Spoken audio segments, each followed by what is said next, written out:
still win, or I say I think it's actually their first of this game, that is. But still fields a very impressive gap.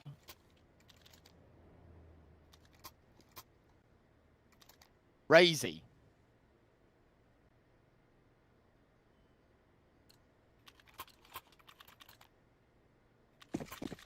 (13-3). 9 won the pistol. Surely that's game over. Surely it's done. Nade goes in. Orzek has to move away, but already 9 trying to be confident and dominant with the control that they take. Hylar moving on in. He's got B. Now probably want to gamble back towards A. Nades go deep towards ramp. They're starting to move down ramp. Yeah, I mean, alternate attacks backs against the wall. In the first 30 seconds of the round, they've been HE'd back into their spawn. And look at this aggression key. It's just unrelenting. What, the arm there of Perks? Am I going insane? No, I'm actually just going. FAMAS. Okay. 1, 2, not a third. Keys MP9 there to mow him down. Speedy, try to find the last, and he does indeed fall. He gonna take the FAMAS. It's the more valuable gun. More expensive, I should say. 14-3. MP9 gets the upgrade, but they know alternate attacks are going to be on the rifles, so 9 probably want to take the approach of a bonus buy.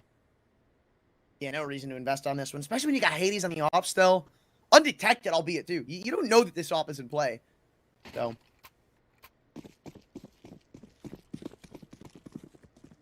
Now you get to really work with it. K, thanks for the investment, at least coming through from him. Gonna try to go quickly out in middle, maybe to abuse the fact of this bonus, but Goofy is still up and high with the MP9, not gonna connect.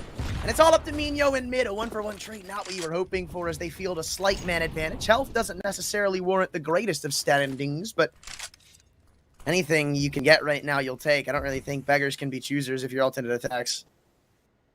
Never.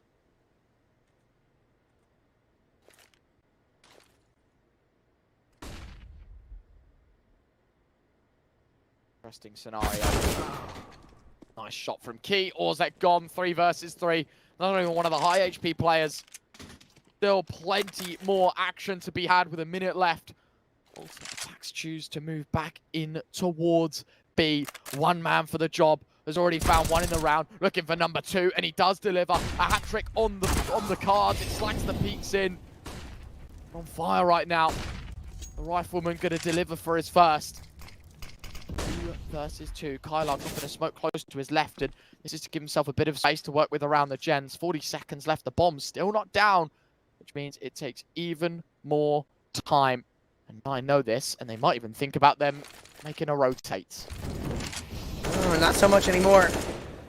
Smoke Molly combo confirms and peeking around wide. Kyler, he catches the element of surprise. Perks, no idea of something like that happening. Now the Molly's faded. Now a man stuck in the middle of the site, and while sure it's a 1v1, don't know if I'd necessarily favor you when you're against Hades. Posted on the op, still was never detected. And at the final second, you finally figure it out, but it's just too late. 15 on the board, and 12, I can't believe I'm saying, series points for 9 to move into the semifinals. Yeah, an unbelievable second half. Or second map. The second half has been very short. But that's how it goes sometimes in CS. Alternate attacks just couldn't keep up with the pace of 9. Vertigo is their game. Their bread and butter, as we like to say. Attacks buy for what could be the final time. Molly goes in towards ramp. Stopping the early pushes. Perks is going to throw the mid-ramp smoke. Goofy to fire the opening kill. Already a 4v5 and already deductions taken. T-side down to 4. Make it 3 as Kylar finds a second. Backs against the wall. Alternate attacks. Run out of chances, run out of luck. This game feels all but over. Still keep in mind, though, Goofy's low. If you can somehow find the kill onto him or somebody around it, then there's always going to be a chance back into this one. But K, do you ever expect to be playing an angle like this? No, you don't, but Slacks reacts. And the extra shaded CT model catches him by surprise as Hades activates inside. All bombs been dropped. And you've got to continue to walk right into the jaws of the op scope. And I don't know if it's going to favor you all that much, Slacks. This one you won't be reacting to, my friend. Now, feels like this one is pen to paper. Orzek not hiding his approach, not hiding the way he wants to come through from. And Hades is just going to hold the line for the freeze pick of his damn career. 16-3 on the second map. And 9, they never gave alternate attacks a chance. great in and out job. Brilliant job from 9. They are our first team today to win a BO3. They go through, of course, to that semi-finals game. Very well played to them. And you can't say that they didn't deserve it because they looked the better team. And ultimately today, Alternate ATTAX just couldn't find their footing here on Vertigo. A close affair and overpass to 16-14. But 9, as soon as they pulled off the upset in map 1, I think we kind of knew the outcome of this game. The polls are through into top 4. Big points could be claimed here as they move into that semi-final. Of course, they play the winner of AURORA versus 500. That's happening later today, but we still have three more BO3s to give you. It's GODSENT versus Copenhagen Flames after this. We'll be back in about 45 minutes or so for the pre-show. Don't go too far. Have your lunch, come back, and we're here for more Counter-Strike just after this. I have very complicated job, but I love simple things so much. One move, one push.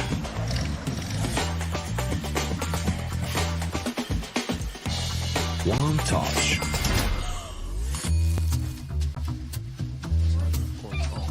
One love. One click. One XBet.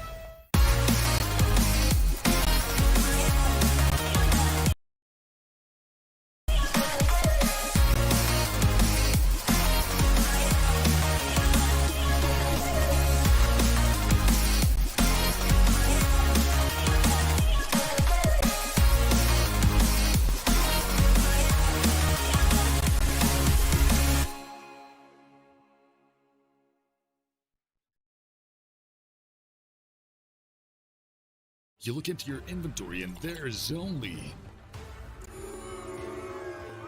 It's time to forget about this garbage. Here you will find everything to play with really cool skins. Open top cases. Upgrade dropped skins and turn your junk into a cool gun using the contract system. Every day, thousands of people upgrade their inventory with us. Hellcase.com. Look at yourself in a new way.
very complicated job, but I love simple things so much.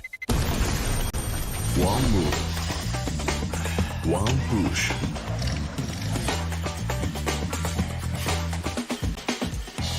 One touch.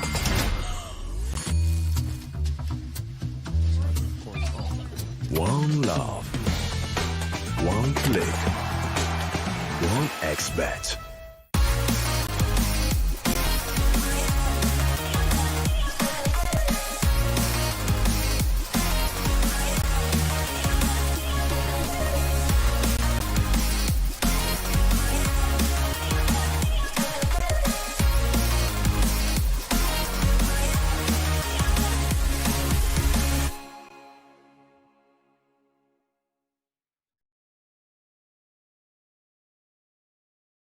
Trying to get the skin of your dream for a long time but can't get it in any way? On our website, you have a unique opportunity to get your favorite knife.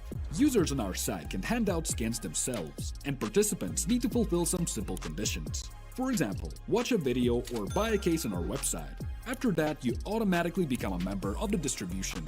Go to the user giveaways tab and do what you like. Hellcase.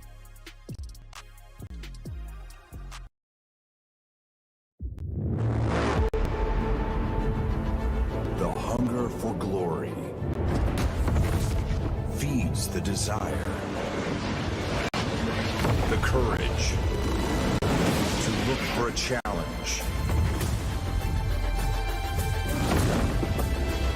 to feed your ambitions.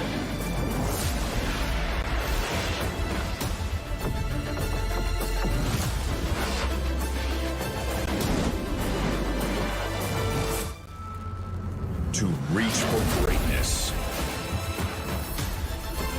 To become the champion of champions.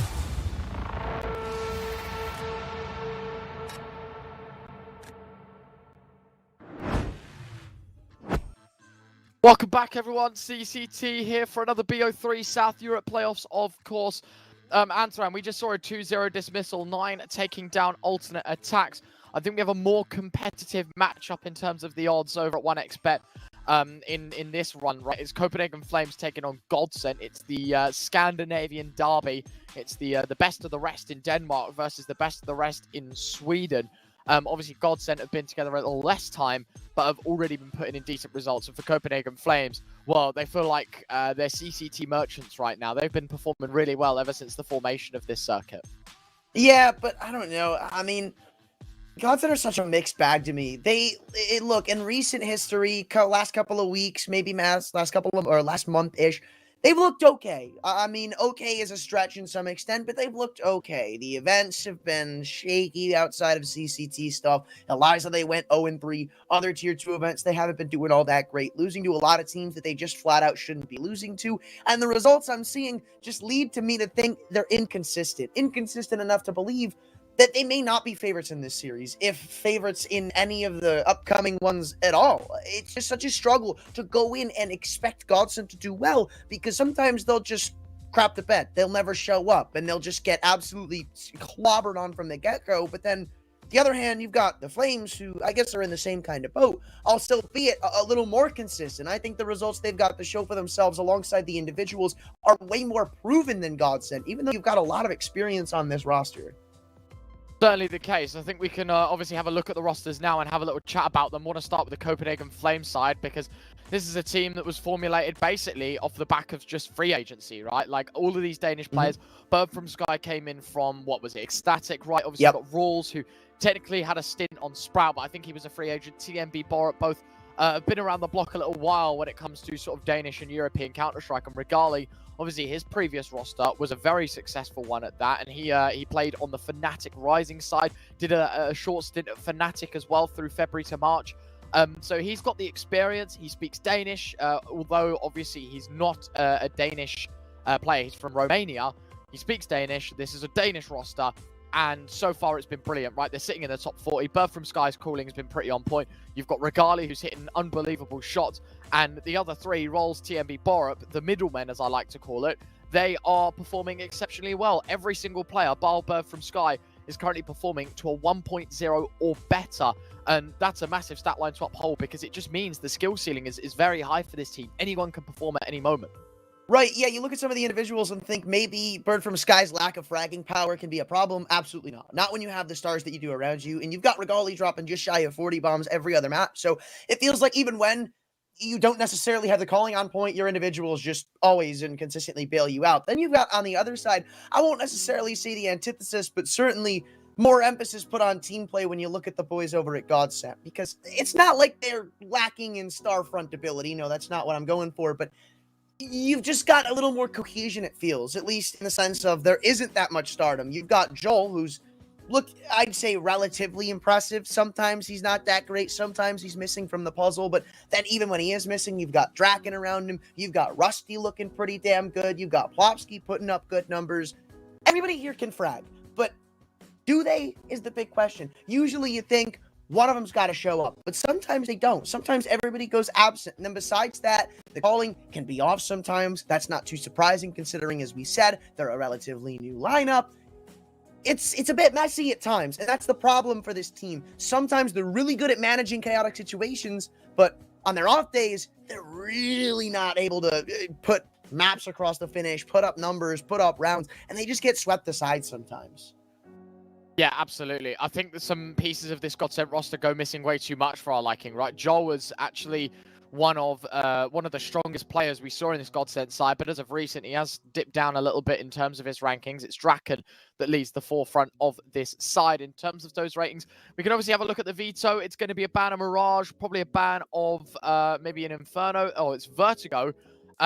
Interesting choice, interesting selection. I guess for GODSENT, they're not amazing at it. You know, it's a lot of maps played. It's not a lot of success. So, yeah, we do get there. It's Nuke, map 1 picked. It's map 2, Anubis, picked by Copenhagen Flames. Map 3, Ancient. It's a pretty cool map pool. I'm not going to lie. I'm excited to see it roll. But at the end of the day, you know, GODSENT's pick is the, you know, if you want to call it a strength, it's the exact same percentages and the exact same maps played for Copenhagen Flames. So very equal in the last 3 months in terms of results. Anubis is a good one for Copenhagen Flames. GODSENT have only played it once, and they lost it into the breach 16-2. So clearly, there's some abusability there. And an Ancient Undecided, if we need it, is a very big strength to both sides. That's going to be an exciting watch if we get there. But my heart is telling me Copenhagen Flames, CT side nuke, this could end 2-0. Yeah, honestly, I'm more thinking about the bans, but I think you are onto something there. With how Anubis has looked for GODSENT, with how good Copenhagen Flames can be on nuke, I'm definitely in the same boat as you. I'm just more thinking of why they banned Vertigo, but now I kind of understand. Copenhagen Flames, yeah, it's not necessarily their strongest map, but I think if you just go off of raw win rate for the Flames, it's very murked by the teams they've played. Like, you look at some of the teams they've lost to in close affairs, Falcons are one of them, Sinners are one of them, Nine are one of them, Astralis are one of them. The teams that Copenhagen Flames have played on Vertigo is far greater than the caliber that GODSENT have actually gone through and tried to deal with. So I do actually like them banning Vertigo out of the gate. Then everything else is pretty much par for the course. Copenhagen Flames, you come into this veto kind of winning a little bit because GODSENT aren't going to want to test you on a lot of these maps, and then you've got bans in the way that you're pretty much expecting to see from the get-go. As we said, Anubis had to be left open. GODSENT, they're not big fans of it. They're not big fans of Vertigo, but it's picking between two poisons. So I'm with you, man. I after seeing this video, could definitely see the Flames taking this duo. I don't think there's any way you don't, right? Like, maybe you can get Nuke, right, for GODSENT, but they start T-side. Looking at their history, CT side is definitely the stronger suit, and the wins that they've got, it's a 16-14 to Partisan, a 16-10 over Ecstatic, and a 16-3 over Undefined. The other losses, Juggernaut, Falcons, Partisan, Illumina. I will give it to them, all of which close games. You know, the most one-sided out of that is a 16-11 loss, so even then it's quite a close affair. But, you know, when you move to Anubis, it's a massive strength for Copenhagen Flames, and GODSENT clearly shows some weakness. Same could be said for Ancient. 13 maps played, and look, they've won 11 of them. You know, the pistol percentages are massively high as well. They've won nearly 70% of the pistol rounds that they've played. Only lost 2 out of 13, and that's to Voivoda and to Astralis. Like, that's some big scalps. Copenhagen Flames, 100%. I don't think there's any way they can lose out on Ancient, even if we do get there.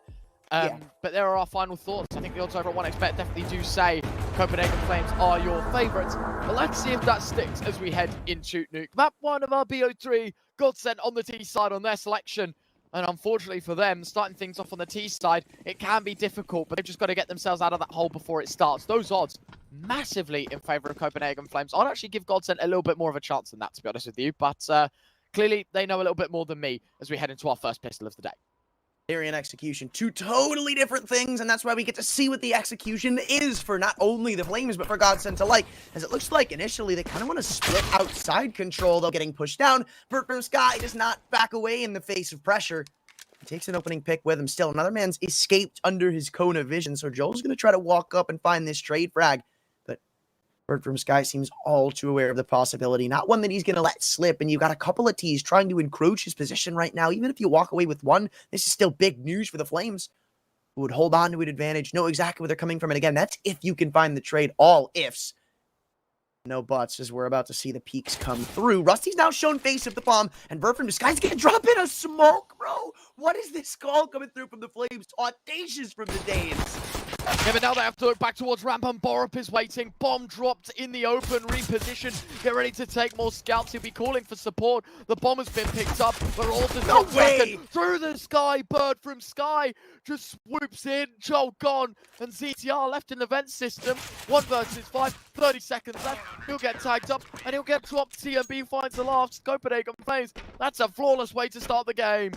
I mean, like, what is that call? I'm more thinking, what is Bird from Sky possibly hoping to do with that smoke? Sitting in heaven? I'm wondering, because it's not really going to help you on holding down the A site. If they burst in, they're flashing through anyway. A smoke really doesn't stop them all that much.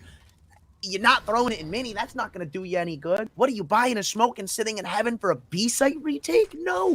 I mean, it seems like they're ready for something like that to come through. And Bird from Sky is specifically playing there to counter that. That's nuts. To be honest, fair play. Fair play. The smoke deployment is interesting because it does actually leave a lot of the places more vulnerable. But intelligent enough to do it. Bird from Sky recognizing, well, if I smoke this off, they're going to run towards ramp. Looking at Borup's position, he's aggressive, right? Like, we don't actually lose anything. Maybe they do make it down ramp, but there'll be some resistance there. Once DTR's down the vents, that's probably their end goal anyways. So, fair enough. Copenhagen Flames going to make it number 1.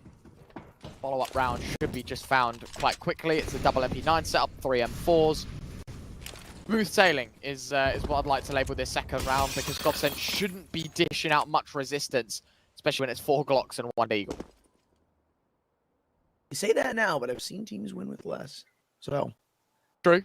That's probably like North American Tier 3 CS, so. All right, man. Boom. Joking, man. Be Tier 4. Yeah, it's not looking great. I mean, slow pace, I don't mind it because it keeps Copenhagen Flames guessing. But right now, you know, Rolls is already ready for an outside push. You've got Regali with the A4 currently up in heaven holding the cross, or in lockers. It's okay, no, he's by the vent. I think he's like in the middle of it all. The AC unit, yeah. Yeah, but above locker room. A bit of a funky position. But again, all he's there to do is basically to be a tripwire. Okay, they've crossed. Like, get ready, Rules. You're going to be facing a fair few of these players. And then again, kind of even to swing in towards main. ZTR goes for the run boost. Get ready. Rules has just caught him out of the sky. Rules a second. You could just see that play bubbling up to be successful for the Flames. 2 kills already in the round. Bomb dropped in the open. And that's going to turn more eyes towards the bomb. I don't think for GODSENT there's going to be a way they even find a lick of damage in this round unless the Deagle of Draken goes nuclear and just had to say something. Unsuccessful. Well, there's your lick of damage, but kills still probably out of the realm of reality here. It is just pistols, rifles. Falcon's at least going to walk away with 1. Make that 2. Not empty-handed, but certainly no 5-course meal as he picks up the bomb and looks to just charge into the A site. A valiant death he will soon face. Are they even gonna... Oh, hold up. He literally... I was gonna say, he either doesn't have time to plant or, like, is just gonna get killed after time. I don't really know. I feel like the Flames had this really cool idea at the end there, but then abandoned it at the very last second. Like, is he gonna get the plant down? Do I let him? Maybe thinking about a knife kill. That's what I would have done. Yeah, but, you know, probably would have lost the round off the back of it. You know, us in a Alright, game, man. that would be disaster. Quite honestly, you'd go for the knife, I'd be knife out as well. And then he just, like, double dinks both of us and the round's over, you know? That's the worst feeling. That's happened. Very true. Very, very true. Round number 3. Bit of a leg to stand on here for GODSENT because they get to bring out the rifles for Copenhagen Flames, treating this one as a bonus with a couple of added pieces. It's a triple M4 setup yet again, double MP9. Borup and Bird from Sky are the players to take the deductions, but they're going to hate this one all too much, especially when Rawls some information picks up upon. Ramp has to be given up. Retracts himself from the scenario. Joel doing the same. He makes the noise, cuts it all out, and then hits the shift key.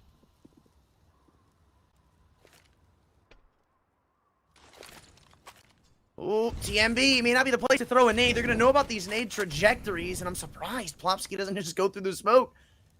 Knowing that he would have had a pin pulled, could have been a free kill. Now he's going to give him a fair fight, or as fair as it may be. He peeks in and catches TMB before he can even think to see him. Now it's just a 4-on-5 being held. Bora next up on the MP9. Oh, the worst time to turn around. Now it's just a farm on the A site. Why are the Crops talking back moment with only 1 kill going against them? The Flames get absolutely decimated. Bombed massively. Problem is as well, because Copenhagen Flames take such a deep bonus buy, and I mean deep because obviously they rebought some of the rifles and put in SMGs again. They're in a scenario where realistically this is a buy round because they're single loss bonus.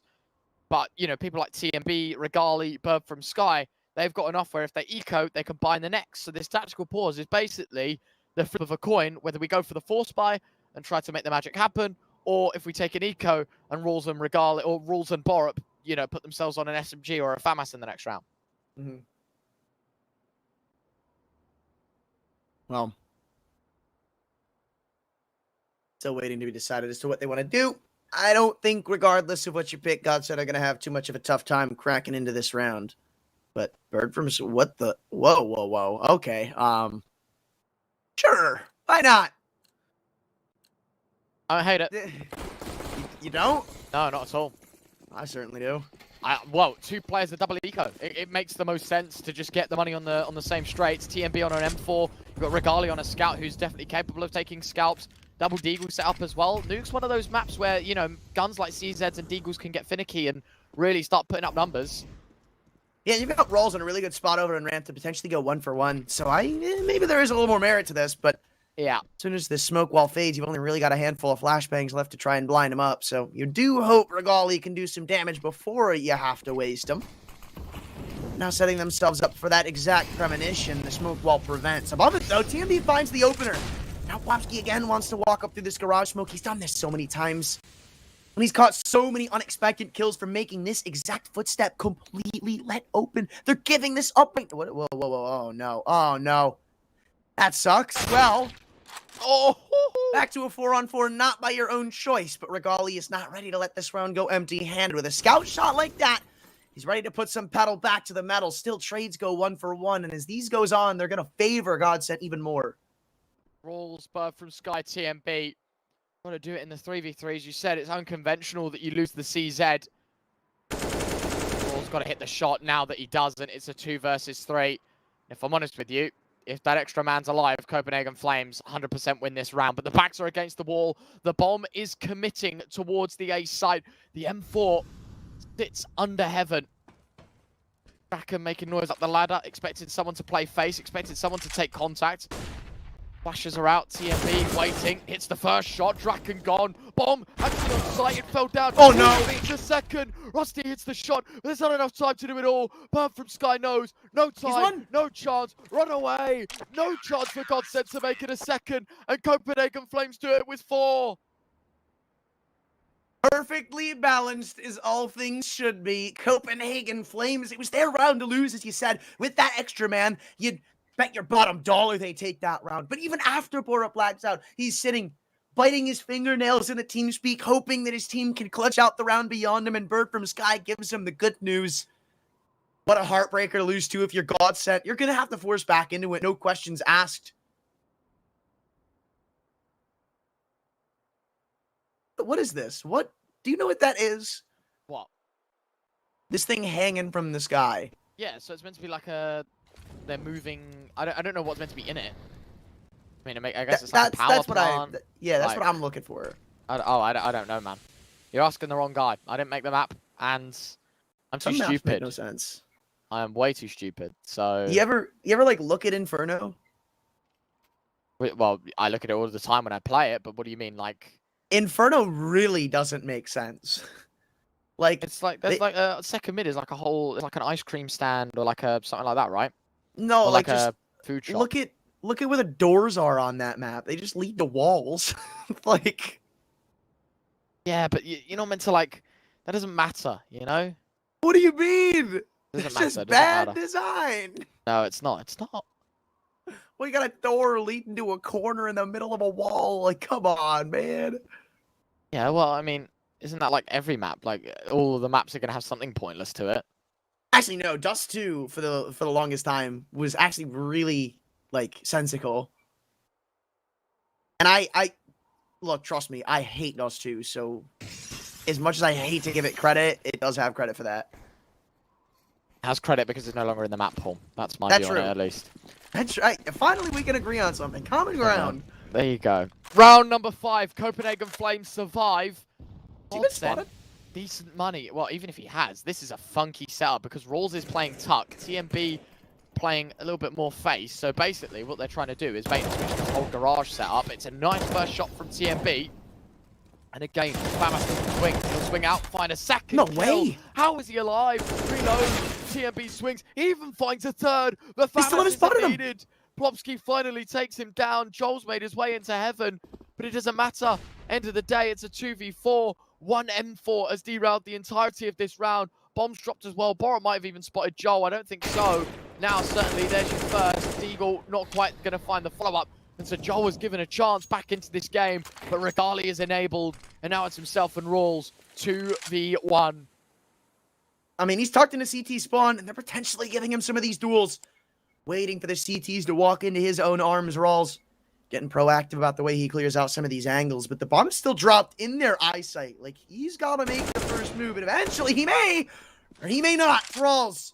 An overextension in CT will not go unpunished, so now it's just an honest-to-God one-on-one. Regali playing ring around the rosy as he walks back around in garage. They both timing each other, but Joel gonna get the better of it as soon as he turns into garage. If Regali isn't looking the right way, he'll be a dead man walking. Footstep finally taken, though. No way. There's no way they're timing each other this damn hard. Regali, he timing him so bad that Joel broke his own ankles going back into the A site. Upgrading to the AK GODSENT are swept out. This is what we worried about for GODSENT as well. Copenhagen Flames, some narrow rounds, some fine misses. But actually, it's now 4-1, and the money runs out for GODSENT. It's an eco, it's 5-1. Lose the force, or lose the buy in the next, it's 7-1. How quickly the floor falls beneath you. Gotta stick the land in here, ladies and gents. You've gotta stick the land in. Copenhagen Flames have done the hard part in resetting them. Let's make sure we don't lose to some pistols.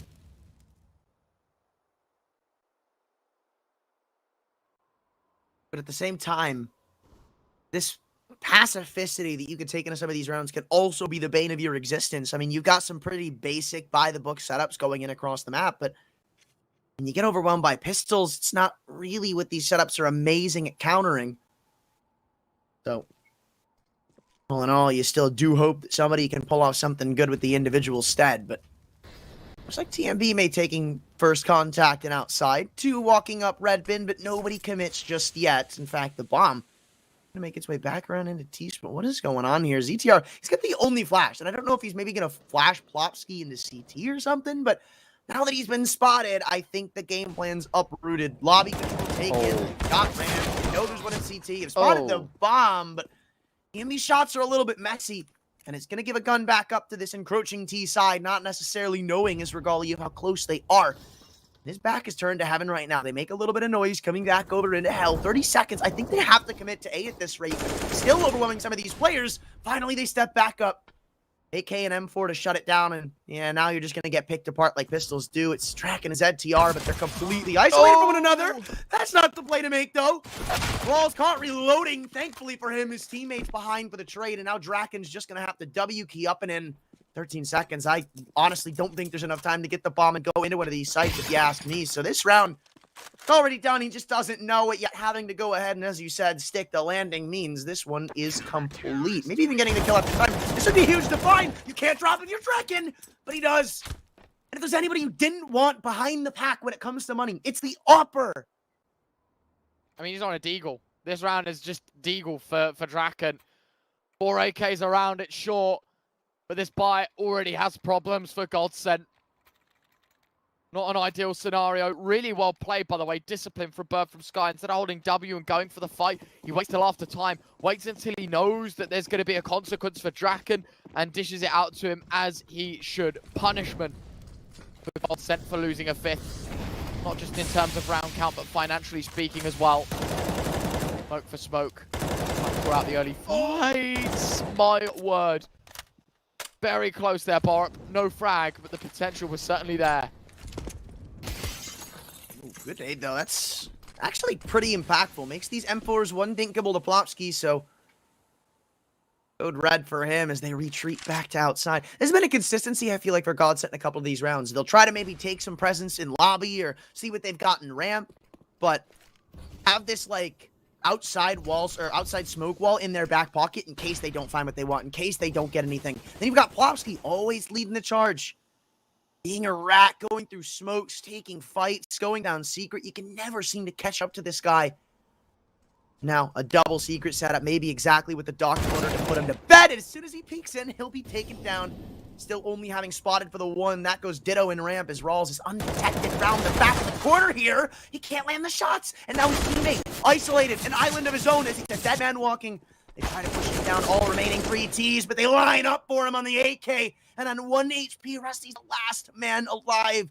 The last line of offense for GODSENT in this round. Peeking out wide, Regali wants to put pen to paper, and he does with a 6 for the Flames. I don't know how Regali survives there, to be honest with you. You literally labeled him a dead man walking. I don't think anyone would have disagreed with you. And the fact that they line up towards ramp, the fact that they then allow him to get a 4K in the round, punishment after punishment. Not ideal. Not ideal at all. GODSENT going to call for a second tactical pause, talk things through financially. They're in a position where kind of agree with a half buy. But is a half buy enough? Is someone going to go for a rogue AK? Is Rusty going to try and bring out a rifle to do damage to the CT side? Because while Copenhagen Flames have been winning rounds, they haven't been winning them convincingly here, Anthran. And that's going to be the positive. GODSENT don't have a lot of money to work with. Even when they're winning, financially they're losing. We've also not seen an op from them yet. I think that's interesting because eventually that boundary is going to break. And already we're seeing the Flames get so much success without it. Imagine if instead you've got Regali on the op posted around heaven. He's the one helping. I mean, it only turns from bad to worse.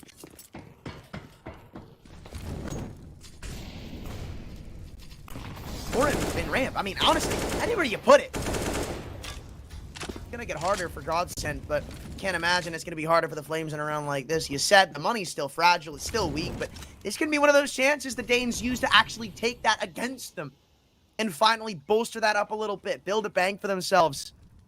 So I do think eventually Copenhagen are going to be a little more expectant of someone like this. Plopsky, who's consistently now at this rate, it turns from really smart to really questionable quickly because every single time they throw this smoke wall, he's always doing something, right? He's demanded their respect of putting some presence on holding smokes and holding this secret push, but he's always done it. And that's the issue. You think a more wide perspective. Now, essentially, they can play a 5-on-3 at some of these sites because you have to respect the possibility of Plopsky's lurk, but he's doing it every round, so it's a free kill.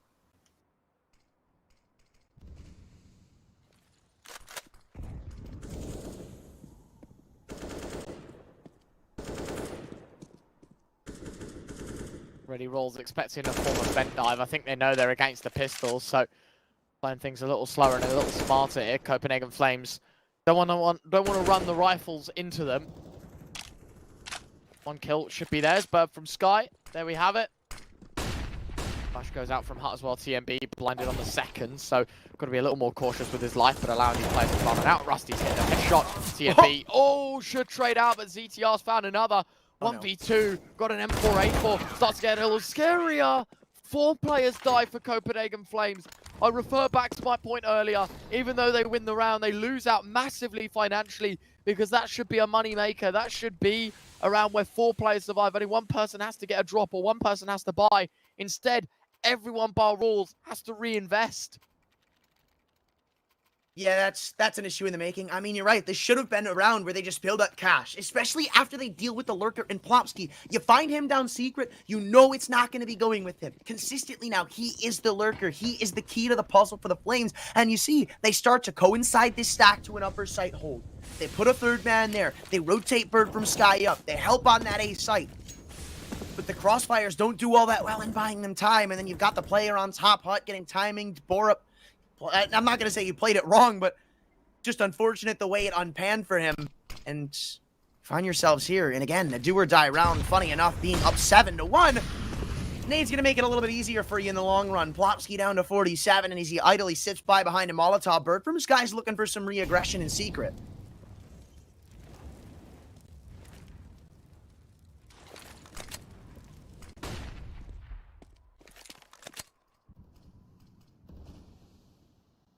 Round number 9. What were you gonna say, King? What were you gonna say? Gonna say, usually in moments like this, the Flames get re-aggressive towards lobby. So I'm surprised GODSENT don't try to accelerate somewhere else off that. Usually now they've gone for these spots in the late rounds and then just go and take something after they get this info. There. Goal. Got the flashbang ready. Lobs it in deep. No. Rolls. Probably playing the only angle the flashbang doesn't get. Joel walks right into it. The guillotine of Copenhagen Flames strangles even tighter on this attack. 17 seconds. No one clears Tetris. No one clears Tetris, but Borup only finds one. Regardless of 2 missed shots. That's going to cost him his life. But there is Rawls. He's in the back lines. Draken goes for the plant. 5 seconds left, holding the angle. Should have swung sooner. Why on earth is Rawls waiting? Bird through skies on the other side of the map. He's lower. Bombs planted upper. That's the second round on the board for GODSENT. I don't know why Rawls waited so long.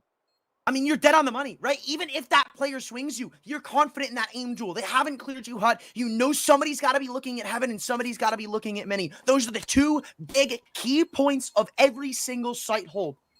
Eventually, somebody's going to jiggle hot. Yeah, but if you're Rawls, you look at the time. You see 8 seconds. You hear that bomb going down. And if you go out, go 1 for 1 on that trade, it's a 1 round. Done, signed, sealed, delivered, taking it to the bank.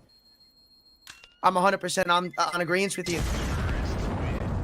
Thing is as well, right, is like, you know that bomb has to stick because there's no point tapping it. It's 7 seconds on the clock. Mm-hmm. Like, you're never gonna fake that unless it's a 1v1, right? You're never gonna fake it. The fact that it's 2v3, 2v4, I think originally, or like 3v4. 3v2. It's always gonna be a committal. Always. Yep. Doesn't swing. Cost him his life. Cost him the round. 7-2. It's a force buy. 1 saved AK, 1 bought up M4, 3 Desert Eagles, all on half armor, all limited utility. This is GODSENT's chance to start nailing in some rounds to make this one look a little more competitive. And that's an unsung liberty I always talk about being on the T side of Nuke, right? You don't need some massive spree of rounds, some huge momentum shift. You can just cherry pick 3 or 4, maybe even 5 here or there. So long as you walk away with it, you're fine, right? It doesn't matter how the half started. And that's key, or case in point, is to what we're seeing now. Still have to see the round get won, though, and you're walking right into the AK of Bird from Sky. A 2 for nothing trade. Worst way this round could have started if you're GODSENT, and that rifle's recoverable, too. They really want to get crazy with it, then Regali could walk back up and get his hands on a free Kalashnikov upgrade, and that's not the end of it, too, right? Hear this Molly get thrown in squeaky. You know somebody's going to be over around that single door region, and they're just going to re-aggress in lobby here sooner or later. The Deagle's jiggling up. It's toying with the idea of it, and eventually, you're going to get clued into exactly what's going on. Knowing as well that Plopsky's still alive. I keep mentioning him because, as I said, he's the key to the puzzle, and he's outside every single round. So you see nothing in lobby. You know they've retreated. You know he's consistently the outside lurk. So you can set up defensively for a retake setup at this point because you're in 5-on-3.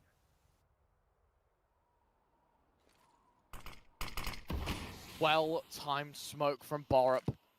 30 seconds. Rusty's cut out of the round for a few seconds longer. A 3rd death.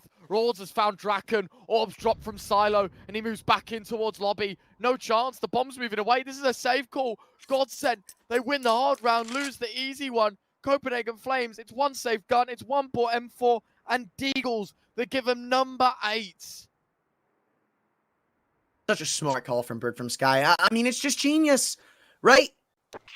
GODSENT, they're going to be guessing, is it a save? Is it a buy? Considering the money, if you're keeping track, yeah, on paper, it looks like you're going to have to buy because you have that 1 saved weapon, because you have about $3,500 a player. Somebody's going to buy. It's going to be really awkward. You're going to be having Deagles on the other.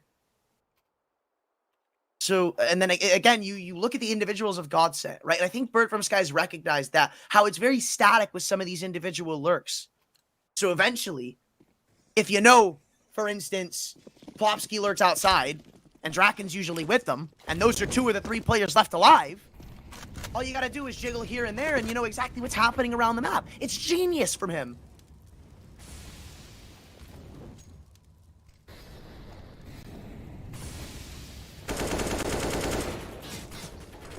B going for some early spam. Rusty could have been on the receiving end of a hell of a lot, but able to get back behind a wall before it becomes any more effective. You already see there's GODSENT playing with such levels of timidity. Triple smokes towards outside.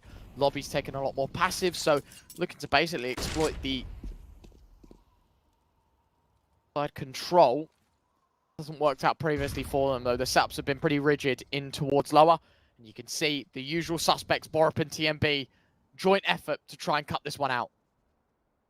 Lopsky again, individual on Lurk, and they don't even peek, knowing how close he could be. Just wait, he's gonna walk into you. Eventually, Oh, look at this, the double stack. that dam is gonna burst. Even if he finds one, there's no way he gets through both of them. And look at the timer again. It looks like their sight hit is integral on this. He is the one line of defense, and now you've got Bird from Sky regrouping. They're gonna try to trade this out. They're gonna brute force their way in, but brute force does not work. Lopsky shuts them all down. He may be one mere man, but he's no man. He's immortal. And all of a sudden, around him, all it takes is two teammates to put this one to bed. And at Copenhagen Flames, it was a genius call, followed up by a questionable repeat. Now, again, they're in the exact same boat, only extended by 1 or 2 rounds.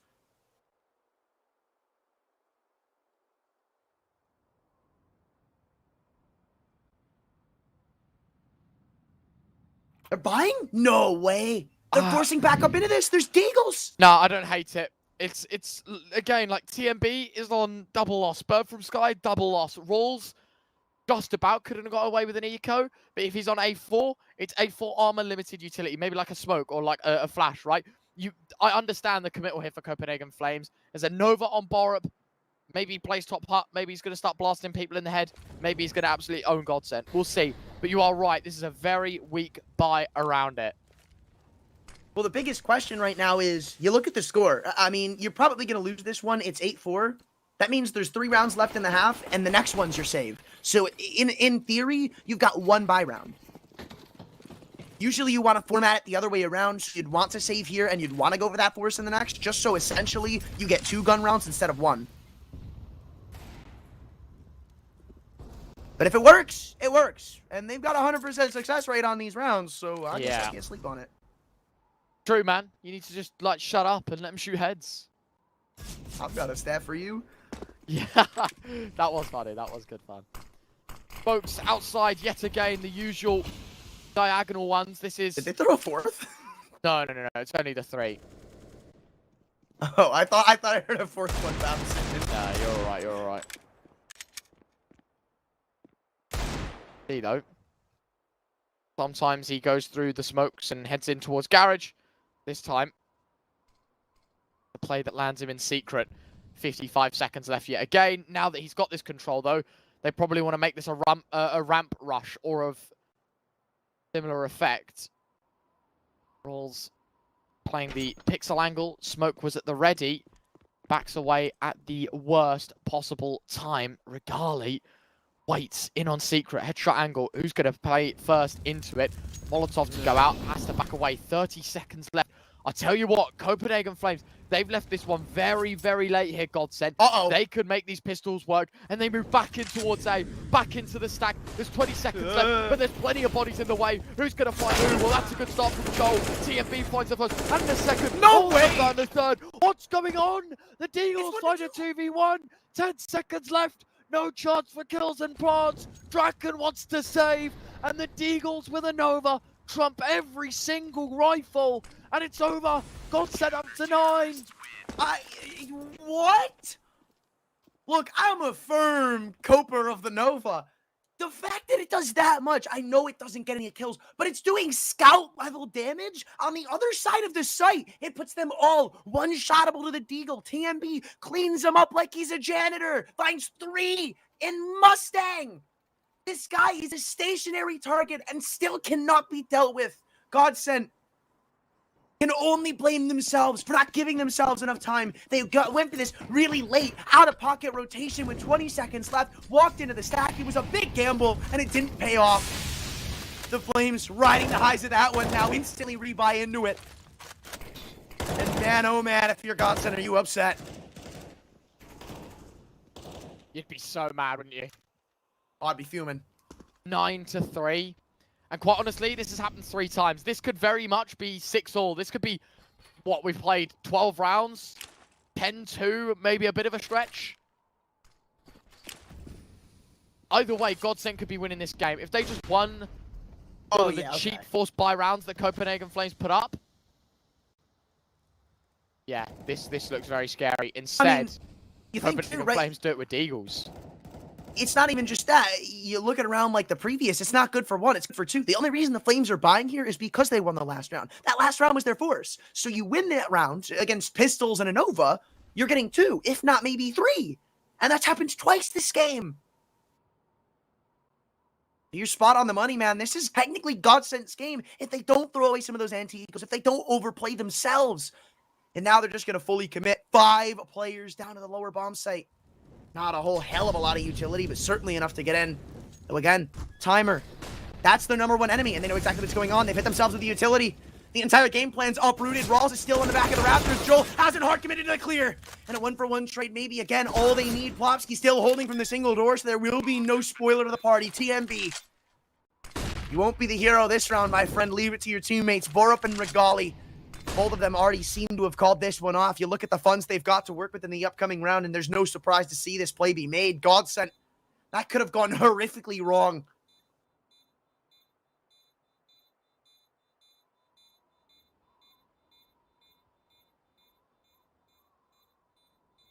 Yeah, right.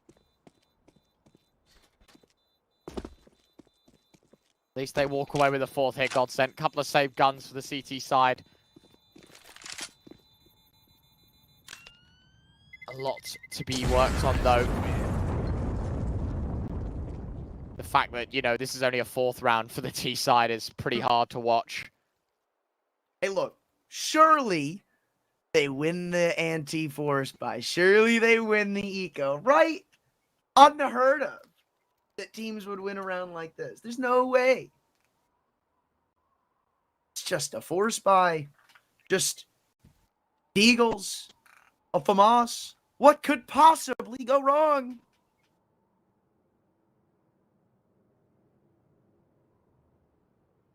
Tilter. It is a tilter because you'd hold GODSENT to a higher standard than this. A lot of people probably think, geez, this guy's being a bit too harsh on them. But I think they know just as well as we do, like, how many times they've lost to Pistols. You know, that's not unlucky. That's something you need to look at. Have you ever seen the show Impractical Jokers? Of course I have. That's what we're watching right now. You got the guys in the back. They're like, all right, now win another force buy. The people that run these events, the guys with the scripts, right? That's what everyone believes at home. It's all Impractical Jokers. Yeah, you know what? We're not even like we're currently reading off of a script. You know, we're not even doing our job. Yeah, it's just written down in front of me. Every cue. This sentence right now. Written down in front of us. Correct. Oh no. How is Joel here? For free. There's 2 T's in ramp. Unknown. I was going to say the next talking point on the script is how Joel's moved his way into B. 13 rounds already played. Number 14, Copenhagen Flames have had a very structured ramp hold, I was going to say, in this half. This time, a lot more passive. Joel. Well. Hello, I've got 1 kill. There you go, the execution. Bonnie goes in towards vents. Life's grand. They can just move on in, take the site. Shouldn't be much resistance. They know that ramp was clear, you know, what, 15 seconds ago. Rusty's already pushed in. No chance of cracking this shell for a retake. Dink up, Rusty. Gets tagged quite a bit. Takes even more damage. 19 points of health. Can't hit a shot right now. Plopsky will indeed help him out. Yeah, that was very scary, but it's all right. They've got it covered. Regali going to find 1 more. At least a little bit of damage done in this round. But moving into number 15, this should be a 5th on the board. No. What? No. Guys! No. Guys! No! No! Oh my god! Okay. Oh my god! Oh, my word! I actually thought CTR had swung into the flash. Oh. Jesus Christ. Quick note. Yeah. Blobsky ended that round on 49 health. Rusty ended it on 19. Who do you think got dinked by the FAMAS? Who do you think got dinked by the M4? Place your bets, people! True. They nearly the just answer won. may shock you. They nearly just won a Ninja Defuse 1v4. Regardless, It wasn't even a ninja, bro. He just went and stuck it. nearly just won one of the sickest clutches in this tournament. Could have been scary. That's why, ladies and gents, don't be a loser, buy a diffuser. Heading into round number 15, Copenhagen Flames could concede a 6th, which feels a little bit uncharacteristic with how well they've been playing the CT side. At the end of it all, you know, they walk into this round with 4 Deagles and a 5-7. It's not a pretty picture to be painted. GODSENT, a chance for them to find 6 and a chance for them to actually make this T side look a little more respectable. 6 isn't far off the mark, I'd say, Anthran. It's quite average for them, considering the poor start they've had. This could be a massive response. TMB, nice first shot, but always the response out of Joel. Doubles down, in fact, towards ramp, trying to push in and make it even more. Drakensdorp finds another. Joel claims his hat-trick. Done and dusted. I don't think there'll be any ninja defuse in this one. Not even an attempt. Borup may get shut down before we can even get close. And with no kit, he's going to have to find 4 kills and a defuse within about, give or take, 20 seconds. Barrel spotted, though. Draken gives up the first and potentially a domino and chain reaction, but the second kill doesn't seem to be so easy. 6-9 on the half finish. And GODSENT, they bounce back at the end. Now, it's about the closer. CT side is coming up next.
Welcome back, you lovely people. Second half of our first map, Copenhagen Flames end with 9.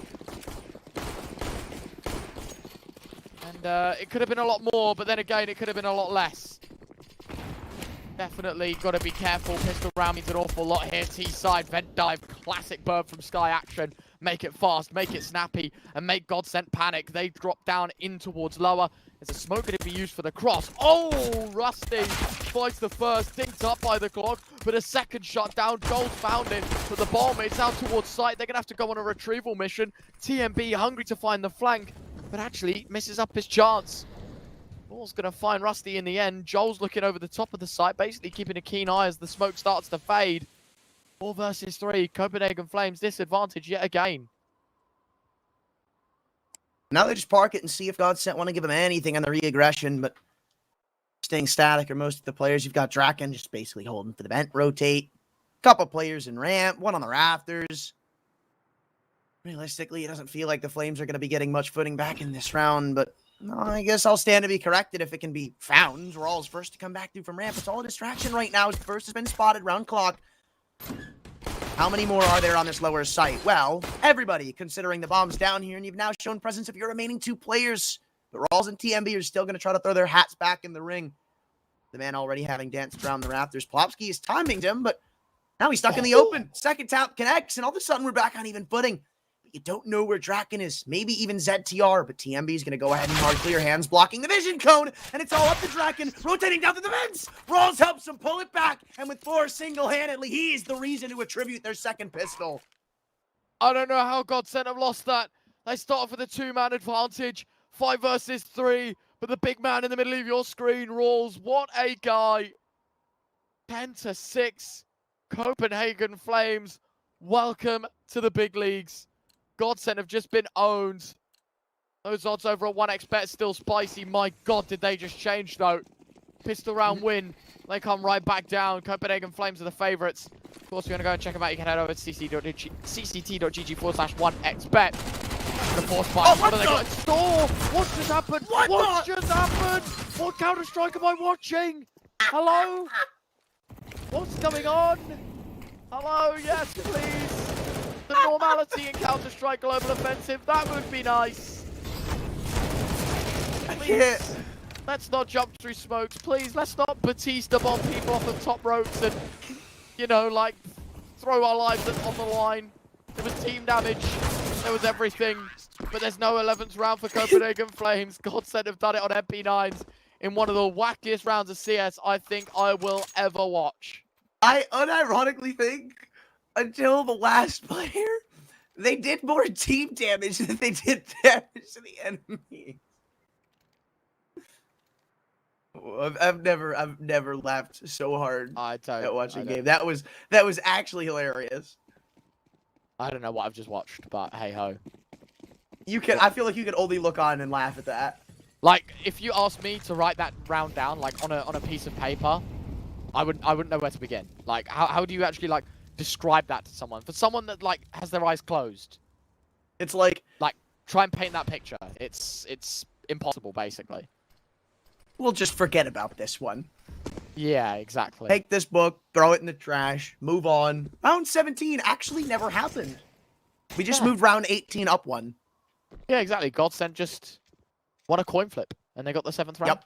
There you go. Yeah, both teams hand shook. They were like, you know what? For the breaker, let's just flip a coin. This round starting very slowly. Copenhagen Flames clearly adopting the GODSENT process. And that is just play things slow, try and work out a lot of this utility, figure out sort of the solutions that they can create to the problems at hand.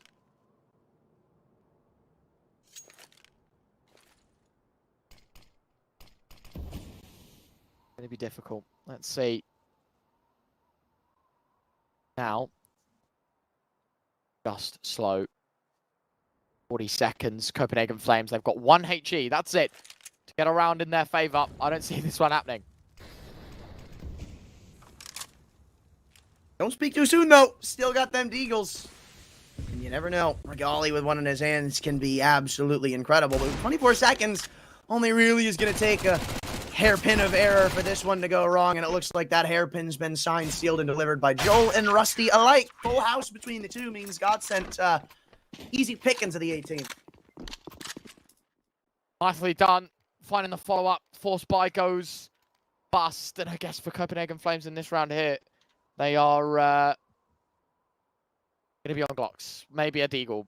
I don't know. Will depend on what they're feeling. But I think this is looking very much like, you know, classic eco. Maybe like P250 smoke flash. Maybe Bird from Sky selecting, you know, vent dive fast. I don't know. Either way, it is literally $0 invested. Like, Copenhagen Flames have taken the hardest of ecos, basically, to try and bring out the best buy possible heading into round 20. See, MP9, moneymaker, and Rusty's there for a double as well. So both players sharing the wealth equally. Draken going to get his $300 at the end of the round for slicing out the Glock with the Galil. There was one casualty. ZTR was the man to get dropped, but he's got $7,300. He is living. It's 10-9. The game is close. It's an enjoyable watch.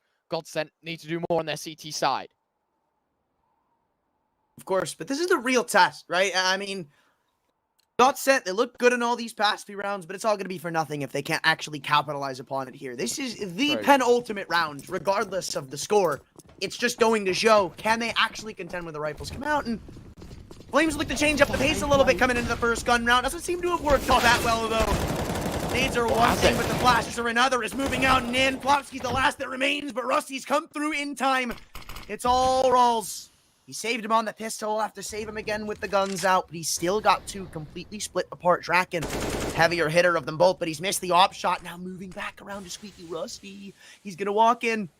And Rawls has got the right idea, but Rusty doesn't walk further forward. Does he do it the whole time? Eventually that smoke's going to fade and Rusty's going to get a bit curious as to what's going on, but smarter are the two options. He doesn't decide to go for the flank. He decides to go back around the other way. Rawls going to meet him head on in another head-to-head duel. But this isn't one Rawls will lose. Close but no cigar as they get a free upgrade if they want it. Apparently they don't. The Flames working without it on the offense. Regali's happy to be taking a rifle, and Copenhagen Flames fortunate to be taking 11.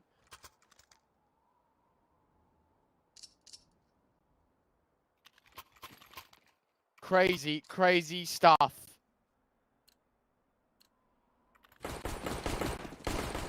Eleven to 9. Copenhagen Flames 5 away from winning their opposition map pick. GODSENT selection of nuke.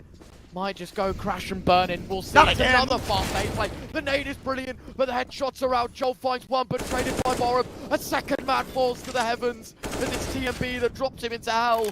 And unfortunately for GODSENT, a man disadvantage, a bomb site lost, and a retake to conquer. And with two kits between them, but one player on an AWP. Kind of becomes the rifleman show. Plopsky and Rusty need to do a lot of heavy lifting here.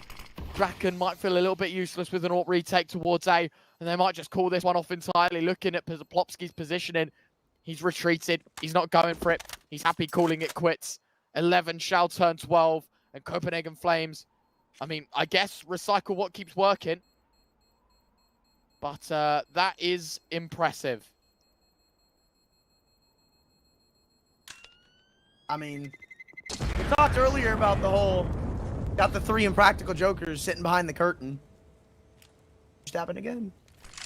They said, Flames, now rush A again. That's exactly what we just witnessed. And now, at least this time, GODSENT get away with 3 guns. So, well, they are tonight's big loser. They aren't yet put back to eco. They still have another chance to try and contend with the rifles. They are tonight's big loser. Fair enough. GODSENT couldn't compete on nuke, and now they're tonight's big loser. Yeah, what's tonight's punishment, Mr. Anthran? Getting dropped out of the CCT tourney if they can't start to pick it back up. But now they're walking back in lobby. Op M4. The combo of Rusty and Draken doesn't yet seem to be understood. TMB! Oh, he looked away at the worst time again.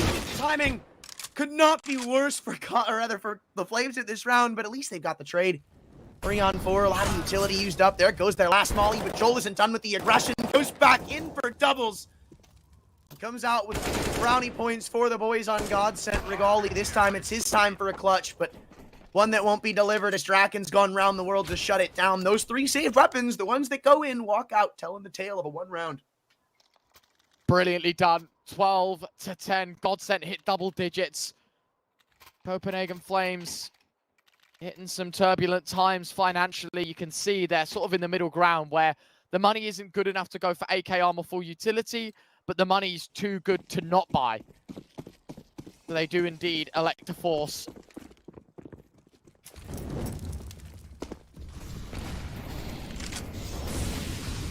No quick play this time around, though, so it's a bit of a change again. The Flames back to their pacificity round lobby. Maybe this time holding for a push. GODSENT, I'm liking what they're doing a little bit more on this CT side now. They're getting more hungry for info. They're taking initiative. They're forcing respect out of the Flames' hands at some parts of the map, but eventually it seems it's going to conclude as an A-rush again. But now Joel's ready for it, doubling down as he turns into a hat trick just like magic.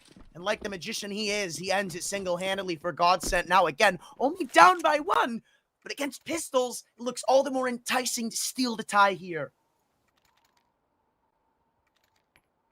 Chance, a real good one at that for GODSENT to make the magic happen.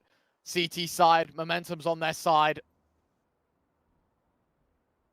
Copenhagen Flames still a step ahead, so they can, force buy this round. Tech Nines and a Deagle. Clearly, Mr. Bird from Sky has got something funky to show us. By the look of things, it's a vent dive. It's going to be a full vent dive. Don't care about the molly. 3 players just get right down. And GODSENT don't have a reaction. An immediate drop towards the lower side. A right click of a smoke. The cross is in. The bomb plant is out. And it's a 5v5 retake. A very funky way to start round 24. Oh, look at Borup. Look at Borup. All they're going to do right now is try to distract for him so he can come through on the flank or the backstab and get this kill, or maybe not. No, he parks it at potentially the worst time, but Plopsky's going to go back and check, completely isolated from the team's effort for a retake right now. Two of them are on the upper side of the map. Half the clock's And it already seems gone. a bit disjointed. They've got so much utility, but you're right, half the bomb is gone. All it takes is a couple of lucky Tech 9 bullets on the crossing through a smoke to deny them from winning this round. It's planted perfectly for the single door. They're all going to have to jump into their welcoming arms with less than about 10 seconds to defuse. Somebody's got to get on it, and they're running out of time. Joel doesn't stick. It's a full force by-round win again for the Flames. Tonight's big loser is GODSENT.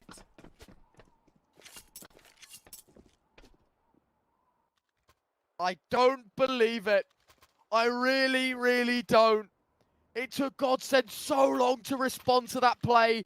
They just didn't know what to do. One kill on single door was enough. When the initial man jumped on it, there was about 8 seconds left. As soon as the player got dropped, there was never going to be enough time.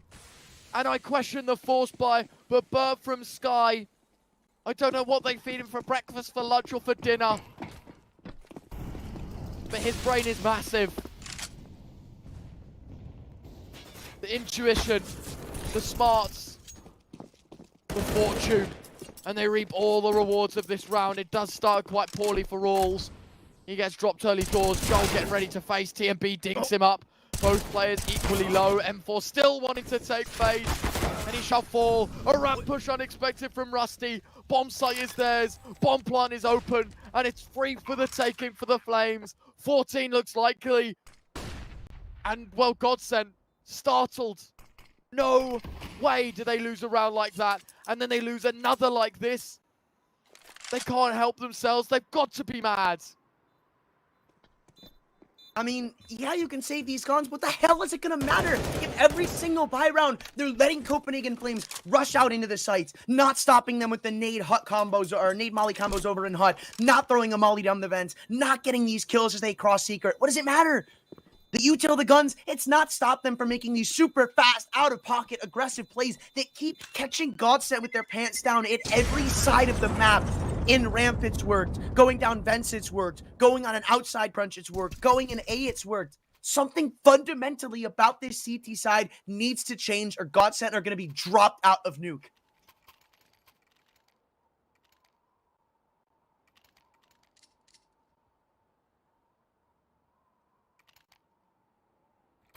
Can't help but think a couple of forced buys have given Copenhagen Flames the world to work with. And a very poor retake attempt from GODSENT has caused this scenario. Win the next 5, all is saved. Lose one of them, you're playing for OT. You lose 2, you're done. Your map pick turns sour. Charlie looks towards outside while the remaining GODSENT players cower. Levels of timidity. Don't quite know what way's up. They've been knocked down too many times to even remember the first.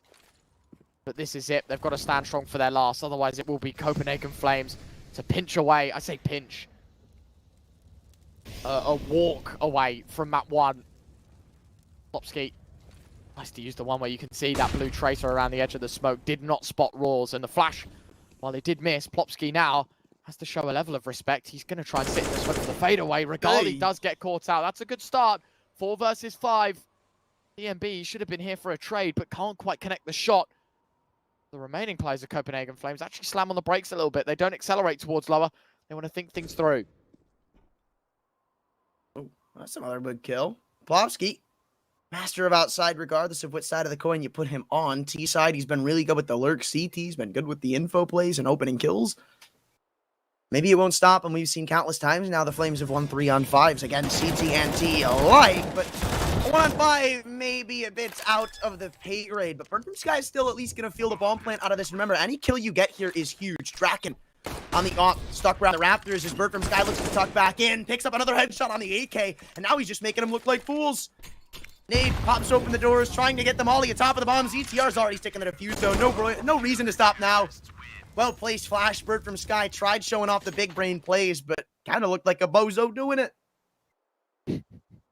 I mean, he hit himself with the nade. Is that he had your... to open the doors. Bro said bozo. On a broadcast. Cannot believe it. You said that Famas is bad on a broadcast. I can't believe it. Yeah, fair. Okay, sure. Whatever. Shut up. Round 27, ladies and gents. Go big or go home kind of moments from GODSENT. They make the first step in the right direction. Then dive. Oh my god! TMB just spooked CT up in the smoke. Nice shot from Plopsky will return the favor. Borup gone. 4v4. What a strange way to start this round. And there's a bomb plant towards B. Forget the upper side. It's all towards lower. TMB drops down. Smoke goes in as well. Plopsky tries to get down. Regali's caught Joel on a flank. 4v3, but they know the numbers are level towards the site. If they get things going, TMB's got his back turned towards the vent right now. That's a critical engagement. He's going to slip away. But from Sky, does he expect Plopsky? It doesn't matter. TMB's got it covered. 2v4. Round's done. Copenhagen Flames take 15. What an embarrassing turn of events. There was all sorts of contact towards A, but it was the B site that GODSENT had to feel the most threat from. But neither site works, and it's all said and done. I mean, I don't even know if I can clown on GODSENT for that. I'm sitting here with X-Ray on, and I didn't know it was planted. I mean, how could they have possibly known? We're sitting here with vision through walls.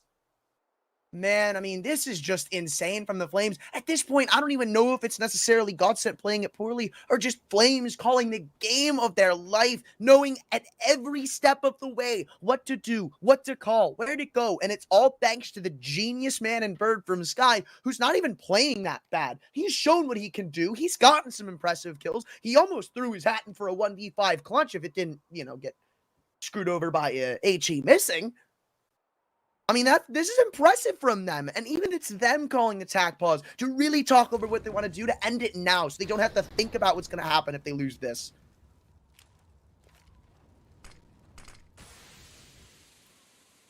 What are you meant to say in a round like this? What are you meant to do in a scenario like this? GODSENT know their chances are running out, but more to the point, the money is gone. Every single dollar invested here.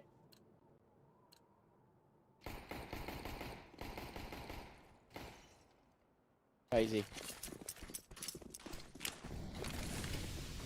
Well, go big or go home. That's where we're at for GODSENT. A lot of utility being baited out, though, from both sides of the coin. And again, Cruel Mistress Counter-Strike. Smoke was on Molly, yeah. Well, it's not going to stop the regression. In fact, Rusty goes with the off-angle close-up on ramp before up. Having absolutely none of it, delivers a flawless opening pick. Entry into the B site granted as the bomb plant soon to go down, but they're quick to try to pick up the space. Background double in control. Smokes come through. Flashes don't follow suit. Two of them are in control, but the trade isn't here. Joel isolated, still finds a second through the wall. If there's anybody you need to step up, it's him, and he's just done it. He's given you a golden opportunity back into this round and back into this game. Borup, though, takes a duel with the FAMAS, one that he may not win on 6 HP. Nade is inches away, if not spot on the money to find the kill. Leave it to a 2-on-3. Everybody coming back through from the one area, lining up for the T's, putting it all on the line right now. They say, we're going in, and we're either winning or losing. The outcome shown to you right here. As the chaos unwinds the way of GODSENT, they'll live to fight another day. But the bomb plant, the Flames will live to buy another day on response.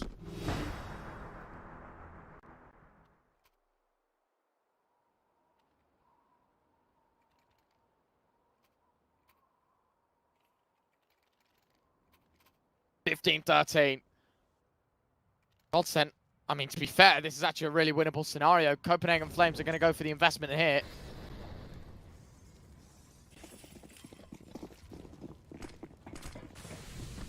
Risky. That's what this is. Because if you lose this round without a bomb plant, I mean, look at what you're adding up to next. I think that's really what you got to think about here. But Bird from Sky's calls have done them miracles this game on rounds akin to this. So honestly, normally I'd say this is a bad buy, but I can't. It's worked out so well this game already. There's no reason to not have faith.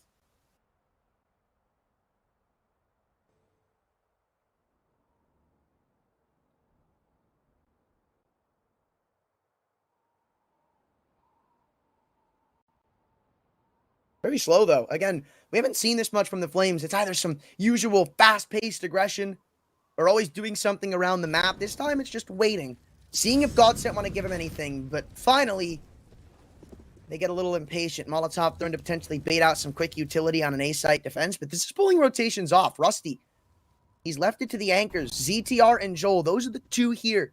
That's it. They're not going to be getting much more assistance. Bird from Sky, though, I believe spotted over at Silo. May start to give away what's going on for the Flames. With 38 seconds, the only thing he's realistically going to be able to do to help him on a side approach is go for something like a crunch in from Mini.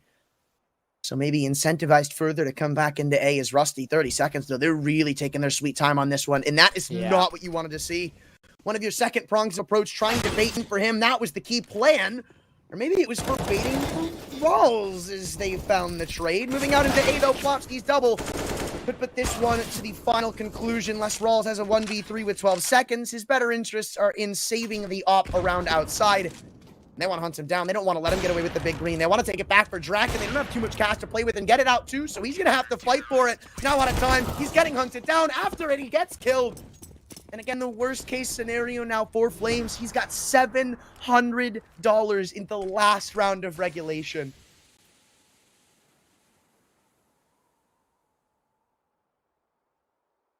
Round number 30, Copenhagen Flames. One last chance, fellas. Money's not great. Rules apparently he's on $700. How's that happened? That's got to be a bug. Time. Killed after time. Oh yeah, of course. Not great. I mean, he's on a Deagle, Bird from Sky, maybe Tech 9s. Yeah, I was going to say, this is the El Clasico. Rawls is on P250 smoke duty. Everyone else sort of half armor. Pistols. This is the kind of scenario that gave Copenhagen Flames so much success on both sides of the coin. Got to do it one more time.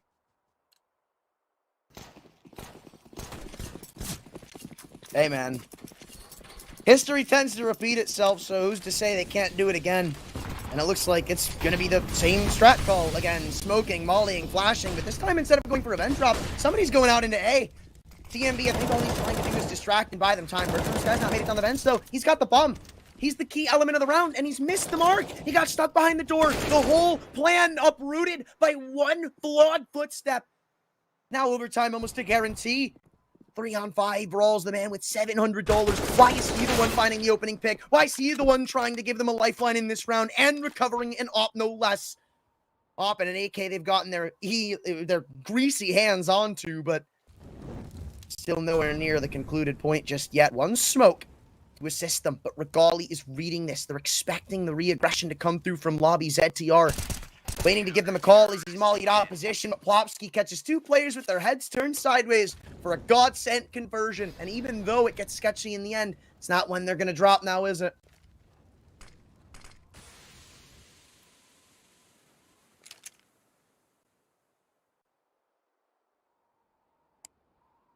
Not at all. Not at all.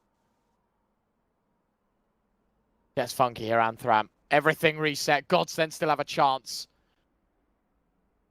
Wondering, you know, what's the go now? What's the way? You know, I do think it's worth talking about how gimmicky the T-sided rounds now are for the Flames. Like, in all seriousness, like that's a kind of close round. Like, and it all starts with it's like what, P250 on vent dive. You have like 3 Tech 9s. The bomb gets blocked, and then all of a sudden, like, everyone's brought basically to their knees. But that still ends in a 2v3. Like, Copenhagen Flames are managing to find the kills. Now that they have rifles for all 3 rounds, what does this mean for their T side? You know, GODSENT on the CT side beginning, we can already see the investment they make. We've got the single orb, we've got M4s, we've got utility. It's going to be an even buy, which is, I feel like, something we've like literally not seen at all in this game. It feels like always one team's on Tech 9s, or someone's got like a Mac 10 or an MP9 or a FAMAS or a Galil. Either way, it's a difficult one. It's a tough one to call. But I think the only correct option right now, the side with the team that can put a couple of rounds together, because of how back and forth this game's been. If GODSENT are able to put together even the first 2 rounds on the CT side, I'm inclined to believe it. It feels like no teams had a moment's peace, other than that minute break that we've just had there. But let's head back into the action. Overtime number 1, ladies and gents. Copenhagen Flames taking on GODSENT. 30 wasn't enough to tell the difference between the 2 teams. And so we have to play more. It's a race to 19. That's what you're looking for. Who's going to be the first team to get there, or at least get close to it? Ops are up for both teams, and I do think you've got some merit in the statement that we haven't seen that, at least yet, from this. I actually don't think we've seen an honest-to-God op duel this whole map. The first time it's going to happen is through OT. TMB, though, moving up towards Squeaky. ZTR on the other end of the wall, and they're both glancing at each other, staring down the barrel of one another's rifle, but who comes out on top? Well, it's the ex-Young Ninja star ZTR as they potentially split into A. Bird from Sky doesn't wait, though, understanding that he's probably moved out of position. He goes up and takes space into A. It's another kill following suit, and now it's chaos starting to field over the server. ZTR still unknown to where this team push is going, but he's got his knife out, so it won't matter. Copenhagen Flames, it feels like they're gifted this round. Put in wrapping paper, bow tie, and all, even with a name tag on it. Unless Rusty can pull it back in a 1-on-3, that even seems unfeasible. The only way to get down is going through these vents, and Bird from Sky's holding. He's ready for this to come through, eventually going to spot the gun barrel, pull out his AK, Rusty. Okay, well, he gets the kill back, but still, you know where he's coming from. No anonymity in this one. Raw's worst time to give it up as they both play crossfire around the double door, playing the off angle too. He's getting from a 1v1. Rusty won't hard clear it because the doors are open. The Flames, thankfully for themselves, they don't lose it, and they field a lead once again. Maybe some more merit to this one is, like we said, rifles did lack a little bit for the Flames. Advantage is theirs. Chance to earn it back.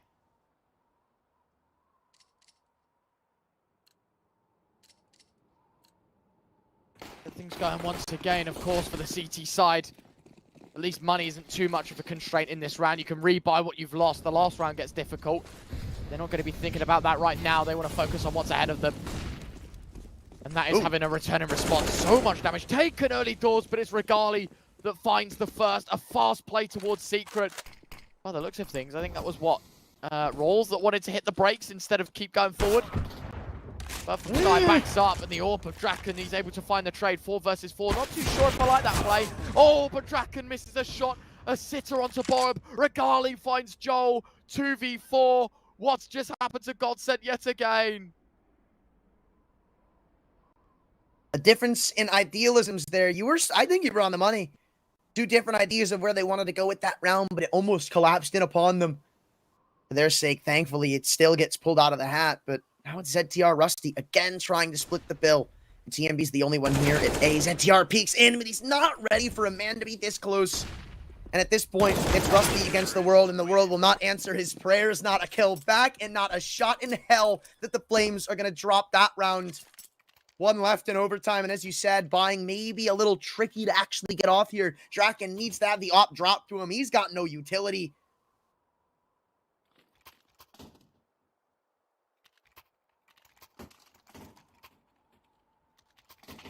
One more on the T side. There's a P90 on TMB. Okay, never mind. There was a P90 on TMB. You can see he left it at the crime scene. It's in spawn. If you don't believe Rolls me, has got it. go and check. There you go. That's why.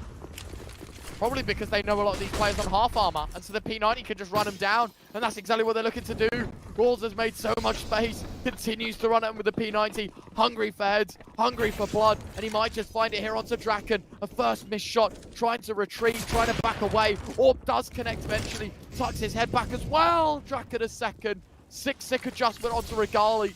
Now it's a 5 versus 3. TMB has to prioritize a bomb plant, and he will just about get it out. He can back in, though. Wants something out of this for his troubles. Draken takes a third. He's gotten every kill this round, and it may just end that way. Nade bonks on the head of Bird from Sky as he uses the rest of his utility up and leaves it all to the trusty hands of Borb. They come sprinting to the smokes and all line up, but only 2 will be acquired in the last of the first on overtime. GODSENT, at least don't go speechless in the hat, but you remember what the Copenhagen Flames had shown on their CT side. Even a sliver of that now would put Nuke to bed. Only need 2 to take the first map here, the Flames. Brilliant start. T-side, they've done above average. Now it's just about looking to close the show.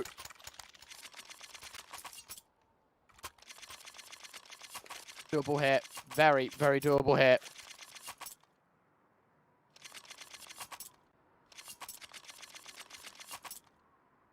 No massive investments for Copenhagen Flames, single AWP setup. Same could be said for GODSENT. It's Draken that wants to take the AWP on the T side, which, an interesting choice, I'm not going to lie to you, Anthran. Not too sure how much of a fan I am of it. Then again, I don't remember Regali bringing it out too much, but certainly can be a difference maker if he plays long range. True. But I am with you here. I mean, I feel like T-sided opping on Nuke is, dare I release my inner Twitch chatter and say, kind of cringe. Kind of Monka-S. You're just like Brandon. You both use cringe unironically, and I hate it. Weird, champ. Dan's game half from GODSENT so far. Now they're trying to spin it back around, but they've gotten secret control, so it's not like there's nothing acquired for their troubles gotten.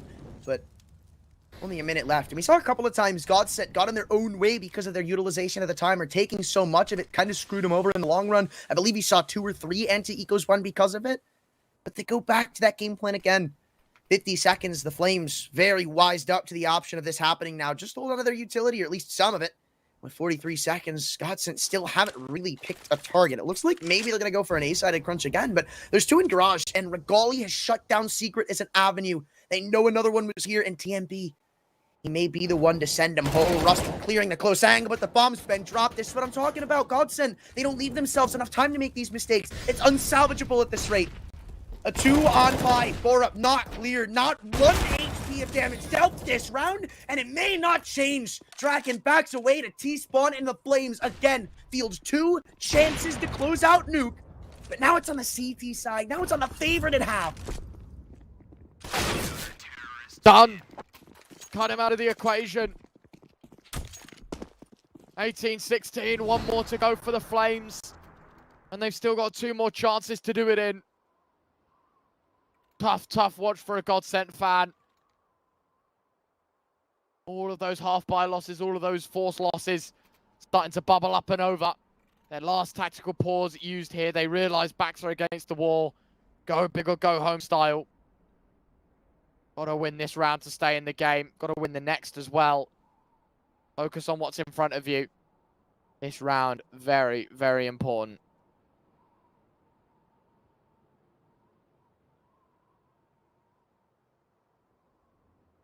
Yeah, this is, it's kind of scary. Remember what we talked about earlier in just the vetoes alone? GODSENT, I mean, the only way we really see them contending in this series is with a Nuke win. Yeah, I mean, Anubis, you can't. I mean, I don't even want to entertain it because of their recent results on that map. You can't expect them to do that well on that map.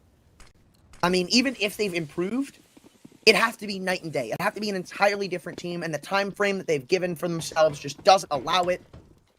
So you look to Ancient.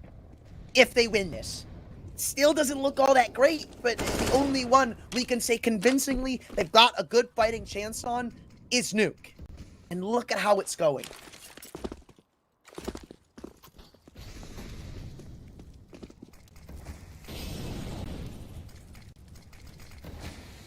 Still a lot of time to work with, but we know GODSENT, the nature of the rounds that they've been playing have been very, very slow, very methodical. Those cross smokes thrown out yet again. Plopsky always been the candidate to take the push. Try and find the opening kills. Right now it's been quite humble, quite slow. Got a lot of noise made for GODSENT. They have crept that 1 player across, but only the 1. Too sure what the game plan is, but they've got a minute to make it work here, Anthran. And you can already see Copenhagen Flames trying to get information elsewhere. But from Sky was half thinking about a push. And outside is their poison that they've picked. Bomb making its way through. Look at this position from TMB. So passive at CT spawn right now. No one's going to clear him. But this is going to be a lot of information when Joel makes the jump up. Wait, no, we've got it all wrong. Bird from Sky, he wasn't thinking about it. He was faking it, and he's single-handedly put them in the winning spot right now. 30 seconds, TMB, his only sole responsibility. You didn't even need a kill. It's just to watch over heaven. Give your A anchors enough time to react to what is going on, and that's exactly what he's done, even causing a distraction. Rusty, regardless of if he gets this kill, he's removed from the A take. It's a 3-man upper stack right now, beyond this stack. They're walking into the stack, and they're still being distracted. Bird from Sky. Activation on 1, but apparently the stack won't matter. Draken and Plopsky clean up house, and at the very last possible second to get the defuse in, GODSENT will take it away from their fingertips. And you thought, with everything that the Flames had done that round, they had the key, the formula to winning it, taking this game and taking us to map 2. But no, GODSENT will not give it up yet. And I kind of want to know what went so wrong there. Bird from Sky, he had the right idea. He forced them to go around outside. He knew by dropping down lower like that or faking it, they would instinctively try to reroute. And they did. But the 4-man A stack crumbled.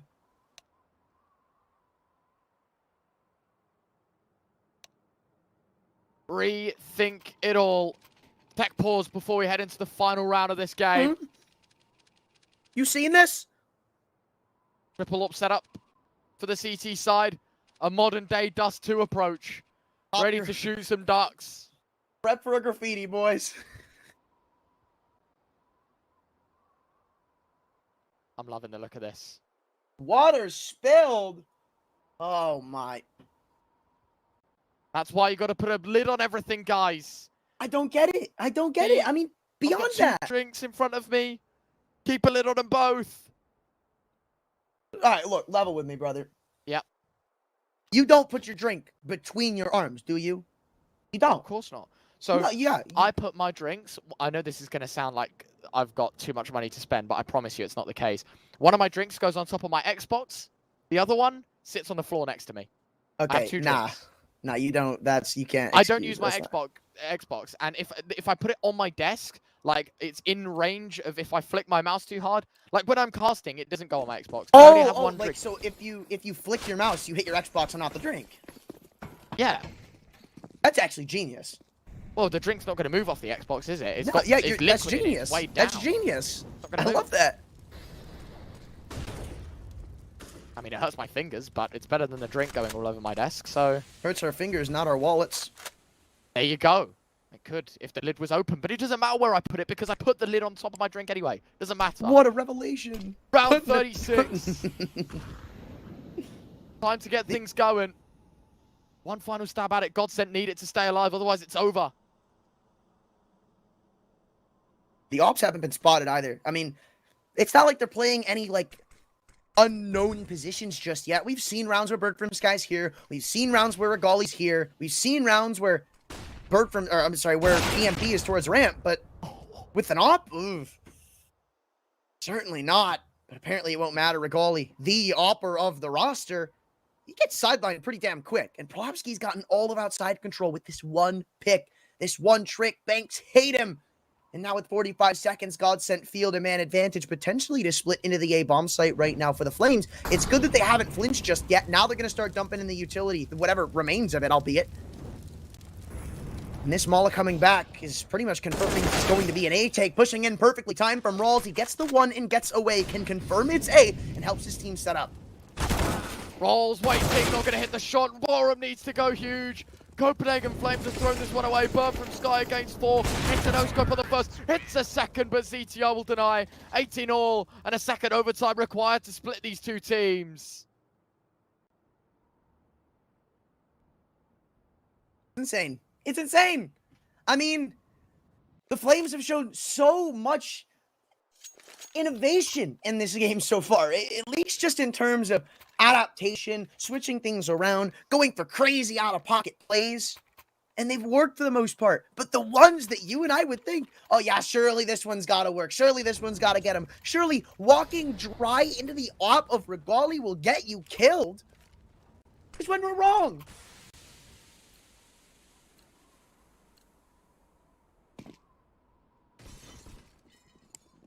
I don't get it. I don't get it.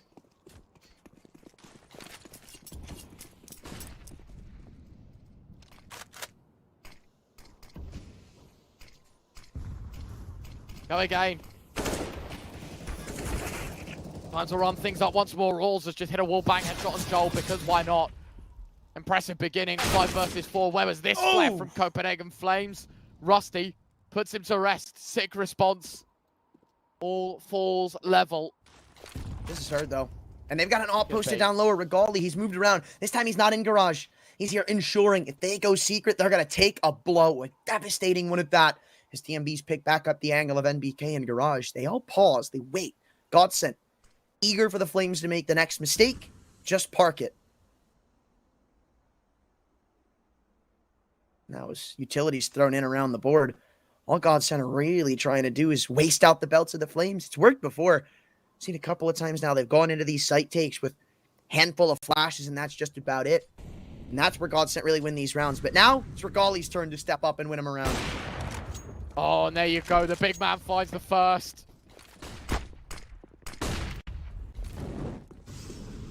3 versus 4. GODSENT, got to make your approach, and it's your final destination. It's B, and it's Bird from Sky from the heavens, getting ready to pounce on his prey.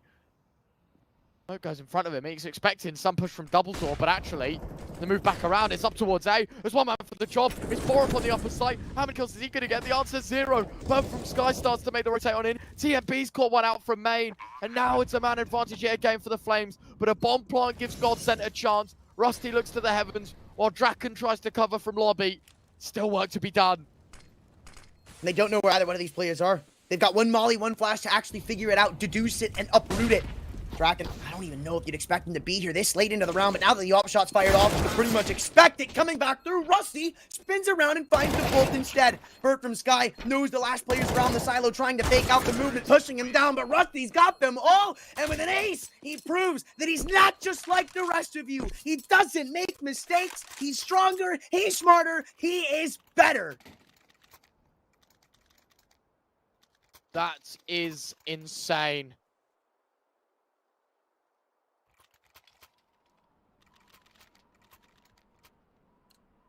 I don't believe it. I really don't believe it. 19-18, GODSENT advantage. And I never thought I'd be saying that. It's crunch time, boys. And it's Draken that finds the opener. Borup gone. And already drama at the start of this round. Within seconds, there's gunfire and there's death.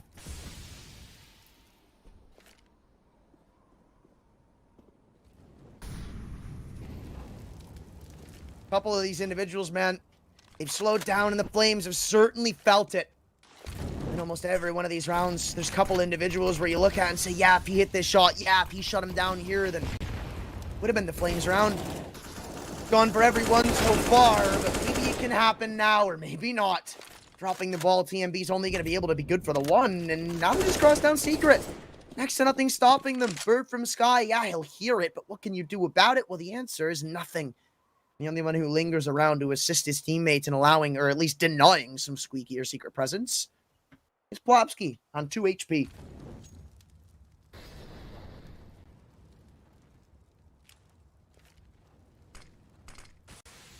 This is the GODSENT special, though. These mid-round slowdowns where they get caught, or rather at least where they try to catch the Flames, and usually do, to their credit. But in situations like this, the Flames, they won't. They can't flinch. You've just got to hold, right? Spotting Plopsky, Bird from Sky. Oh, he knows, but he pulled the trigger too early. He had the trigger discipline play, but didn't commit. 20 seconds now as they continue to push him down. All he's trying to do is buy precious time. GTR clearing the angle, doesn't drop the bomb, but with 13 seconds, they have to go into A. There's no more time to go down lower, and now it's where Regali can shut them down with 7 seconds on the cross. It's not a shot he will miss. The importance of playing your life to a T. That's why they paid Bird from Sky the big bucks. Incredible.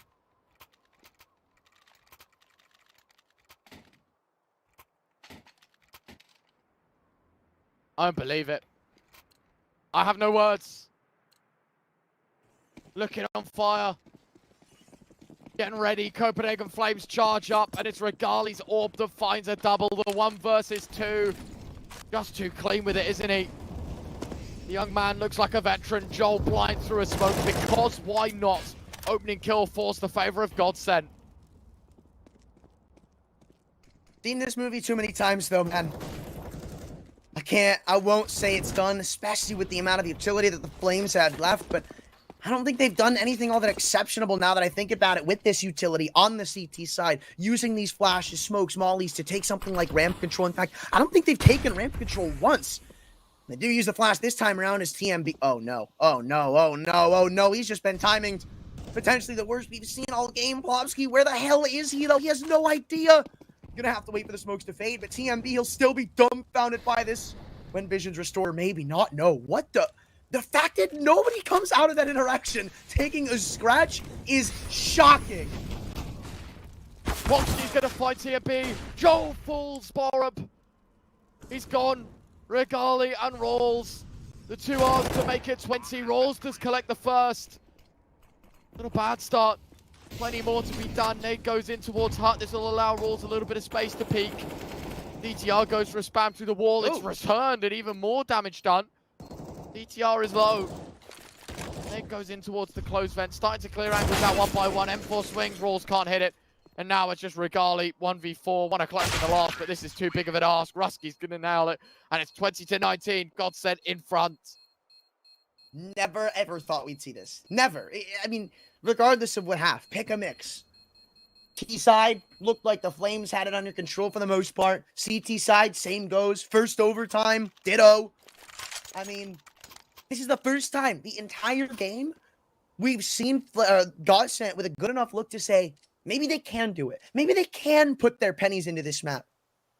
Obviously, there's still so much more to go, even if they take this. But the big key point for them is that they bought themselves enough time to warm up their individuals, to figure out the Flames a little bit, maybe carry that knowledge into Anubis, maybe not. But all they were looking for was a chance, and they've just gotten it. Now, with 1 round's lead on the CT side, they can send them home. They can take Nuke right away from them, and ripping it out of their hearts is Plopsky. 2 in from red, but 3 seems too much as Rawls gets the trade on a measly 50 HP margin of error. Still's going to feel an advantage for GODSENT. ETR, the timing not on his side. Joel probably called out by ZTR. The IGL telling him, watch out, could move through the smoke. One starts to fade. Regali confident in spamming away. Both players drop. B will be selected as the site that gets planted. They lift it out in the open, out for the taking. Molly misses. TMB spared his life. Draken gonna hit the shot on Regali though. Now it's just TMB 1 versus 3. I don't think anyone's going to be counting him into this round. Does spot out the first, but Rusty's just quicker to the trigger. And that's going to be 21 on the board. GODSENT 1 away from taking their map pick. It took a very long time to do so, but they're getting the magic done. And just when you thought they were down and out, they show new signs of life. Finally, GODSENT. The pressure off to say they're the ones with the lead. They're the ones with map point and a chance to send us to Anubis. Potentially groundbreaking for the series as a whole. And Copenhagen Flames, they have really started to fizzle out. That flame that once burnt bright has just gone to a measly couple of sparks. There is no more fire starters left for this T side. It feels like GODSENT just triumphantly overpower them now. Even Draken's heated up on the off from when he was so quiet coming into overtime. Less than 20 kills now. A defiant reason as to why his team has stepped back out in front and taken the entire baseball diamond here for themselves. First kill comes through, no trade in sight, and even Rusty just jumps away to try and bait him in. Regali clothesline Draken on the exit, so the trade is there, and now tenfold, and the Flames trying to eat back away at this man's disadvantage. Rusty falls. Joel's going to find Borup 2 versus 3. Copenhagen Flames don't seem done with this game just yet either. Minute and 8 on the clock. Still plenty of time to make a choice and make an option. Question is which side. Joel's expecting lower. From Sky shoots out a pane of glass, and that's going to keep Joel around for a little bit longer. And 100% they're going to move towards A. That is an intelligent move from the IGL of the Flames.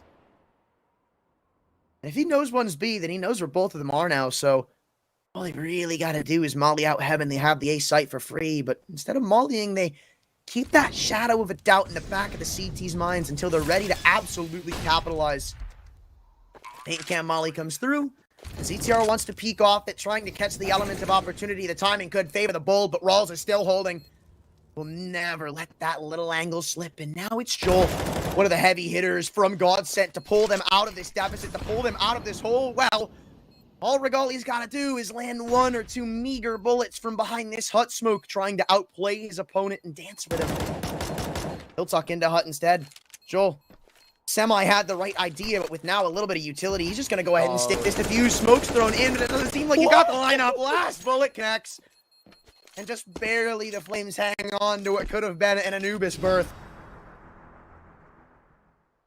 Copenhagen Flames hungry for triple OT by the looks of things.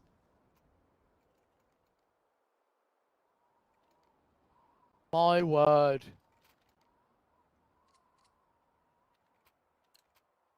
I do not believe it. Criminal, they might not even get away with it. Let's have a look though.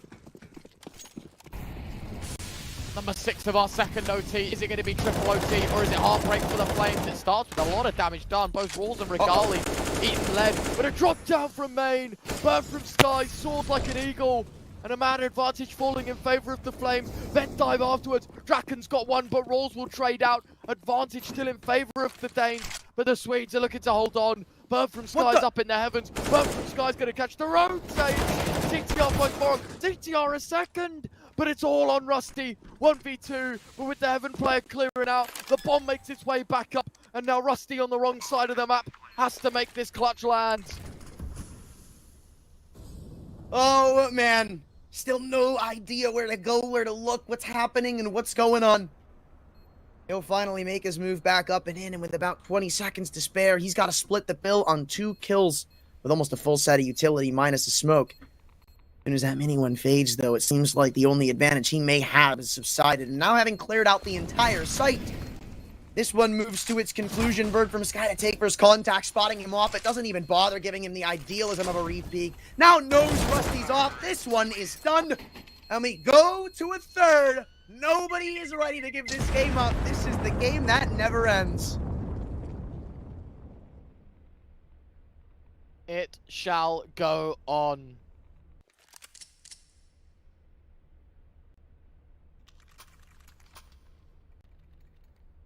Insane. Tech timeout before we begin. Only a short one though. Copenhagen Flames back on the T side, but consecutive rounds gives them the edge, I would say, in terms of momentum. I mean, how do you even put this game into words? What an exciting back and forth this has been. Trials and tribulations and drama at the end.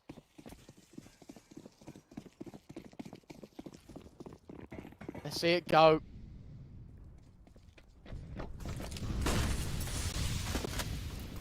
Trials and tribulations, that's true, but now Copenhagen Flames look for justice for all. And they finally find the opening pick to potentially deliver. Joel, though, in response, has gotten all of lobby. Overextension, though, could be huge. TMB's ready. They know this gap is open. You can see the entire time. Even the player with the bomb outside of lobby knew. Nobody gives up anything. The Flames have woken up again on this T side. That spark turns to a flame, and it may just turn into an entire damn forest fire. As already, this will be their 3rd round in a row. Potentially to take the lead unless Plopsky and ZTR have one hell of a 2-on-5 to bring it back. Moving back into ramp, it doesn't seem like they're going to be too crazy audacious about doing it, but this entire half, the Flames have done things like this, where even in advantages, they just refuse to go with the easy route, go into A, trade it out, buddy system in, because that's the only way they win, right? Take the extra 4 or 5 seconds, regroup down lower, really think about what they're doing and play against it. At every step of the way, that's what separates this team from the pack. That's why they do so good sometimes.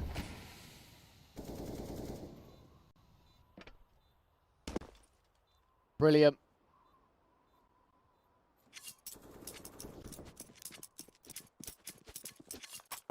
So well played. The blend between ability and brain. Just too strong. Copenhagen Flames will take the advantage. 22-21. 2 players survived for the CT side. It's all about saving money. All about keeping their own finances in check, which is understandable.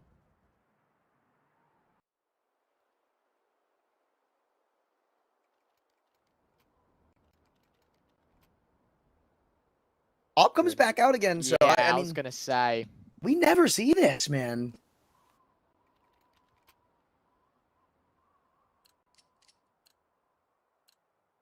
Has he done much with it on the T side? Not to discredit him or anything, but like, yeah, I feel like have the T side ops done much? I feel like it has been like very vacant. The only thing I can think of is the 1v2 that he hit from Squeaky Door, right? Like the most recent that was piece. no, that was CT side. Oh yeah, of course. Yeah, fair enough. Well, anyway, it's the Rifles that start the round. Bird from Sky training his late teammate of Rawls. It's Plopsky that gets removed. No care towards Garage, though. Means Draken gets a very easy pick. 4 versus 3, Copenhagen Flames. Okay. Orp made redundant. There you go. Take the Orp, fella. I see why. On threes, though, I don't really know if this is going to flavor the Flames all that much, considering how much space GODSENT really have right now. I mean, full clear on ramp, lobby controls pretty much theirs, and the Flames don't seem to be too weary of this. They don't really know where they want to go. Moving back in, though, Rusty gets a bit too impatient, peeks in. TMB holding, won't actually find the kill, and the repeat favors the bolt still. Aurup drops, CTR falls, and it's all up to one again in Joel. Knowing he's usually towards that A region, though, they're just going to go ahead and take their business elsewhere through the ramp room. They'll quickly dive, but Joel will be ready to meet him head on. Smokes to follow suit, but not on either one of the doors. That's where the Molly's going, and they're just going to plant inside of this smoke, going through it. Joel wants to drop it before they can actually get the digits punched in, but feeding him outside the smoke. Borup has got his name written on the 8K. And even though it's messy in the end, the Flames will take it away. Another half, they get 2 rounds on the T side. Could be all 3 as well. One last stab at it. GODSENT still have an AWP.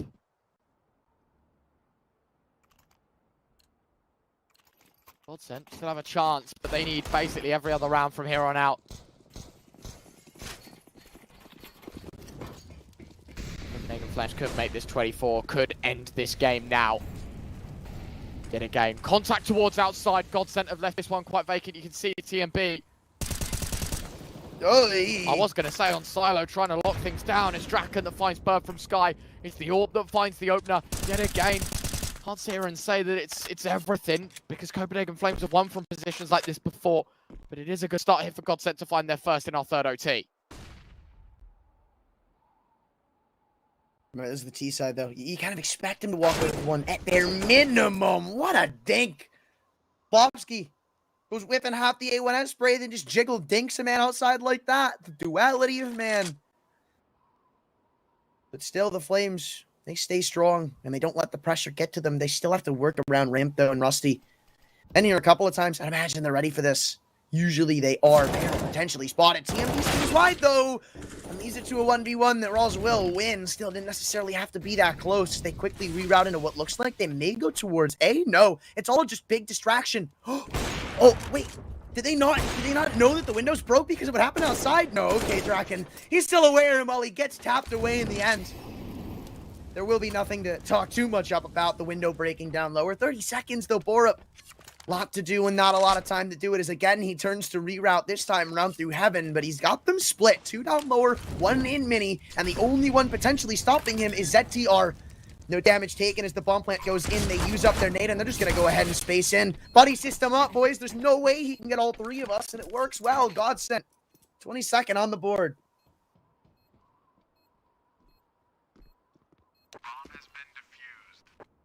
Respectable. GODSENT at least getting one, but Copenhagen Flames sit with the advantage. Second half is an interesting one.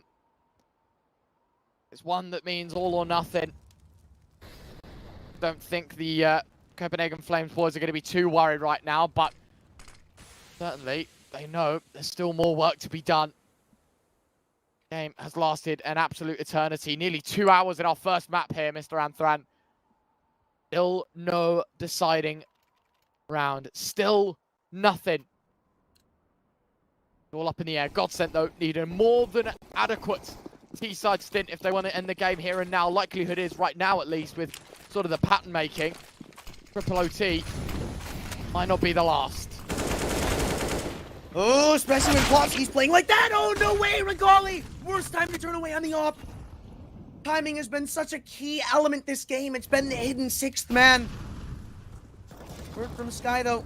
wants to find some timing of his own, though. Rusty's escaped jurisdiction and only gets tagged up via the molly.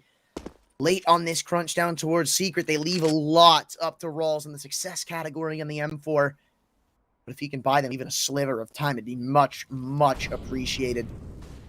Getting ready to just, again, buddy system in, too. There's not really going to be much to stop out GODSENT, especially if they space right. Rawls moving in. They still haven't cleared him either. Are giving him a 1v1, too, but Rusty won't lose it. All up the bird from Sky, and from the flank, a whiff will be better than the kill. Tied up again. And GODSENT, the T side, seems to get ready to take another lead. Yeah, I told you, man. You can't doubt it. Doing very well right now here, GODSENT.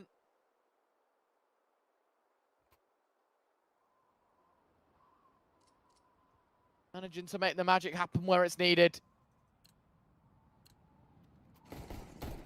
Brilliantly done so far. All-tie game, 2 more to go. 1 on each side means quad OT. Anything more or less means one team will win and one team will fall. Being the GODSENT mapping, it should be going their way. You never know about these situations. Copenhagen Flames, we know what they're like on their CT side. Just need to really get the ball rolling.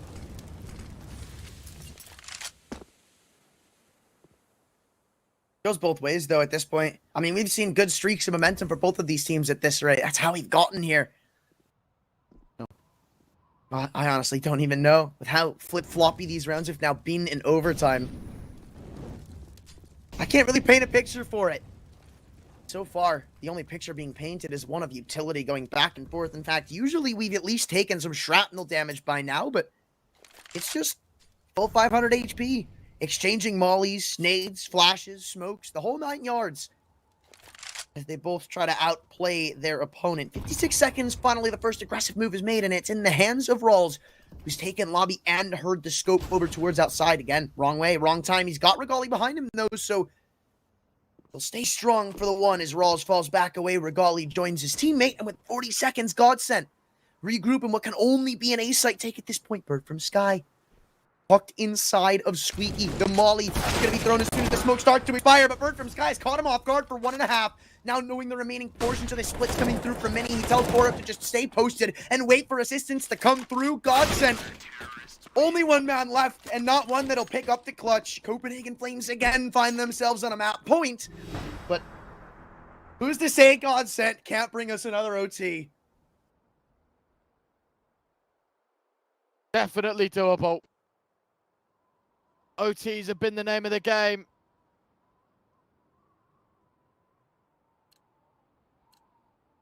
Where it gets funky, of course. One more, backs against the wall for GODSENT, but we know they've delivered in positions like this before. Time to get the ball rolling once again for GODSENT, otherwise the Swedes lose out on their pick.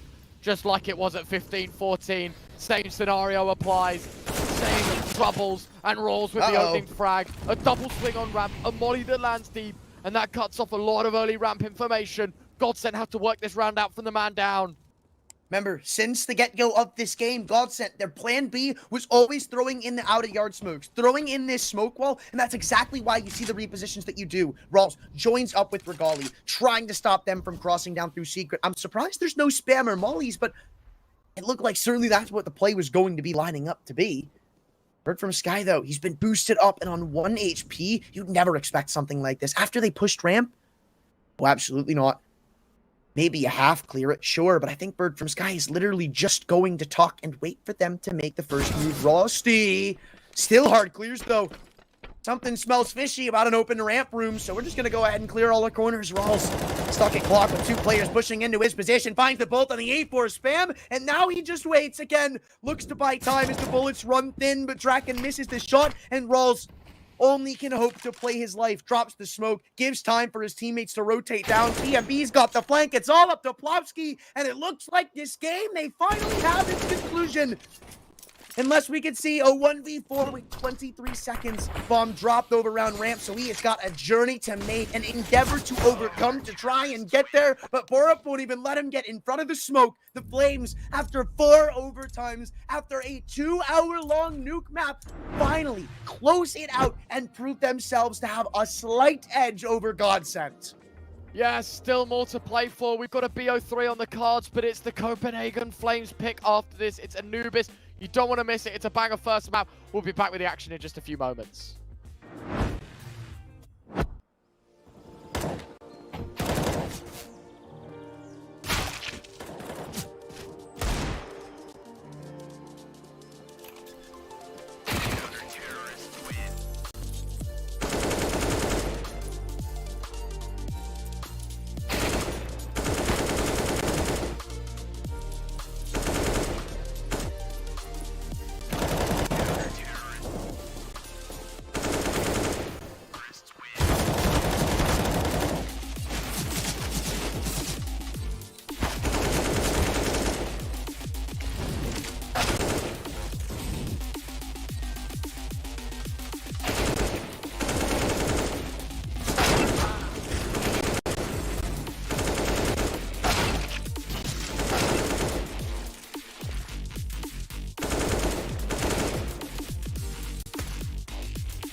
A very complicated job, but I love simple things so much.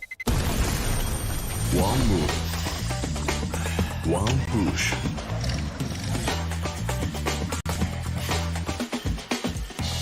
One touch.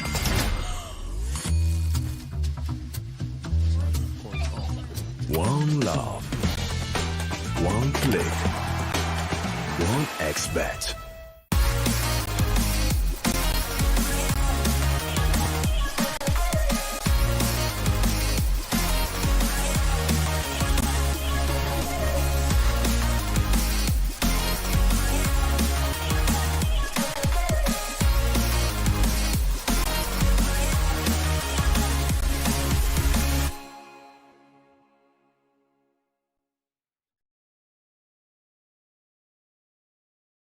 Are you sick of just opening cases? Join the events.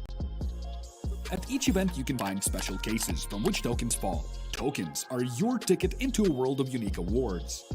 For tokens, you can buy a skin, premium, or special balance. Try your luck in the skin generator. Also, you can leave your tokens at the token vault. And the more tokens you keep, the better skin you'll get. Add variety to opening cases with Hellcase. The hunger for glory feeds the desire, the courage to look for a challenge, to feed your ambitions.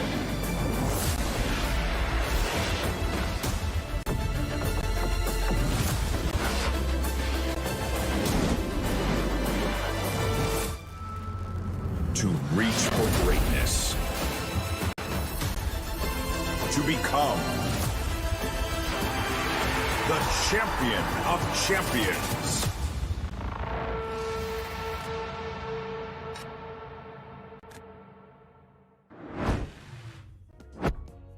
A marathon in map 1 sees us through to Anubis with mixed emotions. I'm going to go with Anthra, and I think that's the nice way of putting it, because that one was a hell of a cast, right? It took us, what, 2 hours, we were just saying? Basically, to get through Nuke. It ended in quad overtime, it ended in drama, but it ended up in Copenhagen Flames taking that GODSENT map pick, which means we head to the Copenhagen Flames selection with GODSENT being 16 rounds away from being knocked out of CCT South Europe Series 3, and more ultimately dodging that spot in the semi-finals against the winner of BNE versus HONORIS. You know, I'm kind of happy that we do get to see this to an extent, because if it had ended in regulation, my #1 problem with Copenhagen Flames that map was going to be that it was just gimmicky. That's all it was. You saw in the first half when they won at 9-6, 3 or 4 of those rounds came from good anti-ecos, good eco wins, some random pistols, and more so GODSENT making a mistake than Copenhagen Flames doing something all that crazy good. I mean, yeah, sure, there were a couple of reads thrown into the mix, but you imagine if they didn't drop 3 pistol rounds, yes, count it, 3 pistol rounds, it's a completely different half, if not 9-6 in the other way or worse. Then you look at their T side, they had a couple good rounds, they had a couple good pace changes where they rushed into A, caught them by surprise a few times, but the moral of the story was they were all gimmicks. When they went to slow it down, when they changed the pace again, when they let GODSENT start to catch up the speed of what those gimmicks were going to be, when the gimmicks ran out, you saw how much they struggled. Then they go into overtime, then they show a little more merit to it, and then we get to where we are now with a strong finish, giving them a leg up on Anubis. Round number 2. Map number 2, not round number 2. It's round number 1 of map number 2. Map 2, round 1. Too many digits. 1. Rolls opens things up for the Flames. USP doing its thing. Just long range, long engagements, long day. It's Joel that hits the deck early doors. Rusty got to be careful through the smoke. Rolls punishes a second time over. Bird from Sky finds another. A goose that leaves him low. But it's the USP and CMP getting aggressive, jumping around as it finds the last. Borup closes the show, and Copenhagen Flames win the pistol. Very, very quick start. That one was no gimmick. It was just Rawls doing Rawls things, and after the opening pick, you could see how much a fork in the road it put for GODSENT's actual forward progress. So not even a bomb plant means this is just going to be chalked up to a quick full save. 1-1, we go MP9 to FAMAS ratio on the CT side, so we draw the line early on. I don't think GODSENT will be contending regardless of the upgraded weapon that the Flames bring in.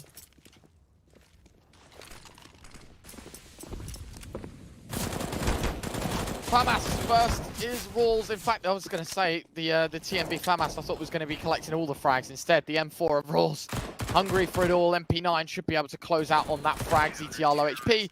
And from Sky does eventually finish his dinner as TMB finds his first as well. Copenhagen Flames making that a very, very easy second round. But GODSENT being on full Glocks means they get to bring out rifles in this one. There wasn't too much to talk about there, but night and day here. We got a couple 8Ks in the mix already, as you said. The scouts on Draken. The utility still leaves a little bit to be desired, but all in all, a pretty round the edges goodbye. And I'm sure GODSENT will really try to whittle back into their play style that we saw in Nuke on this one. So, in the meantime, I'll ask you, what do you think about Anubis? Love it. My favorite map. I don't know if I'd say my favorite, but I am certainly a fan. It is my favorite by an absolute long shot. Like, there is no map right now in the map pool for me personally better than Anubis. I used to love Ancient. I did until they changed CT spawn, and then Same.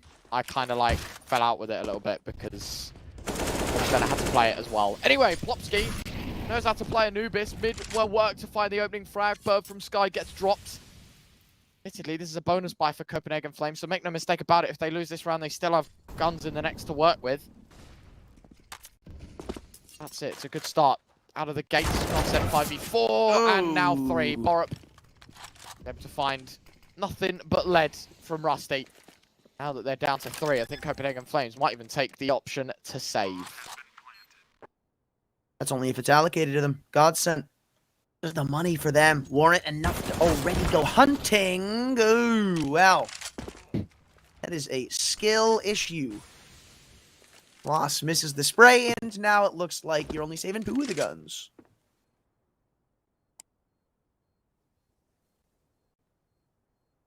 Decent. At least 2's better than none. That's how we should be looking at it here. That's true.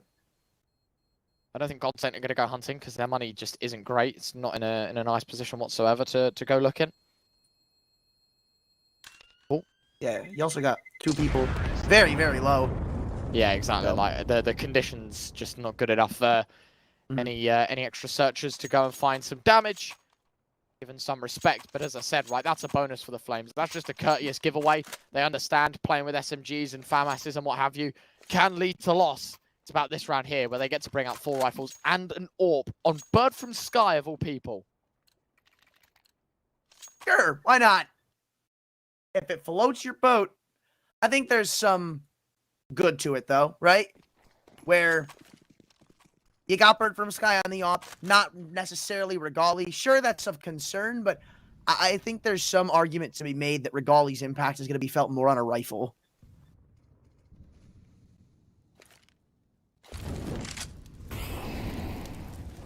And that's why. Yeah, fair enough. Just shoot through smokes, mate. Need to get kills, more of them. Gotta shoot through smokes. Oh, like that. Yikes. That's unreal.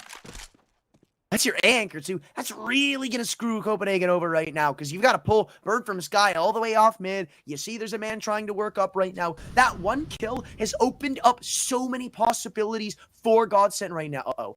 Uh-oh, TMB. Never going to be expected here. Maybe he will be, but Joel only half-assedly clearing, gets him punished. Bombs dropped, and GODSENT are going to have to make their way all the way back around just to recover the bomb. But nobody's... Wait, this is kind of bad. Nobody's even holding for this cross right now. So, well, I guess, yeah, the fact that he hasn't been killed already does close the possibility of a timing. There was a world where they could have just walked in through B to get the bomb. Rawls waiting. Draken head spotted. Information goes both ways. Draken Can't hit the shots. 3v3, 20 seconds left. The bomb has to be picked up. There's no chance at A. It's got to be B. And look at this Molly flank. himself. Bird from Sky. Look at him go. No, that wasn't CT-sided Molly. Oh no, maybe you're right. Anyway, CTR in behind. He's able to take down the rifleman. Regali waits, but he knows Bird from Sky. The flank could be good for some damage. The AWP fires prematurely, and now it's all down to one. Oh, damn! What the? Regali! He drops the bomb. Draken runs through. Regali with a 1v3. That is sickening to watch. What the hell? Regali, you beast! What? He's spraying down the first on the cross. Okay, I should elaborate. The round was already done. The round was already done. There was 6 seconds. They didn't have time to get into the site and get the bomb down. But the fact is, if there was even a smidgen of hope that he could barely by pixels get that plant in at the last second, it's ruined by 2 stray bullets that Regali was shooting at another guy, connecting through the smoke and forcing that last duel. The only chance they had was Rusty diving through, praying to find that trade before the timer expired. But even that felt far-fetched. Copenhagen Flames, it's the biggest save we have seen this entire series. But it's going to cost them more than it will GODSENT, because they can rebuy and Copenhagen can't.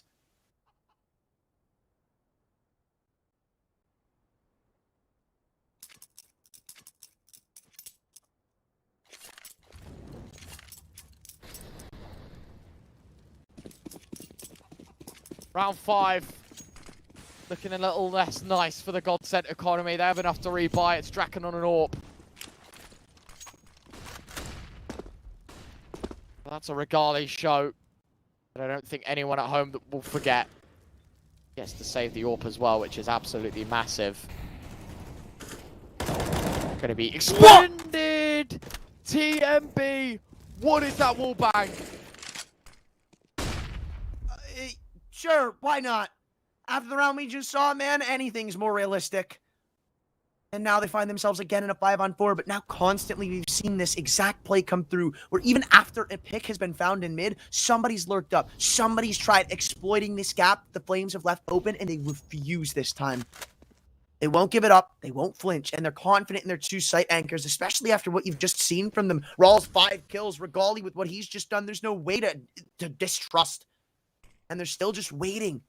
They know somebody's here. There's no way to keep throwing these smokes in if nobody was behind the mid doors right now.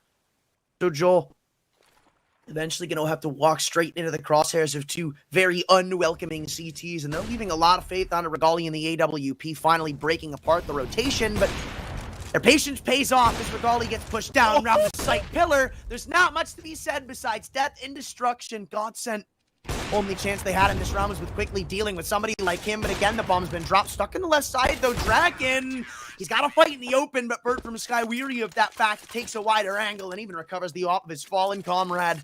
Flames shut down another round, and GODSENT are back to pistols.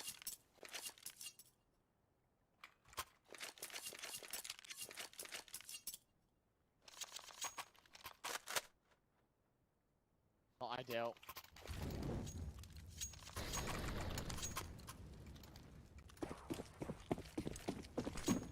Something big out of GODSENT here, even if it's damage. Can't allow the CT side economy to start getting built up. Very tough couple of rounds being played out previously, but this is their chance to return the favor. This is their chance to get back on the board. Joel hit the early engagement TMB, but obviously the rifle's always going to trump the pistol. At least it should. Charlie, narrow angle, baited out, Plopsky. Shows nothing but shoulder. Not quick enough to find the frag, but it is indeed Rusty that hits the deck first. TR over the top of the molly. I mean, Rawls didn't spot him through it. I mean, understandably so. Mollies can be very infuriating when it comes to sort of like the smoke and the molly itself, just covering enemies. But as it naturally goes, I think this FAMAS, even if it does go down 3 versus 3, no amazing chance for GODSENT to get back in this round. And especially with the time being wasted, it's not a pretty sight to be seen for a GODSENT fan. Nice shot from TMB as well.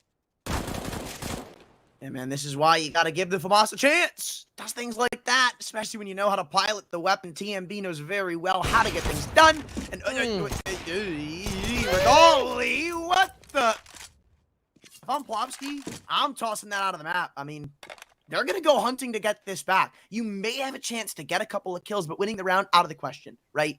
26 seconds. I guess you're going into a bye anyway, so bringing this in wouldn't hurt, but I think it's, more valuable to try to take it out because it would have costed them either big to get it back in or they wouldn't have been able to afford it. Doesn't matter, mate. It's done. Copenhagen Flames moving up and up the pecking order. GODSENT haven't really moved off of the initial one that they found in the bonus. Technical pause to come in before we continue with round 7. Of course, gives us good opportunity to talk about our partners at Hellcase. If you want to go and check them out, of course, you can use our code CCT. A 10% deposit bonus. Not bad. Try and get some cool skins, you know? Get the flashy knives and the guns, you know? I was going to say skins, but I already used that word. I've recently made a new pickup, Mr. Antaran, admittedly. Oh, I forgot. You're big into skins. All right, hit me. Yeah, I picked up my one of my new knives. It is a Talon Slaughter, minimal wear. So now I have my Butterfly Slaughter. Why would you... My Talon Slaughter, so one on either side. Why a Talon? Because the Karambit's too much money. Okay, all right, that's a valid answer. And that's valid. A Talon is a cheap man's Karambit, and the animations are basically the same. So I'm happy taking it on the chin. I'm happy saying, you know. It's like, I have a friend who likes Little Caesars, and there's arguments to be made for that. I mean, look, you can't beat $5, but if your argument isn't around the cost, if you like it because of the taste, oh my god, do you need help? Look, put it this way, right? A Karambit Slaughter minimal wear is double the price of a Talon. Yeah, I feel you. Ain't no way am I paying 1,100 Great British pounds for a Karambit Slaughter. Oh! That's Flames. messy. They're paying more than you are. Just for a couple of quick mid peaks that will not go untamed. GODSENT finally gets... Return to sender. Bro's playing Minecraft out here. Boom, boom, boom. Was that your Minecraft music impression? Sure. If so, we need to have words. I could have tried harder. I won't. I was going to say, please, yeah. Save yourself from embarrassment even more. Like Copenhagen Flames are attempting to do so. ZTR. Ooh. Says hello and thank you. TMB gone.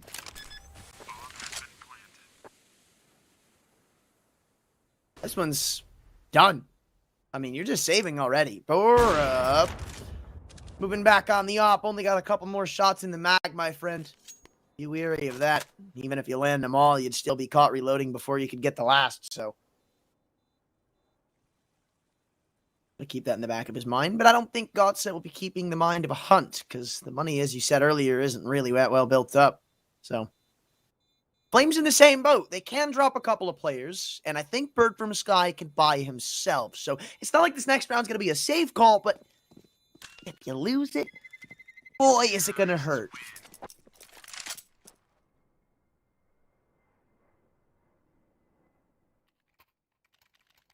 Five to 2. GODSENT still with a lot of work to be done, but Copenhagen Flames starting to lose out on their lead a little bit. I think understanding as well, a couple of missed shots have cost them their lives and cost them certain scenarios. Look at Bird from the Sky, by the way. You see that? What? He just threw his M4 to TMB for a deagle. Deagle, yeah. Selfless guy. Clearly just confident in his teammates. And I don't blame him, right? As an IGL piece with a deagle, you can focus on your map a little bit more. Focus on setting up your teammates a little bit more. I respect it. I respect it. Round number 8. It needs to be a difference maker for Copenhagen Flames. They need to start opening that gap back up, because the moment they open the door a little bit for GODSENT to walk through, they are the team to abuse it. So, yeah, certainly. Got to make the magic happen. Orp fires off. Jolt. They get flashed in and wants to take some aggression towards B. But from Scott, I'm loving this angle, by the way. This is like playing just 2 doors. Close. Unfortunately, the run and gun. ZTR does get traded out by Regali. It is a 1-for-1. Deagle for rifle. It makes sense. But in a 4v4, Copenhagen Flames their resources even more stranded. Ooh, okay. Regali, this is a very committed setup they're going for. This is all a big read right now from Bird from Sky. 3 towards B, understanding that you don't want to potentially test that up towards short. And I guess it's the right idea, but The execution's really going to come back to bite you. Palace Molotov off as they come walking out of con. Great off angle from Rolls. And it looks like this site's already lined up to be a good hold. CMB still in the corner, but Rusty ready and waiting for the peak to come through. A nade damage would just stop that bomb from going down, but nobody throws it in. Flash goes high as Rolls turns, but still no peaks to be delivered. They're all just buying time, hoping that the grand assistance can come here. Nade misses the mark. I think there's another one to be thrown, but only thing that is thrown is a flashbang. Nades don't land, and as low as Rusty is, it won't matter against the op. 4 up in the 1v3, and the dropped over M4 doesn't do anything. I mean, TMB, he played it so smart. He played it so well and waited. Didn't flinch, but as soon as he peaks, he regrets it. Rusty never stopped holding him, and he gets punished hard. 5-3. Game on, GODSENT will be saying. Couple of rounds put together means Copenhagen Flames put back to an eco. Bird from Sky going to take a little bit of a deeper investment, get a little bit of utility to set his teammates up. This is 5 USPs, hoping for any damage. Damage, definitely, would be unacquirable, especially when there's an AK from the other side of this volley. Only one from Rusty. Not ideal. Draken going to find one more. Oh, Draken can't hit a shot. Plopsky does trade, so the AWP actually left out in the open, but they've got the bomb right now. Regali's just hit another shot. No. Guys, you cannot be serious. Joel's going to take down the USP. It's all down to Regali. 1 versus 2. Flashbang into the water, expecting the peak. CTR, got to be careful. Playing with fire. But there we have it. It's a 4th on the board for GODSENT. But 3 casualties certainly was not the ideal scenario for GODSENT to be finding a success story in. That was horrifying. That was, like, straight out of a horror film. The fact is, Regali even had a chance to win that 1-on-2. When they come walking into his angle, they don't peek together. Everybody's full committing to the swings, and that's how you lose a round like that, right? You walk into the angle not knowing where he is with the amount of spots you can play around in that boat region. You gotta jiggle more. You gotta clear angles little by little. Give that info to your teammates and relay off at each other, or relay off one another. It was an eco anyway, so fact is they overcome it. Won't be dropping like they did on Nuke. Regali off angle in con is going to be double swung. And okay, did he not fire a shot? I'm so confused. It sounded like he did, and that should have been a collateral, if not at least one. Now B open for business. Bird from Sky doesn't have much to say besides a smoked off AWP. And even Draken's getting run down. Smoke doesn't proceed or seem to provide much cover as trade finally delivered. I don't know if you can go for this though. Less Bird from Sky finds that right there. ZTR's still stuck in mid too, so they've got a very big exit route back into this round. And what the? They're saving. What is this? This round is so weird. You've got 1 in mid, 1 in T spawn. Only one was in sight, but they couldn't have possibly known that. I have no words, to be quite honest with you.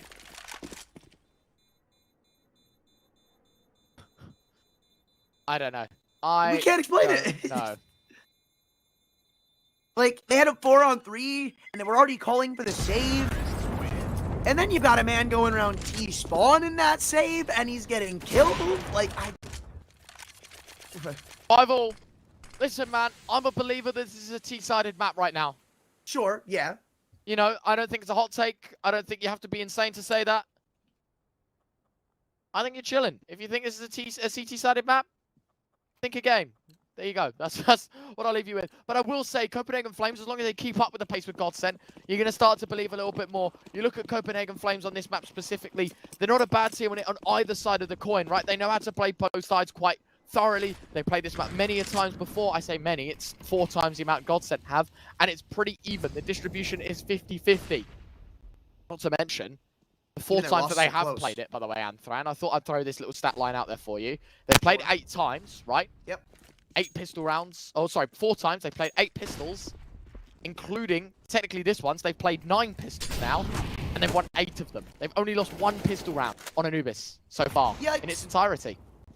And Regali starts things off on the right foot. The double setup for Copenhagen Flames already proven to be effective. As one of the rifles from GODSENT made redundant. And look at the HP behind it as well. Plopsky 36, Draken 54. It's not a pretty picture to be painting, but it's one that Copenhagen Flames will put brush down to canvas and try to put GODSENT on their own canvas, but it's ZTR that gets himself back up and stands GODSENT on their feet. Oh, but they know this isn't going to be coming towards Ray right now. Bird from Sky still got all of this info on the A main push. They don't know about this op being here. TMB still has to hold strong, though.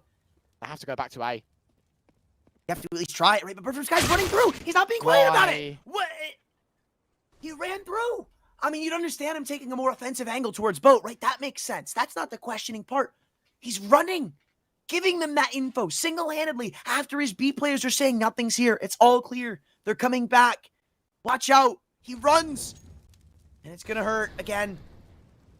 It seems like they've slipped the net for timing. ZTR was still outside the main. Oh, no. Oh, no. TMB, knife out. I mean, again, this round could have been won. ZTR, he's on half HP. Hold on. Bomb. Hold on. No way. They've thrown the rounds. What's just happened? Regali's won a 1v3, and he haven't even laid a finger on his mouse button. What is that? Oh, my God. Talk about a throw. That's massive. Copenhagen Flames. I mean, sick clutch. But GODSENT just didn't blow up the bomb. Didn't look at the time. Didn't look at the clock. Spent way too long twiddling their thumbs. See you later, fellas. Copenhagen Flames have the lead. What the hell? What? What? So, I get a lot of flack for telling people to stop being so quote-unquote lame and playing so slow. And this is kind of why.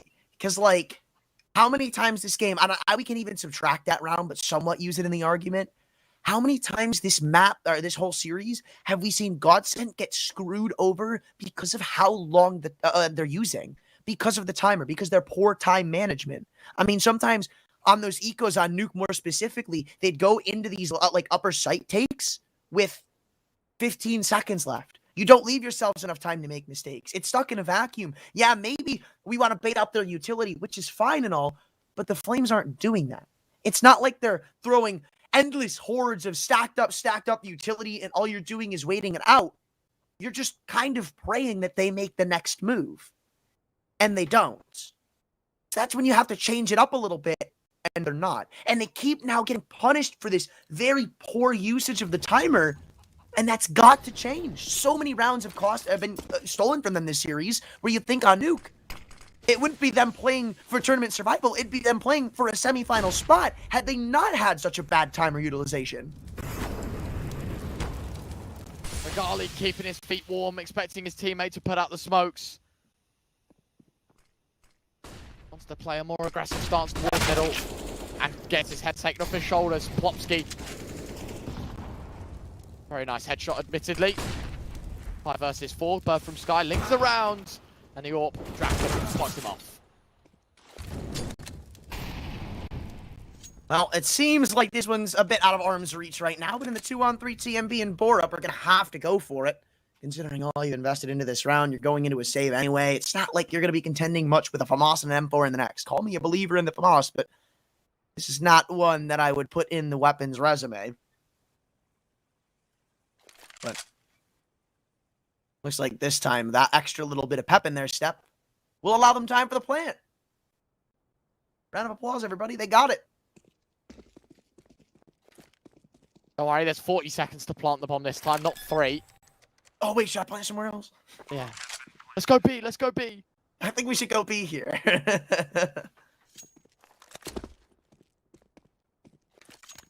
Life's good. Gonna get the save, it doesn't really matter. I mean, Copenhagen Flames are never going to attempt it, had they have lost the A site. Not a terrible scenario to be in. GODSENT will equalize 6-6. I mean, I'm just still so shocked about the last round. Such a, like, funky way to lose. Like, you actually had a lot of time. Like, you had 11 seconds, and ZTR's like where Rusty is. It takes like 6 seconds to get to site. You do actually have the time. And, yeah. I mean, the question to begin with at that point is, why is he so far removed from the situation, right? Like, I'd understand why you wouldn't just go charging in, especially after Bird from Sky makes a play like that, because theoretically, if somebody's running straight through a main with an AWP, even in a 3-on-3 like that, you're like, okay, he's just fishing for info. Somebody else has got to be on A at this point, right? But why are you still backing long? I mean, after you get that kill, you go up, you take a little more space in A main, because even then if you drop the bomb, your teammates are splitting in from short, you've got that trade on lock, you've got the bomb, and you've got the site, but they don't do that.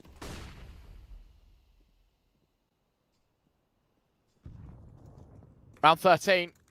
Chance for GODSENT to take the lead. Hopefully this time won't be as crazy as the last.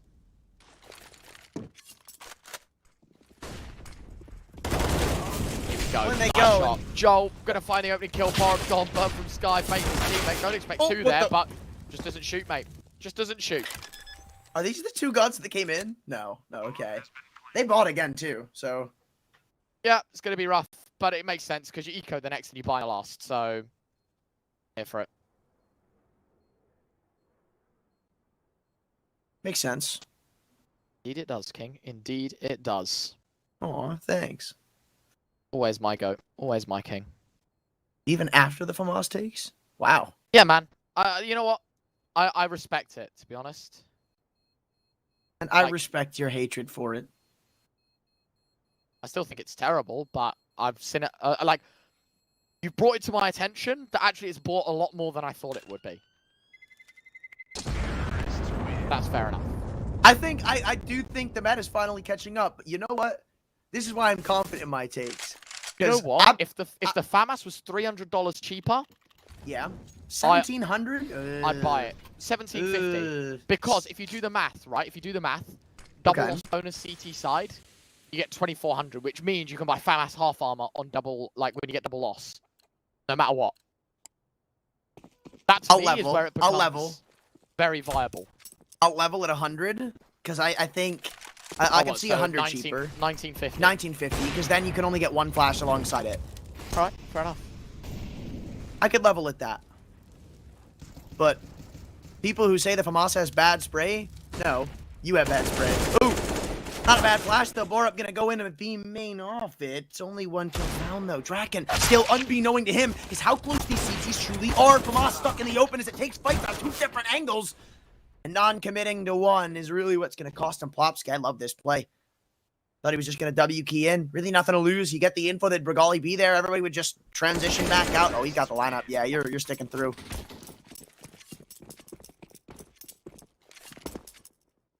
There we have it. FAMAS spray is just a C with a squiggly line, by the way. It's not hard. 8-6. Last round of the half. Copenhagen Flames have rifles to bring and heads to take. 7 would be decent. 6 is reasonable. I think 100% it could have looked a lot better here for the Flames. You can use our code CCT over at Hellcase. 10% deposit bonus, 70 cents for new users. You can follow the link under our stream to get involved with it to win yourself some awesome, cool gamer skins.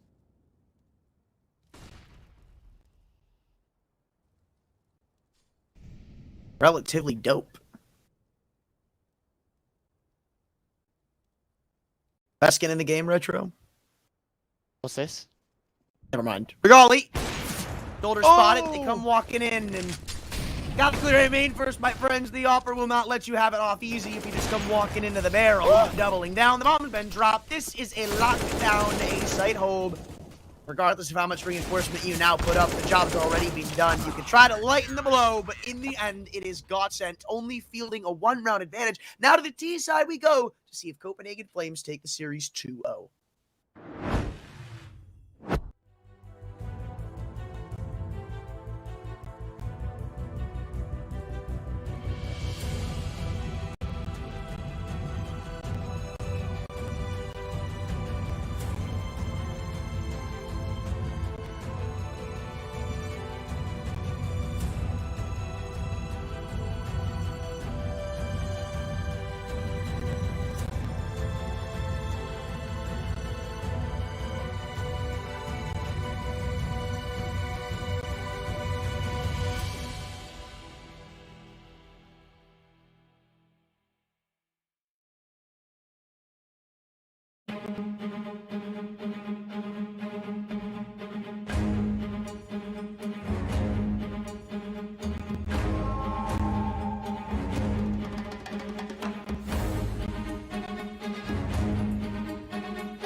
Hello, you good-looking gamers.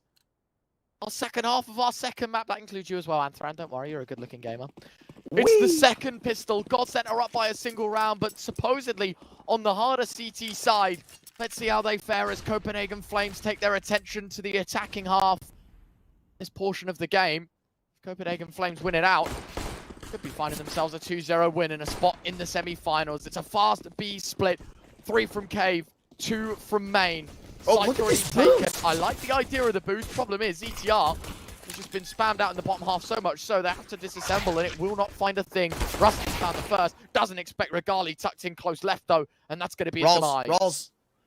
Rawls is still coming on a mid flank right now, but he's got to activate sooner. Now ETR, either Jolo's going to catch wind of this. So they peek together, trying to play off of the distraction, but every single player right now is in... Oh, it's not planning for them. I don't think it's planning for them. They're going to have to peek out through this smoke. Everybody's holding this smoke right now. ETR's on it, but they get off. They kill the diffuser in time. Both caught reloading behind the sights, but they both peek out. They still commit to these duels, giving them the opportunity to win them instead. Down right, they know the kit is dropped, so instead, Regali holds, and he gets the flick shot. Very chaotic, very hectic, but it's the man you expect the most from Regali with 4 on the pistol to save the Flames and give them their 9th win on the pistols on this map.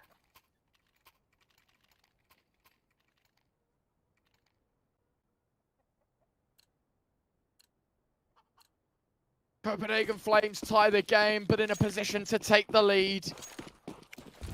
4 MAC-10s and an AK. Look at the hunger in making things quick. Draken on a scout has to take molly damage. So much of it as well. Honestly, at that point, wouldn't it have just been... Wouldn't you have taken less damage by jumping back to the smoke, taking the risk? Probably. Like would have. Probably. Uh-oh. Well, certainly demanding some respect is ET... Never mind. Nope. Never mind. Point averted. Oh, counterpoint. Rusty. Eagle in from Heaven. He's gonna get mollied out of position. Yeah, no reason to have to take that fight. Don't let him have a chance. Lopsy's still giving it to him through the smoke. Leg spotted. Believe that's a smoke bug in effect. And unfortunately, it leads GODSENT right back down the gutter. Only one man left. It's Plopsky running for the hills, and the Flames have won the breaker. Finally, we see it happen. Taking the lead. Very well played. Thick dismissal of the force buy for GODSENT. They're back on an eco. Should mean double digits for the Flames. So the next rounds become even more important.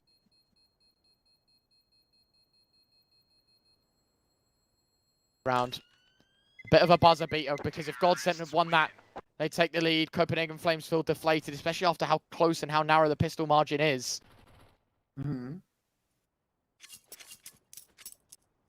It's interesting. But we live in a world of normality for now, Mr. Anthran. It's 9-8. I don't know what that is. What do you not know? Normality. I don't either, man. But that's why we're here. Smile. Exactly, man. Round 18. Should be a formality, an easy round. Anthran? Yeah? I'm gonna give a question to you. Sure, let's hear it. Hit me. Okay, including One more price. hot takes? So I got you. value Sure. for money. What's the best pistol in the game? Ooh, P250. Wowee. I think it was just an easy answer and you didn't give it. I was gonna expect you to say 5.7/Tech 9. No, I don't like the 5.7. It's like, what? For me, what does the 5.7 do so much better to afford the extra $200 than a P250 would? The spam ability, 20 bullets in the mag, one-shot headshot at close range. I don't know if the P250 does that, to be fair. It does not. It does not. But 90% of the time, even that one-shot headshot range is not used.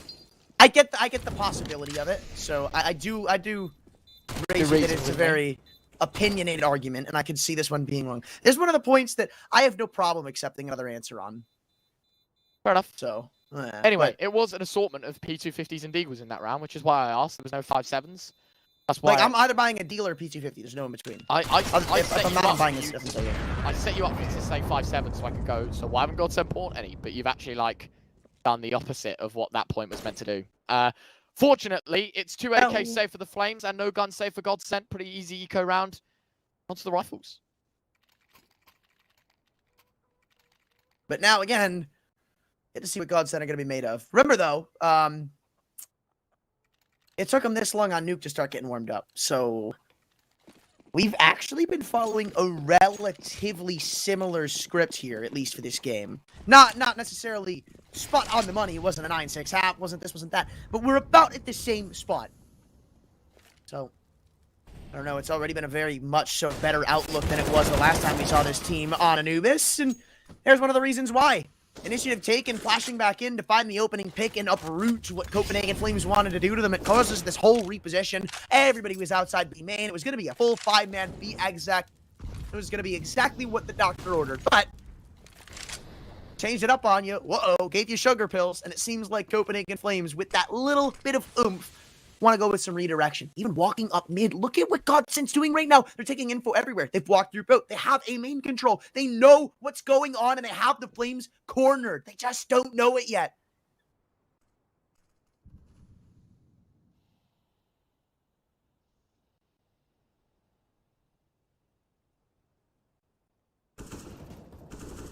$50 left. Shots being fired. They're cornered into middle. If they explode towards A, there's really only one defender, but they look back towards B. Oh, this is smart. This is a massive hole in the defense for GODSENT. They didn't account for this kind of play. I'm looking at number 9 on the map. It's Draken, and he holds a very narrow, very tight angle.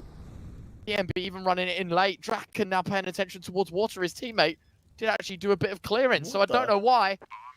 And this is a very strange scenario because it's a 4v4. No one shot at anyone.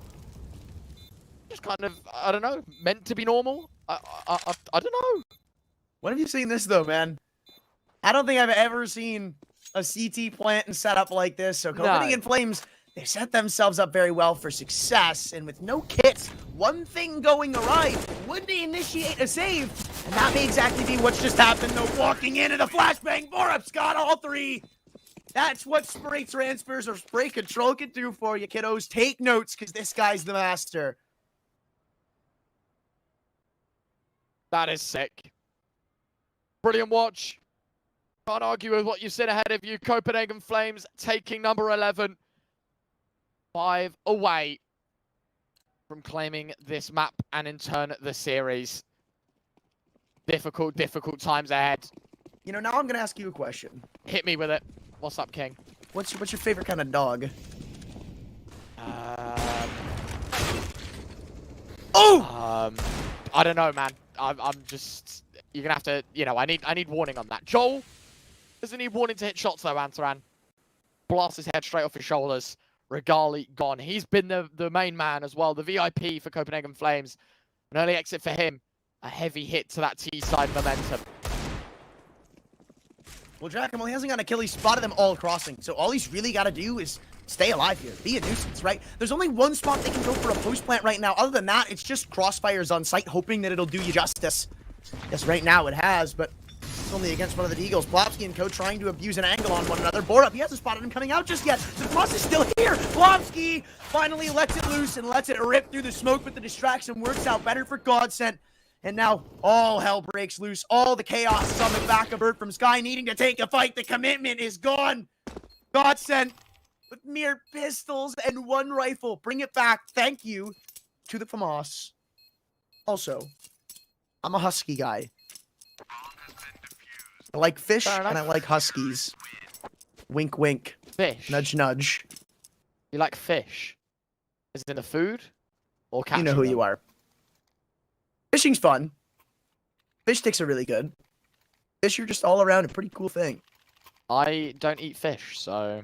What if we fished the husky? Dude, that's illegal.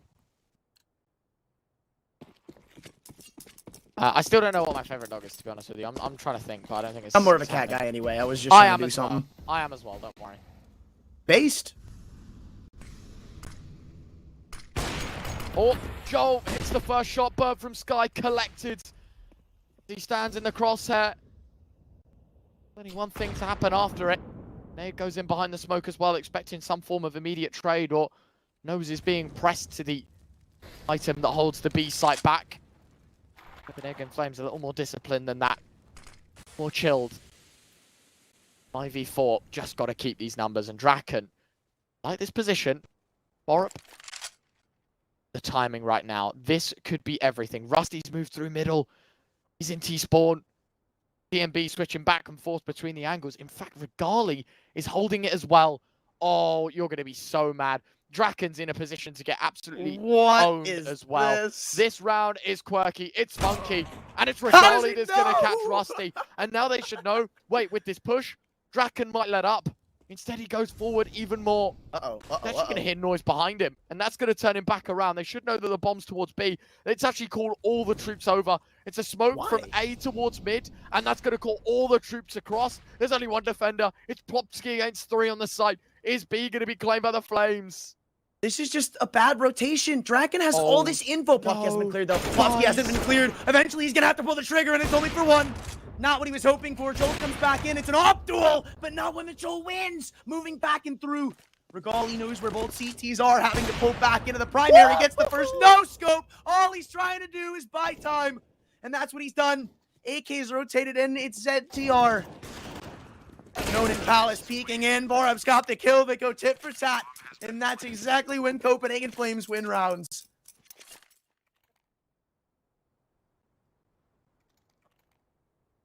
That was insane that Regali goes for the swing and not the plant.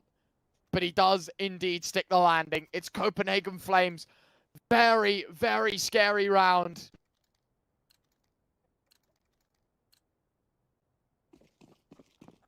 I mean, GODSENT, they just can't let things like that slip. Especially, I know it's this weird spot to be in with all this map control. It's very awkward, but I mean, if you really want to keep contending, you can't be dropping rounds like that, because look at what it's cost you.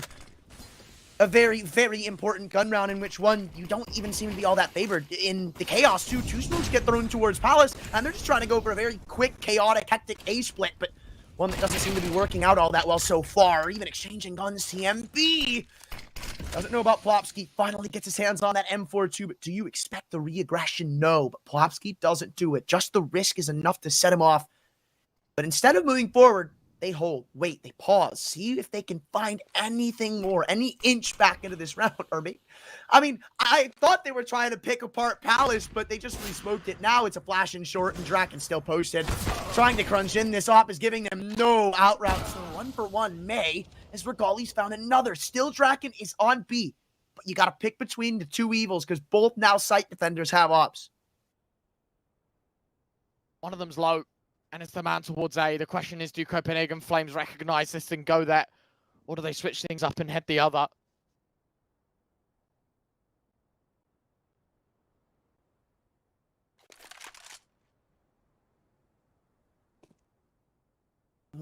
I don't... Either way, it's going to be tough, this right? Is good. No, this is good. This is really good. They've got mollies. They've got 3 flashes. They've got an They're going to be able to get a plant, too. If Rawls hits the shot on Draken, like, it's game over. There's no way Joel wins a 1v2. Regali's going to be spotted. Draken misses his shot. So does Regali. Both players survive, but a bomb plant makes this incredibly hard. I mean, do they go for this? I don't even think they can go for this.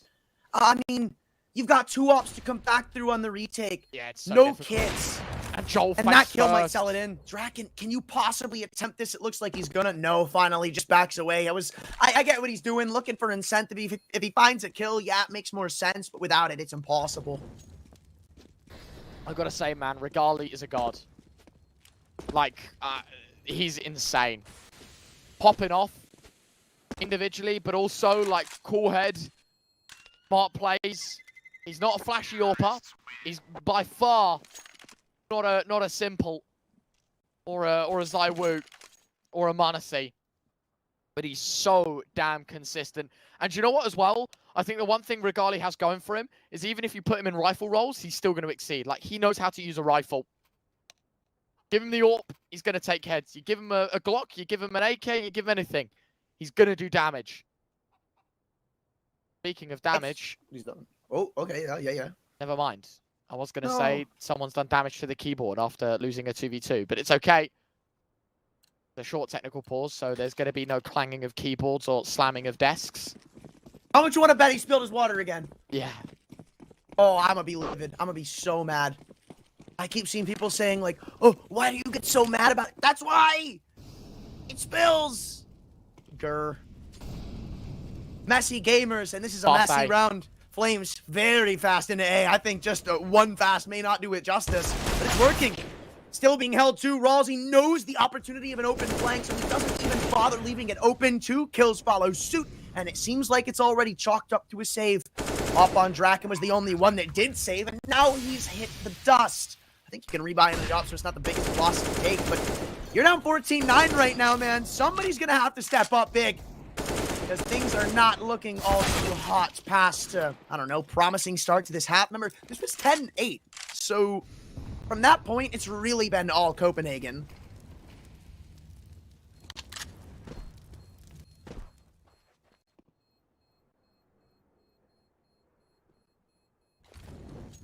Dunzo.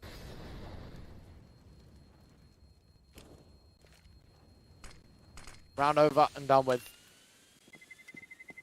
Very sophisticated one. GODSENT can just get gunned down. Absolutely owned towards the A sites. DTR gets away with an AK at least, so not the end of the world. See those odds over a 1x bet already saying game over and it's going to be done. I think there's going to be a way back in all honesty, for GODSENT.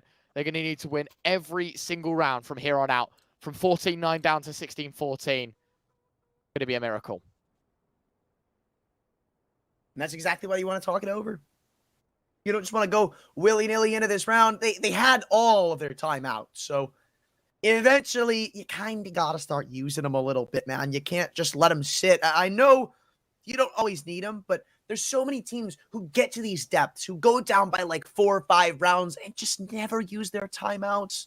I mean, they can be used for so many things, not just strat talking, right? Figuring out what the other team's doing. Mental tacks are so underrated in this current meta. Just pace changes, right? Copenhagen Flames, they're running all over you. If it's not to call a strat, I love that tack just because the last 2 rounds from the Flames have been so incredibly aggressive. You need to forcefully slow them down. And that's what that timeout can do.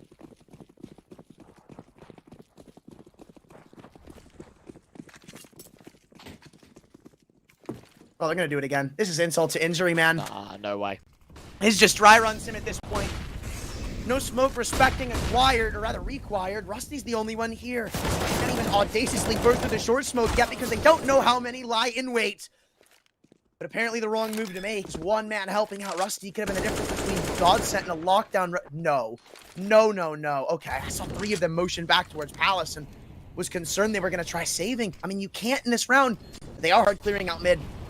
Knowing that Rawls is probably lurking around one of these corners, they really want to make sure they take care of him before they come back in, but now he's just playing his life. Again, being a nuisance, they've got 1 kit, and keeping an extra man out of this retake attempt is all the more impactful and helpful. It's worked out well. The Flames have 15, and they have 6 chances to now field a semi-final berth.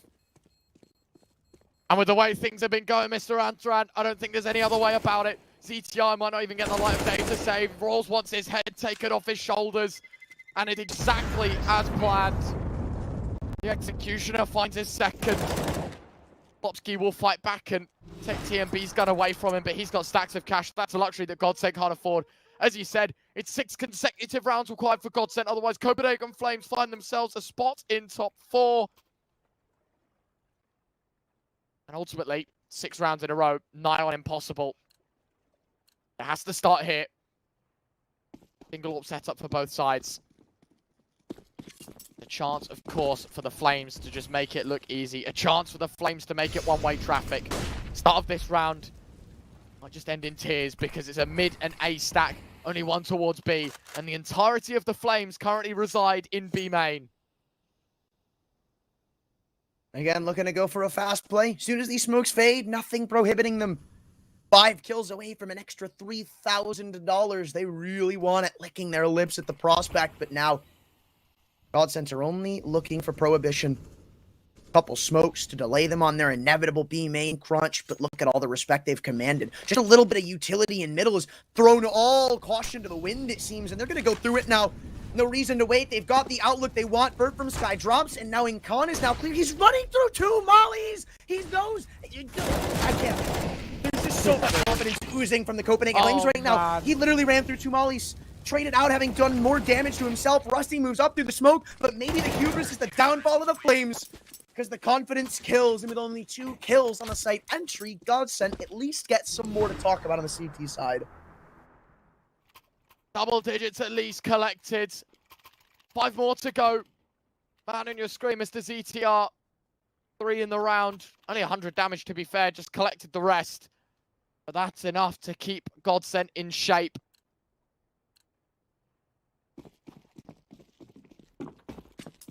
Physically, not mentally. Yes. Oh, no. Dude. They go again. It is insulting, man. Oh, but there's no smoke this time. Oh, I love this. I love this. Oh, the shift play. The contact. Popsky, get ready, good sir. Draken's here to bail you out. Regali trades. 4 versus 4. Molotov lands behind the smoking dog. Draken lets loose on his utility, trying to deny the plan. He did 9 damage and rolls his left What 3. Regali, aggressive in CT as TMB takes 1. Regali the second.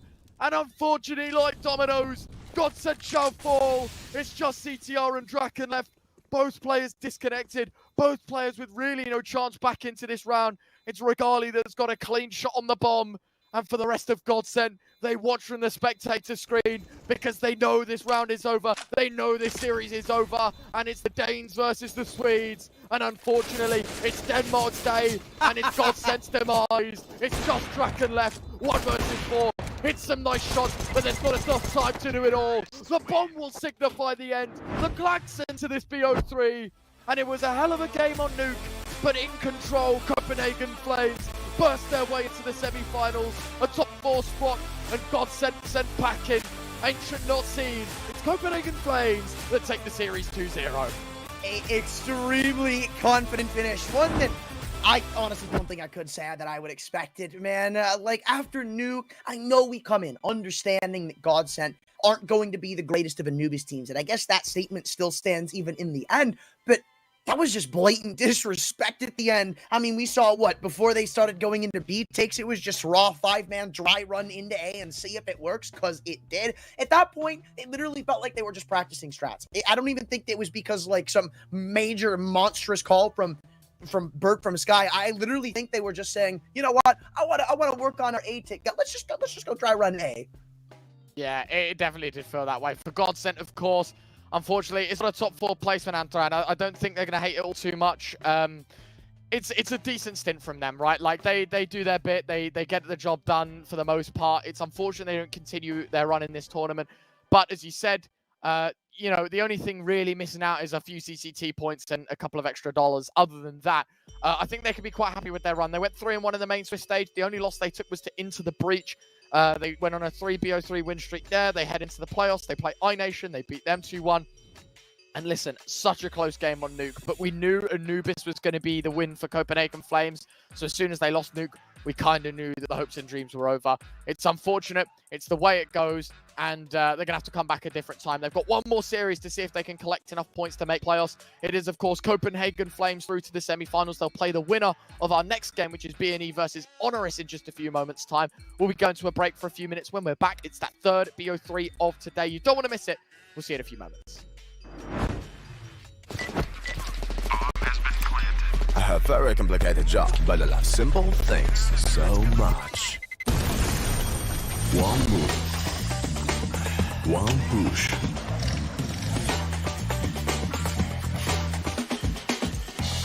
One touch.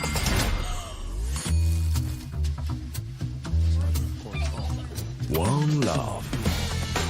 One click. One XBet.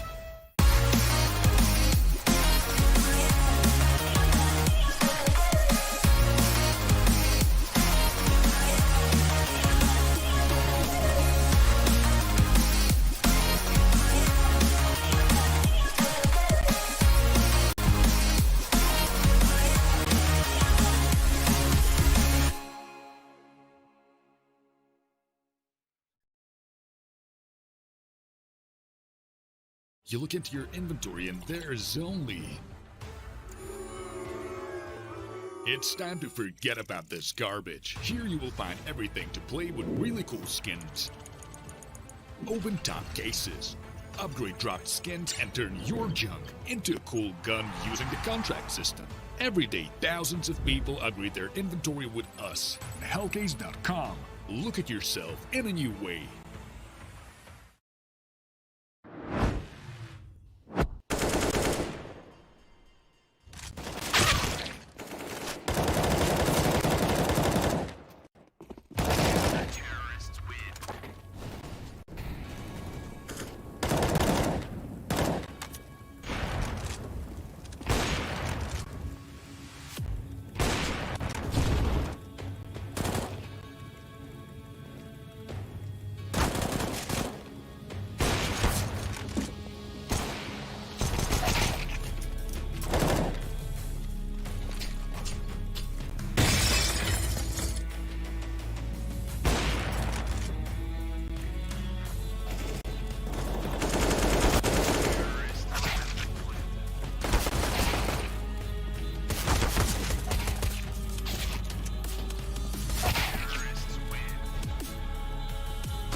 have very complicated job, but I love simple things so much.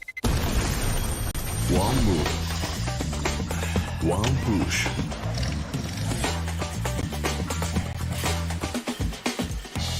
One touch.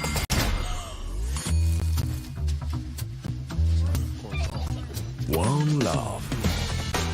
One click. One X-bet.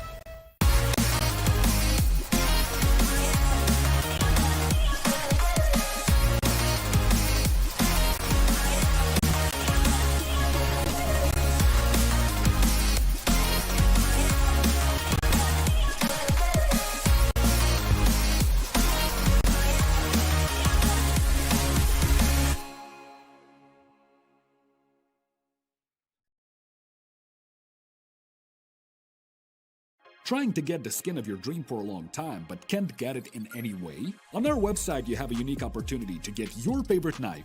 Users on our site can hand out skins themselves, and participants need to fulfill some simple conditions. For example, watch a video or buy a case on our website. After that, you automatically become a member of the distribution. Go to the user giveaways tab and do what you like.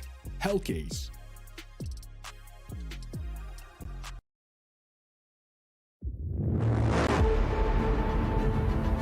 The hunger for glory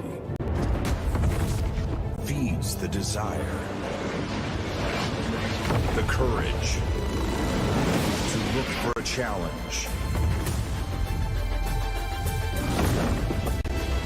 to feed your ambitions.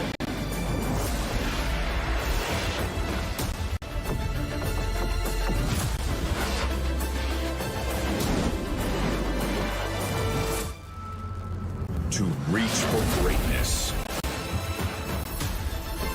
To become the champion of champions.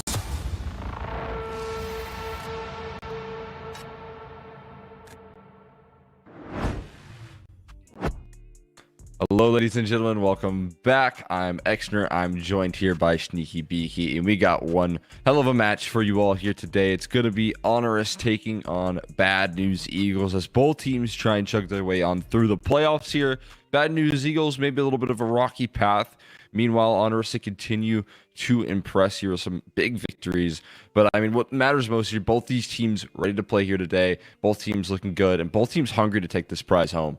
Yeah, I feel like HONORIS is probably one of the hungrier teams because they are constantly coming back. I swear we see them in every single CCT bracket, and honestly, it's nice to see them consistently hitting playoffs. They don't always make it as far as the quarterfinals, but they have done in this instance, and they will be up against the likes of Bad News Eagles. And under normal circumstances, I would say BNE 2-0, done, sorted. But Bad News Eagles yesterday, they struggled significantly against Undefined. They almost lost 2-0 to the 129th ranked team in the world, and now up against the 53rd, who looks to be in quite good form. A recent 2-0 over 500, a 2-1 over Eyeballers to get themselves here. Yeah, I honestly couldn't tell you with full confidence that I think Bad News Eagles are going to win this. I'm probably like 65-35 right now in favor of BNE. Yeah, it's probably a fair adjustment right there, right? We're still wondering what exactly form they're going to be coming into. I mean, what matters most here again is that they were able to close out that series, no matter how close. They still finished the job, so I think there's a certain bit of relief in that fact, and they get a day to rest up here, set their focus on this matchup to come in HONORIS. But I'm with you, right? This is definitely potential here. I just see the way that we see HONORIS got here, put in a lot of good wins. Obviously, they didn't have the best success over at the Central Europe multifinals, right? That wasn't the best of events for them. They took a pretty early exit, but now we're looking towards this matchup here. We're looking towards this event here in the online format, and these guys have looked much better. 3-0 in the Swiss stage. They got themselves to the quarterfinals. I think they're kind of building off that confidence, and if they can take that confidence into this game, they might be in good for a good hand here. Yeah, I mean, they also 2-1 the Undefined in their opening matchup. So that's a good sign. They did it in an easier fashion than the likes of Bad News Eagles, which is particularly telling. But whilst we ramble on, why not take a look at the roster for Bad News Eagles? Now, this team, they've been knocking about as a squad for a little while here. I'm sure most of you are familiar with Synopsy, Seneri, and Flatro, Rigon, GXX, and their new coach of Devilwalk. Now, Devilwalk has definitely been doing a stellar job of giving Bad News Eagles a bit more structure behind their puggy play style. But, yeah, again, yesterday they failed to really show all that they've learned and all that they impressed us with back on land, back in the CCT Malta finals, because they looked like a really good team there. They were maybe, 2 rounds away from winning the entire tournament before Eternal Fire get a ninja defuse on a Glock and a defuse kit, and then everything goes insane. But yeah, Bad News Eagles are a very prominent team. They're the highest rated in the tournament, and realistically, they should be coming out on top of this best of 3 and probably making it back to the finals, where I hope we have an Aurora rematch. Yeah, that's what I'm kind of hoping for as well, right? These two teams to battle it out versus each other, but I don't know if we'll get that for sure here. Again, Bad News Eagles, they need to continue to get some impressive wins. They need to continue to show up here. And Copenhagen Flames, despite some of the rocky form that they've come into in this year, they're still looking... Oh, I believe we lost Exeter for a moment there. But yeah, regardless, Bad News Eagles looking solid. Why don't we take a quick look at the Honoris lineup?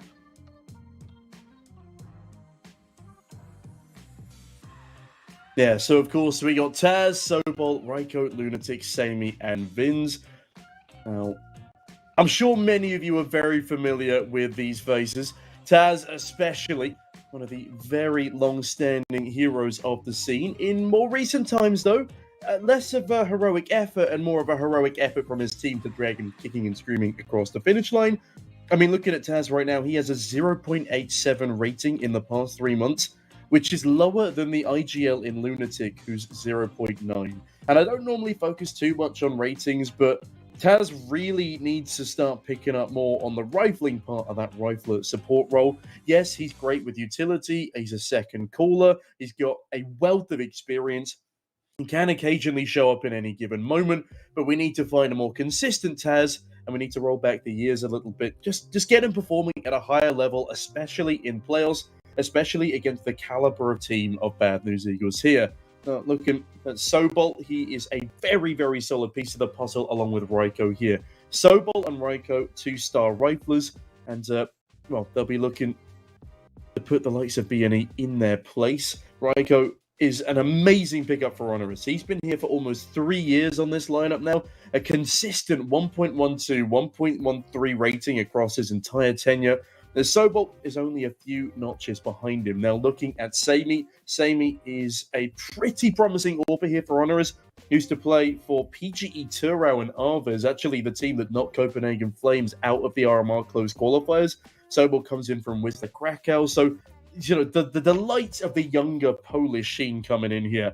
But to round things off, Lunatic, after I think a 4.5-year stint on Pact, has come to pick up the IGLing role from Grasshog, and Grasshog is now coaching for, I believe, the 500 lineup.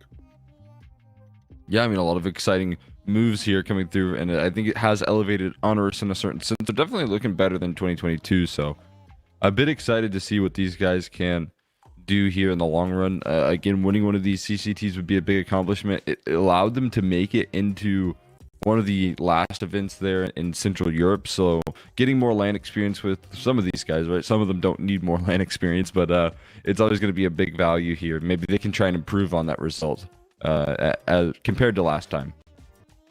Yeah, certainly so. I mean, there's a lot of improving that Honoris can do. Excuse me, I don't believe they have yet reached their full potential, despite the time they've spent as a roster. I mean, Lunatic is a fairly new addition, all things considered, with 2 months in there. He's been along with this roster for slightly longer than Devilwalk has been with BNE, so again, there's still a fair bit of adjusting to be done. But enough rambling about the rosters. Why not take a quick look at the vetoes, a very important stature here. Oh, no, There are no vetoes. We will be hopping straight into the server here, so ignore what I just said. And we will be starting on the best map statistically for both rosters of Mirage.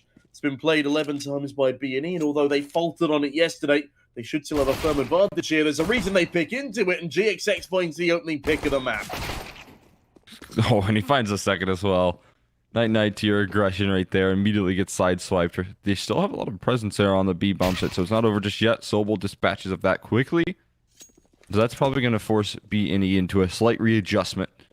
And if they do head in towards the A side as their end goal, they're in for a good chance here to close out a comfortable round. Ryko stands in defense and CT spawn, but they're kind of playing a retake setup.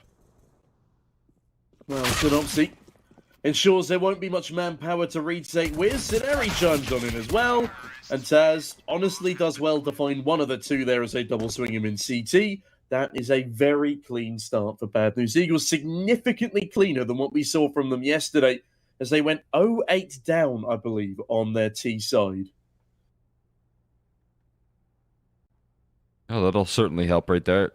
Picking into this one, just definitely a clear, field of comfort here from Bad News Eagles. They're coming into this one knowing that they're probably the better team, so they don't care about the comfort of HONORIS on this map. They're just going to go for it.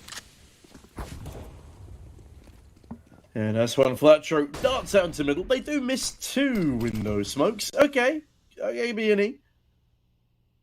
Just tricking HONORIS into thinking they have a chance in this one as Taz looks to keep watch on middle with his deagle. One Flatro is already in connector though. Is he going to push this smoke as Taz gets pushed on back by a wealth of utility? Lunatic, very nice 1D onto Juan Flatro. Great readjustment. And that's the opening frag in this force buy round. Oh no, Lunatic, where the hell has that second 1D come from? Synopsy normally the one dishing out these dastardly deagle frags, but instead, a 5 versus 3 here as BNE with their upgraded rifles. They've been plowed through by just the pistols. Absolutely overrun right here. Lunatic coming through with a nice 2K, and they're just so well prepped on this one. Flash off of his teammate's body right there, complicating things further, but Sobel not as clean with the deagle right there. Lets one slide. The boost, though, should shut things down. 2 more 1Ds come through from Taz, and GXX might just look to close things out here. 1v3. He has a chance here. And still a little bit of HP for him as well. Yeah, but he has to worry about his apartment's flank. Okay. Finds another one. Lunatic falls. Oh, but Sammy shuts him down. A valiant effort from GXX, normally an AWP, but quite proficient with the rifle as he proves just there. But HONORIS, they steal away a massive round from BNE. The force by Wax, the Eagles to pieces. And it's bad news for the Bad News Eagles. HONORIS look to capitalize off the back of this. They will be buying up into the next round. Of course they would. They won the previous. It will be the Bad News Eagles out to play for the T side now. Synopsy on a Tech 9 looks perhaps to be the first man in. Regardless of all of that, that is a messy round for BNE to be losing. And honestly, that's a greater victory than winning out the pistol. But Sammy, my goodness, another early victory in towards the middle. Trying to play off a one-way here with the Tech 9. It's a long range. You really need to land some headshots there. Just some decent damage there. Not too bad from Synopsy, but I don't know how much it's going to matter in the grand scheme of things here. You can see 5-on-3. They need some actual frags to come through, not just damage. And so far, they haven't been granted that. Sobel. Popping them shots off with the MP9. Scenario finds one there. More around the corner. This guy's deagle can really sing here if you give him a fight. And again, those low HP bars could start to get capitalized if there was a post plan, if there was the availability for that. Well, no post plan just yet. Sceneri does at least trade one out, but Samy's there to receive Sceneri. Synopsy 1v3. Goes into the apartments. Samy's waiting for him at the bench. This should be a fairly quick frag. A Synopsy. Oh, okay. I've lied to you. There is somehow a chance, but he's planting for sure. He will get the bomb down, but it's unlikely he survives any further. A very risky bomb plant there. Doesn't quite pay off for the full ordeal. Nice damage done by BNE there, and they do get that bomb plant as well, so they've got a bit of cash behind them, but it will still have to be the eco. Maybe a P250 or two coming on through, but otherwise HONORIS have a comfortable 2-1 lead and a far more comfortable economy than their opposition. Lunatic and Ryko can drop if needs be. This should be a convincing 3-1 lead. Should be there. Nice attempt. Good bomb plant there. Nice shots from Scenari. But no real chance in that clutch. Like you said, a bit of a risky bomb plant. Doesn't afford that. Of course, though, with a little bit of extra cash flow, they will go for a slight reinvestment in this round. They kind of get 2 half buys off the back of that bomb plant, which isn't too bad. And this time, they're trying to join their efforts. They tried for a little bit of mid defaulting in that last round. Well, this time, all efforts, all focus, tossed in towards B, I'd imagine, with the current positions here. Bomb even joining up, so that's even further confirmed to Sobel.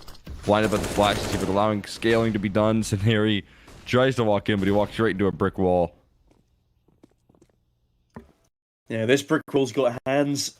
Tomeball looks to hand out even further pain to the BNE side. We do have a couple of upgraded pistols behind them, but so far on Flatro's P250, the only one good for the frag. Okay, GXX finds another onto Taz. Maybe they look to make this one expensive, but Lunatic with the A1S fires out. Good for 2. On Flatro 1v3, not going to happen. AWP retrieved. And they do probably sacrifice an AK because of that. They're not going to be too displeased with how things have gone so far. Bad news, Eagles. Well, with a gun round now. Had Rigon going 008 yesterday. So he'll be looking to put his first frag up cleanly here on a rifle buy of his own. Let's hope BNE can get off to a better start. But HONORIS on the flip side, they have impressed me thus far. Especially stealing away that second round, which is normally something we see on the BNE side of things. Yeah, no kidding. They got a taste of their own medicine here. But at least they're going to get a reinvestment back out here. They AKs back in their hands. Good firepower. Not the best utility here, so they're going to have to make do with a little bit less. This time they are able to land those window smokes. A key detail in that round that they lost to allow them to get back into this one. Top of connector smokes. Well, almost hit Lunatic. There's a flank towards underpass, though. And this round is spiraling here very quickly. They don't even know it. Sobel and Taz able to take down 2. They've lost their mid-prong of approach, and now they're losing A as well. Yeah, they're losing all their players in tandem. As Scenari, it's a nice headshot onto Sammy. And still a 2-man disadvantage that they've got to fight their way back out. So Scenari rounds the corner, rounds ahead of Raiko. It's a clean kill, but he has to get dinked in the process. Lunatic now guarding the cross. Has actually had a very solid performance early doors on Mirage. Here's Sobel to steal the deal, though. As HONORIS now lead 4-1. They win yet another gun round. Bad news, Eagles are struggling again on the attacking side. Yeah, I thought we were going to see a slight change there from their last time on Mirage there, but it is still pulled back in a pretty strong fashion.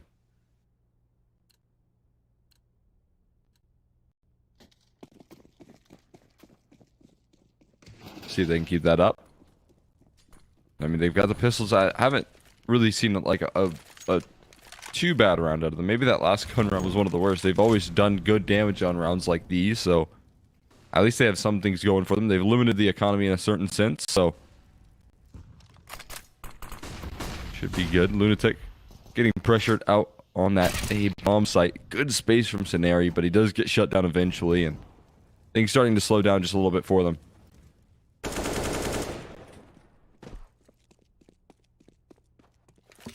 Yeah, another clean round here from the likes of HONORIS, and they might make to look it flawless, and obviously long-ranging with a P250.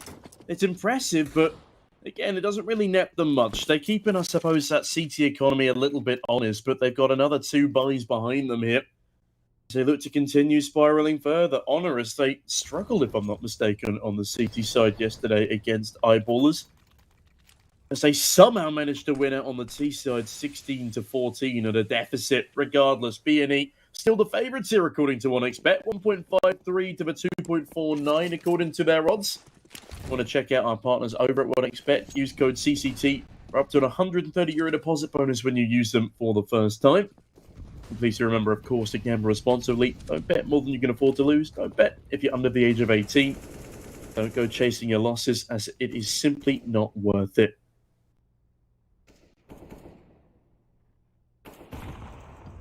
Trying to chase some of their losses here is BNE, though, looking to stabilize just a little bit. G-side has started off well, but then slowed down to a screeching halt here in these last 5 rounds. Sammy taking a position towards the catwalk here, making sure to cover his back, but good utility here is going to keep them at bay. BNE trying to do their due diligence, again prioritizing mid-control once these gun rounds come out. A bit of a trend for these guys. Swanflotcher makes no secret about his jump up in towards window. Maybe not been heard, though. They're pretty far away right now, so obviously attention should be turned here, but they've got really good map control. Okay, Rigon. Getting even further map control with that one tap onto Taz. A very clean one at that. Finally puts himself onto the board, and Sobol's in the danger zone here, but Sammy catches one flat throw tied up. Find himself a timing. It's not going to time itself in his favor, as Sobol has bought a lot of time for this rotation to come on over. Really well played by the bench player, and Rigon doesn't clear him out either, but Synopsy, there's another man on the flank, and it's him, but Lunatic, the 180, he's gorgeous, DXX, he fires on back, and Lunatic has run out of ammo. He's been pretty nifty on the Deagle so far, but how long can he keep this facade up as DXX cuts him down with a sidearm of his own? Raiko through the window, though, finds the first of the Cenarian. Raiko, what a clutch for the youngster, gorgeously done, and it will be 6 for Honoris early doors. My God, right there. That was such a good round of deployment. It felt like every single individual task gets taken down first, right? So maybe not him, but the rest of the roster. Everyone plays their roles to perfection. You can see what they're able to do right there off the back of that as well. You can see how they were able to defend. Sobel buying so much time. An incredible smoke tossed out from by him. It bought at least 20 seconds for rotations to arrive on the scene. That is so sick from Sobel. And Bad News Eagles, despite their best efforts, despite all the map control, lose out a clutch to Raiko at the end of the day. Yeah, just super clean again from Raiko. There's a reason this team have kept him around for so long. He sits 9-2 right now. He's looking unstoppable. There's BNE on the flip side. Looking quite the opposite. Raiko again in the perfect position when Fletcher reaches damage early doors. Seems to be playing the same position every round, and it's getting a little bit predictable at this stage as Rigon. It's an unpredictable swing, but a predictable outcome. Beautiful stuff again from Raiko, as he now has a 5 KD in round number 8. He will be traded when Flatro surges through connector. He's got stairs control, but he can't fully utilize it as there's a crossfire here, but the first part of that crossfire has been dealt with. Taz to trade, in fact, as Lunatic's position is as yet accounted for. When Flatro deals with Sobol, though, the man is doing everything himself in this round. There's a reason he's called the star player for this lineup. 3 kills on the entry, but still Lunatic sits here lying in wait. But it appears B will be the point of call for BNE. Taz and Lunatic, they're none the wiser. Juan Flatro is cut on down. It is 2 versus 2 here. It's time for both teams to continue striking. But who will strike the killing blow here?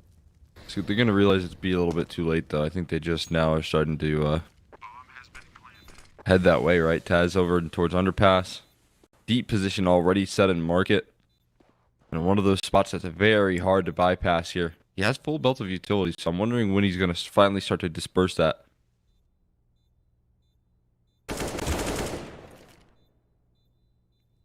Well, Cenari disperses Lunatic at least for now. And Taz has to call off this retake. BNE off the back of a 3K entry from Juan Flatro.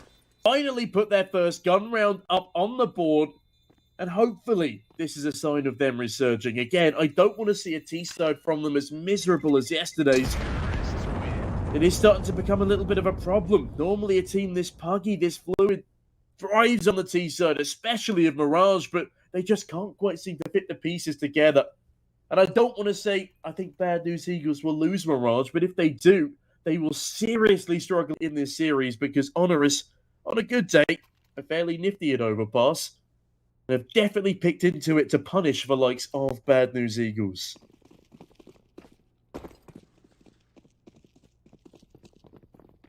Put them in a good position here. But that last round was a testament of firepower that BNE have for sure. Juan Fletcher just taking names, but Sammy on the operate there just pushes forward. It takes care of business right there. Scenario sidelined early. A player still tucked in towards firebox could complicate Taz. He is in a nasty spot right now, and they have another player joining forces here. Lunatic taking so much molly damage, but they're still not going to be checking for Taz. I think they're not going to clear this, and they're losing more numbers. Now, these numbers are seriously dwindling as Raiko backs another Taz from the back line. Oh, okay, come on, Taz. That was a free Just shift. Just walk. Why did you run? I think he was watching all of his teammates take the kills right there, and he was like, I gotta get mine right here. Has ran so that his teammates could walk. No, he did it the wrong way round, admittedly. Yeah. But he's just letting his teammates farm up a storm here. As Ryko, a 4 KD, because why not? Lunatic is putting up a pretty damning performance here. So every day we see him 8 and 5. In fairness, in Malta, he was scarily one of the top performers for HONORIS. That can't afford to remain the same way. The Sammy is at least performing a little better. 7 and 6 is significantly better than the 0 and 6 we consistently saw him on. The BNE on the flip side, though, down 7 to 2. Not where we'd normally peg this team at. As HONORIS to send them packing here in the quarterfinals. But again, it's very early doors. It's the first half. We saw how BNE reversed things yesterday from an 11-4 deficit to win in regulation. I know there's still some fight in this T side yet. They line up towards the B apartments. 2 hero rifles invested into, but Sobol looks to be a hero again towards the bomb site. Ooh, Scenario. Got spotted by the cat player, but it doesn't matter. Scenario's so sneaky right there. Now no man's land Sobol. He's good for 1, that's good, but he gets run down the B bomb site, somewhat compromised here. Ryko looks to save it, and he's good for 2. And that's so necessary right here to keep them in this round. If he would have gone 1 for 1 or taken down, I would have maybe encouraged a save here, but now they're on for the clutch, and I think that leg has been spotted there towards Van, or at least called over by Lunatic as jumping right into his crosshair. Sammy bags another, and now it's just an area in the 1v2. Needs to isolate, needs to chop and change. He's gone the first, spots the second out, but Sammy catches him in the wide open right there. Didn't know another one lurked out the doors, and that'll be a winning half here from HONORIS. Yeah, Sammy wins it out by the skin of his teeth. Gorgeously done. And speaking of skins, ladies and gentlemen, if you've seen anything you fancy on the server today, you can try your luck with our partners over at Hellcase. Use code CCT for a 10% deposit bonus and a free 70 cent when you play for your first time. But please do remember, of course, the case openings are still gambling. These skins aren't just for free. Speaking of free skins, there is a $400 giveaway currently being held by our partners at Hellcase. So if you want to check either of those two things out, scroll down below to the stream description, click on the banners, and head on over to their website for more, or follow the Gleam link for that giveaway. Bad News Eagles, though, really need to stop giving away T-side rounds here, as HONORIS lead with 4 times as many as those that picked the map in the first place. That nade's pretty brutal as well, making Scenario and Regon deviously one-tappable by these M4s. Molotov's rain on down. It will be an A execute. They do pick up the pace, and one flash through GXX, they pick up a double entry. Regon chimes in as well, and where the hell has this been from BNE for the past goodness knows how many rounds? Finally breaking that dry spell is such a statement there. Staz gets overrun through the smokes, and Opsy disrespecting. And now Sobol, they're sure to hunt. They know that this is such a back-breaking round here, but can they find him? 1 kill in, 1 kill out there. GXX going to finish the job, and Bad News Eagles, they break that economy. We saw how close that round 2 rounds ago was, and now you can tell double eco here for Taz. They're going to go for a force buy. They're going to try to work with the Deagles once again, but if this doesn't work, then we can start to talk about Bad News Eagles building a good foundation on this T side.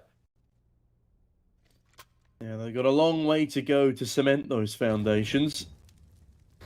HONORIS have already won out the half, I forgot to mention. They will be just on the pistols here, though, but it's not stopped them from winning out a force buy before. They're not quite investing in the kitchen sink. Sammy will be holding on to a little bit of cash so he can afford that up more easily come the latter stages of the map. Bad News Eagles, though, can't afford to be letting any more of these small mistake rounds slip by them. With a buy as prevalent as this. And in fairness, GXX and Scenario performing reasonably well. Why not rinse and repeat? Just go back to what's just worked.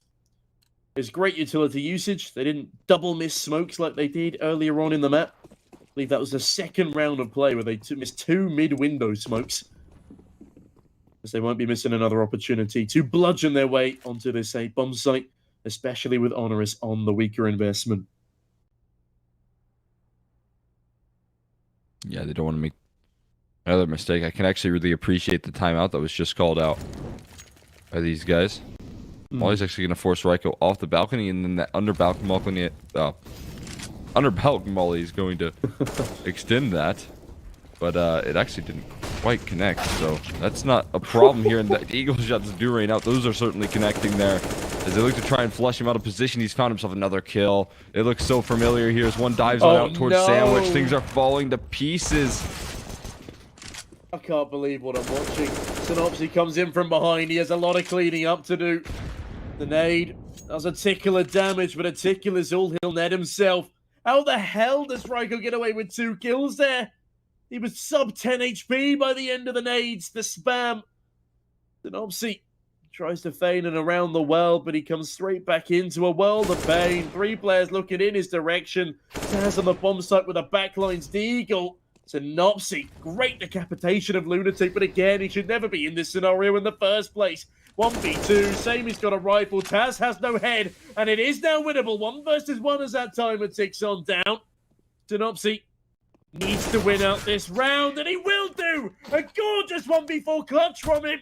Never should have gotten that dire in the first place, but at least he clings onto it at HONORIS. That's a throw from them come the end of it.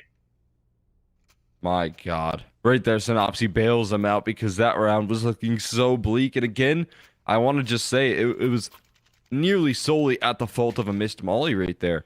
In the same fashion in which they lost that second round, they almost lost another one. The fact that they missed that under balk Molly right there just didn't quite land, and then Ryko finds 2 kills from that position.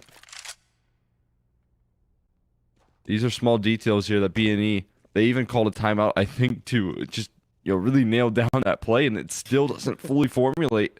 Either way, Synopsy bails them out, and like I said, because of that, now they can start to build some foundations here.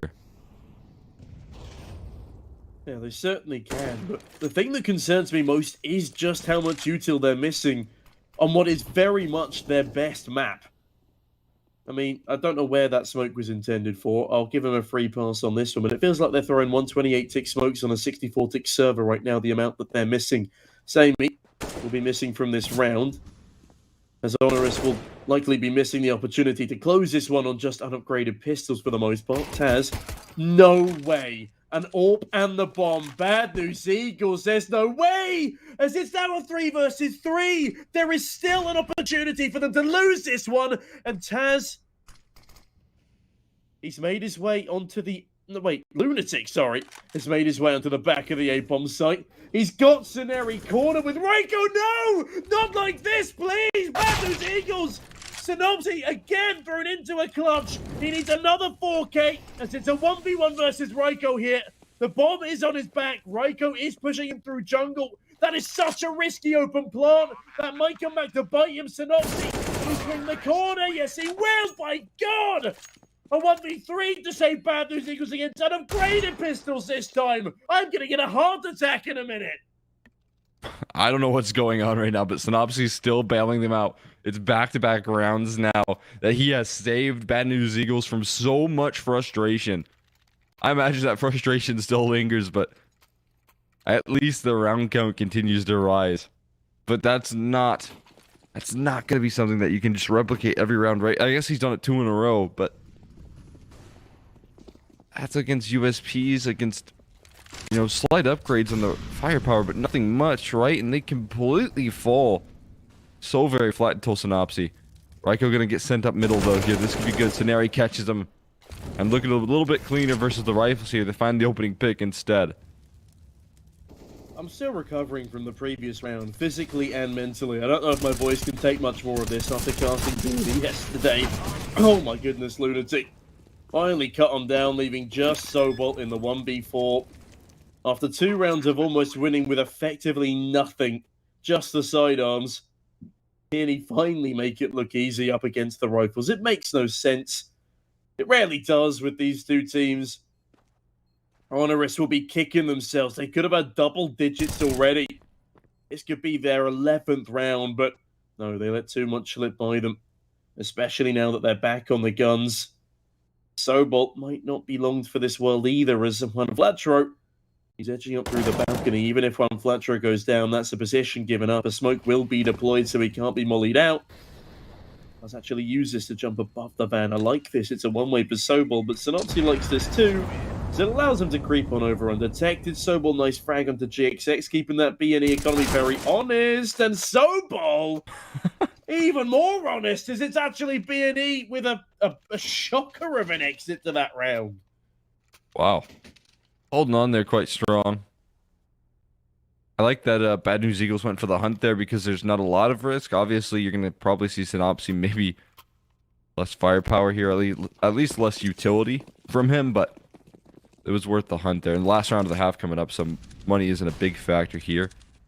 That flash. Luckily, Sammy did not peek because that flash did not connect at all, and he would have been dead to rights right there. Meantime, Bad News Eagles look to turn the heat up towards this B bomb site right now, but that's good news for HONORIS. They have a lot of defenders here.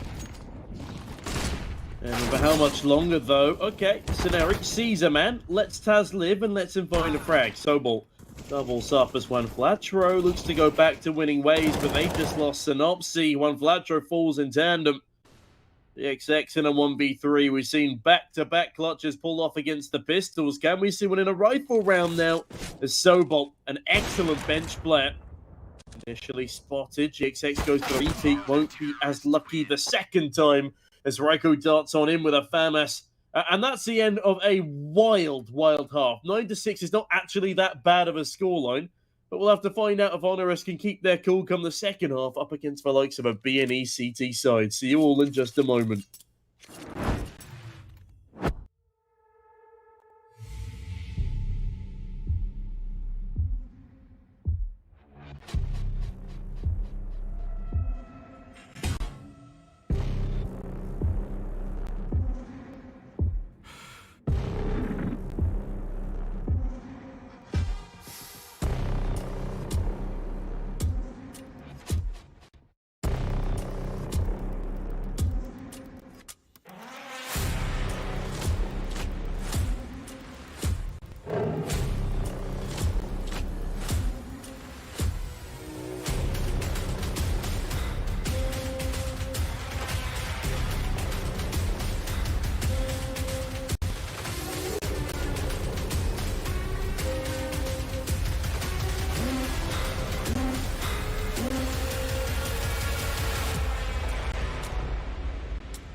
Half number 2.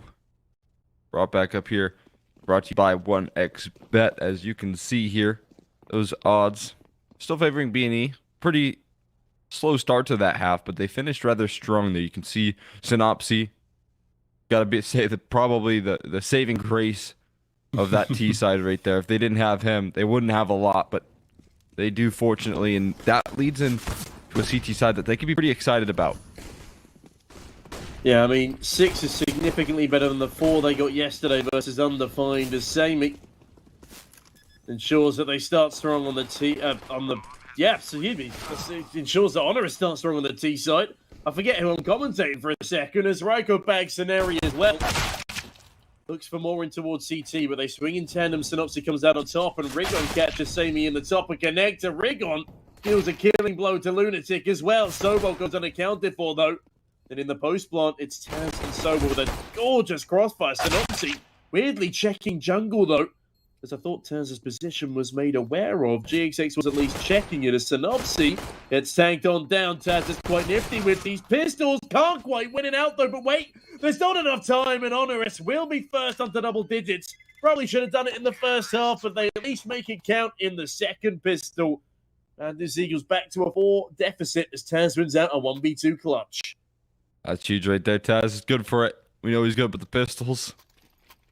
And he delivers a huge round for his team right there. I was gonna say, I think that round just came down to that fight versus Synopsy on stairs. If Synopsy lost that, then that was the round because he didn't have enough time to defuse, obviously. Unfortunately, Synopsy couldn't close that one out for BNE like he was doing all the first half. But they're gonna go for the force buy, of course. No shocker there. In the meantime, HONORIS just dueling towards middle. They didn't throw a lot of utility. They just wide swung out with the Gleals and AKs. So, well, you know what HONORIS is feeling right now. Yeah, they're feeling like winning a round where BNE faltered with a similar buy in the previous. Oh my goodness. Lunatic peppered by nades, but GXX. He's on 1 HP right now. One Flatterer not doing too much better. Oh god, is it surely not. Not happening again, as it is a 3v3. Sobos Samey, they stabilize. And they go one step further. They find a 2-man advantage. Synopsy last alive in a 1v3. He's been here before, but normally it's him on the rifle. This time, it's the opposition as they ebb their way towards the opposing side of the map. Looks as if the gamble stack, the guessing game towards P for just the loner in Synopsy. They'll not be paying off in this one. Yeah, HONORIS should be waltzing onto an 11. That's where things start to look a little more dangerous for BNE. I have a feeling Synopsy wins this. Stop giving him fights, man. He won too many clutches. I'm a little bit nervous whenever Taj just keeps re-swinging right there. He had a kid as well, so that was my real hope I was banking on. But I feel like Taz needed that kill for his own confidence, though. Yeah. He's tried a couple of those, right? We saw him sitting towards Firebox. He had the round in the palm of his hands. But meanwhile, his teammates also were like firing on all cylinders, so they never even crossed to get the sight. So Taz never had any fun, and finally he's bested by like a random 180 flick. That was that's been his game so far. But again, good with the pistols. And a nice clutch. Alright, go. Okay, ignore everything I was about to say. Rigon has just found 2-1D out of nowhere. Raiko does his due diligence, though, clears out the ninja position. It is still a 3v3. This should still be an HONORIS round. That's actually quite a nice shot from Taz there. Does get this position, but the flash is perfect. And they will stabilize. Nice from Sobel there to clean things up. He has an over 2 KD, so does Raiko. As HONORIS are again being, I don't want to say hard carried by 2 of their stars, but they're certainly helping, going 21 in 10 apiece. As HONORIS have double the rounds of BNE as they ebb their way onto 12. I feel like if Bad News Eagles lose Mirage, it could be a 2-0 to HONORIS, which is not something I'm used to saying very often. HONORIS, no offense, don't normally put themselves up into a good position against teams of this caliber, as was proved back in the Multi-Land Finals. Yeah, that's a key detail here. They didn't get a whole lot of success over there in Malta. And so this event coming fresh off the back of it, right? Obviously, they've been putting work in other events as well, but they came into this group stage, Swiss stage, and nailed it 3-0. And I think this win, if they were able to get it, that would be a real redemption arc for these guys. And I'm starting to get a little bit convinced that they can do this slowly but surely. As this T side is shaping up to be rather strong. This gun round looks to deny that fact here. They got the investments back out. Bit of a slower pace here for HONORIS, and we'll see how that pans out for them. Top of connector smoke. It's just been tossed in. You're seeing a lurk over in apartments here. And you're not seeing a lot of map movement from BNE. Meanwhile, they're going to scale up towards Catwalk here and going to put all the pressure on Rigon's shoulders to buy time. Oh my god. Deary me. Done and Frank from Synopsy there. Bad News Eagles get themselves an opening. Molotov rains on in. As Rigon will not be able to deal with Raiko. A battle of alliteration won out by the pole. As Synopsy, the spray is actually really good. At that range as well. But Sobol quickly puts him back in his places. Is into the 3v3 and overextension there on the offensive. As GXX gets given a freebie through the window, Sobol will get the bomb planted. Taz is here to provide some support. The flash is actually pretty good, but Sceneri's better. Sobol slowed on down as one. Flatcho puts Taz in an early grave. 7 on the board to BNE as they have a little bit more confidence in their step there with that one. Yeah, I gotta say, big overextension there from Raiko. I know he was low HP right there, but swinging for the fences like that, he really made things a little bit more difficult for his team. You're looking at that round and you're seeing the potential there to lock in it, and he just kind of wide swings in through market. 2 players were ready for them, and that was a good read from HONORIS, right? They found the weaker bomb site.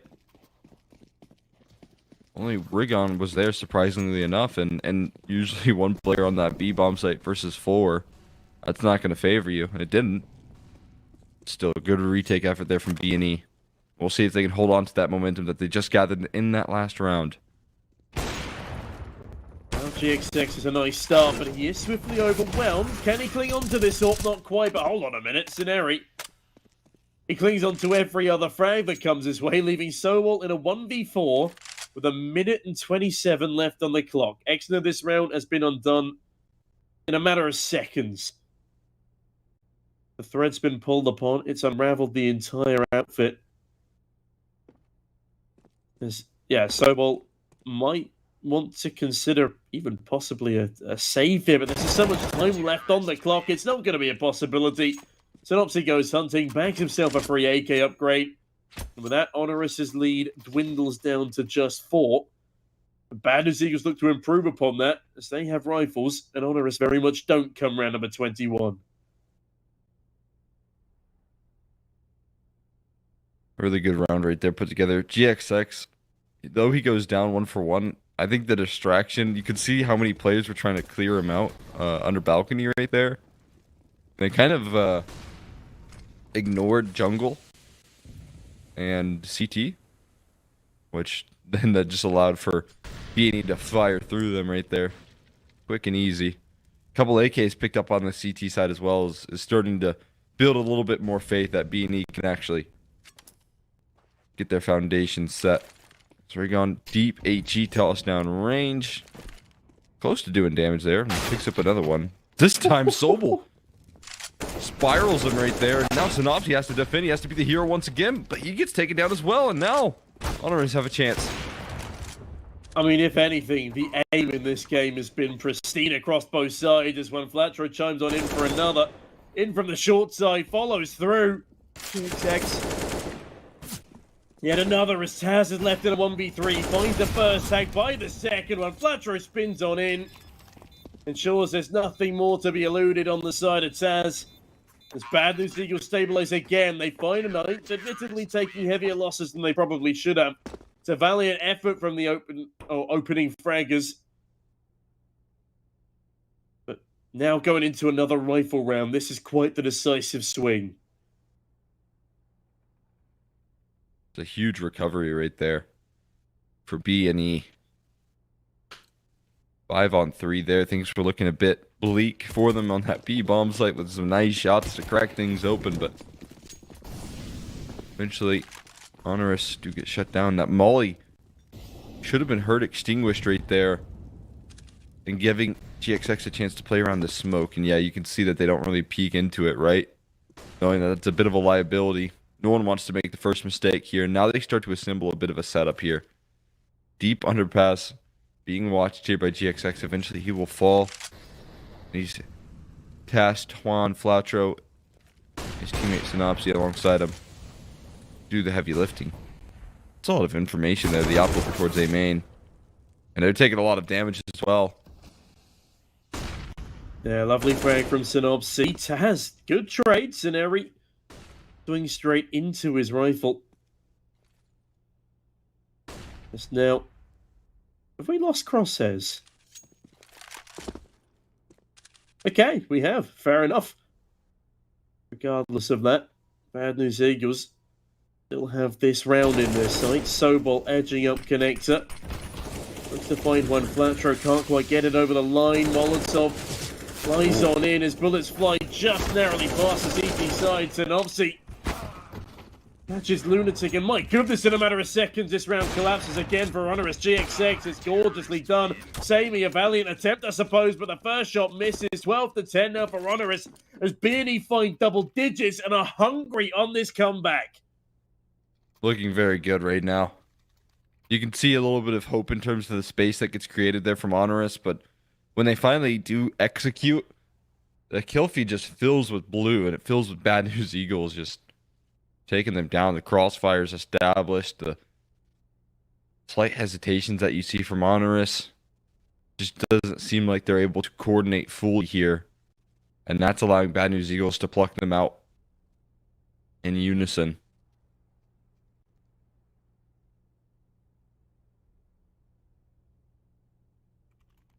BNE look to strike in unison again as HONORIS look to get nifty with the pistols.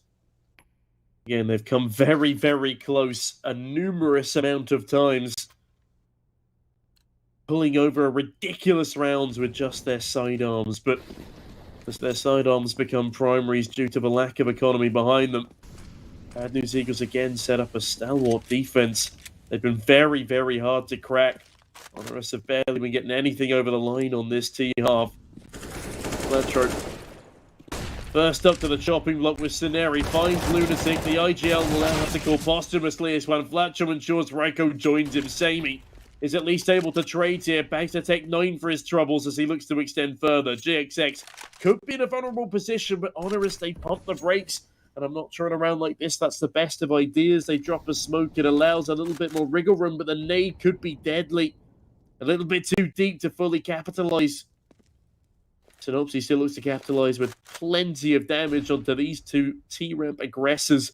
In fact, the third looks to join them now, as they will just be throwing bodies at the problem, but they now have to be throwing corpses as the last alive is Taz in a 1v4. He joined his fallen teammates, and BNE are but 1 round away from equalizing the scoreline. Yeah, let him catch fire right now here. You can see those 1x bet odds starting to fill in favor of Bad News Eagles as they take advantage of the CT side. Another very clean round. Looks like some of the individuals even showing up a lot better as well. So exciting stuff for Bad News Eagles here. They still have to close. There's still more gun rounds coming through. That max loss bonus is facilitating a whole lot of investment, a whole lot of firepower here on HONORIS. We have seen a slight slowdown from Ryko and Sobel, the two that were getting it done in that CT side. So we might need to look to those two to pick back up the reins here if HONORIS want to close this one out. Yeah, I mean, the worrying thing is this is HONORIS' best map as well as it is BNE's. 12 played in the past 3 months. A 58% win rate versus 11 played and an 82% win rate.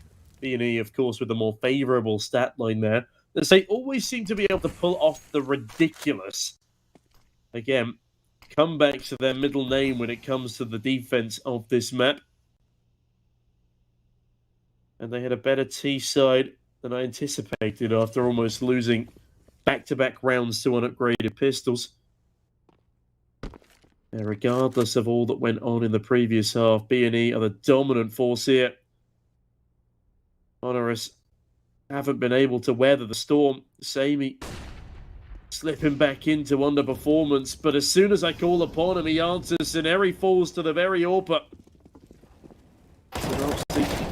Goes unchecked by Lunatic and bags 2 in response. Makes it a triple in tandem with Juan Flatro. Now a 1v3 for Ryko.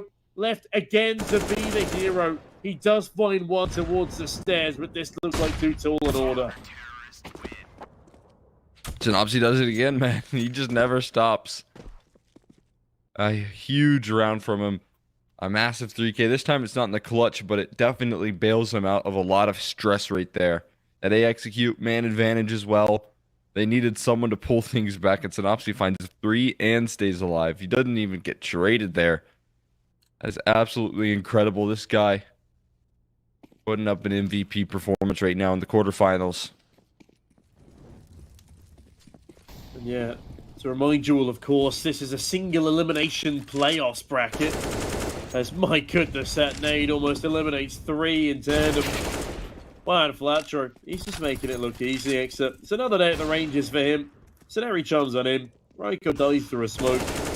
There's not much of a chance there, and Sobol has no bomb and a deagle in a 1v5. Ouch. Oh. Okay. Right. It's an op down. Should be recoverable. And they will grab it. No worries there, but now it's the lead for Bad News Eagles. They've been able to pull that one all the way back in their favor here. 13 on the board, and HONORIS are getting locked out of these rounds. Yeah, it's been pretty heavy hitting from BNE. Will be another gun round here. HONORIS have not really showed much to overly impress us in their gun rounds on this T-side. Lunatic massively dropped off a cliff since the end of the first half. Taz quietly plodding away 14 in 21 as Sammy still with a 0.75 KD. It's just simply not good enough right now as Rick on a rare miss gets out-dueled by Raiko. That's the secondary Opera move, but GXX on the primary proves why he is as such. Dives into middle, and Raiko takes a tumble.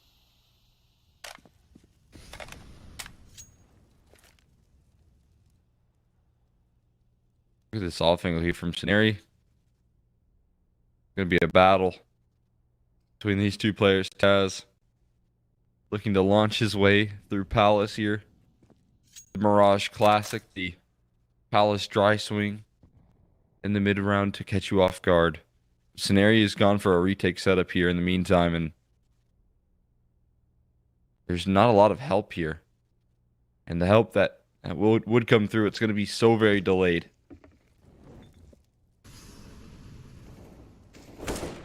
Oh, regardless of the delay, on Flatro.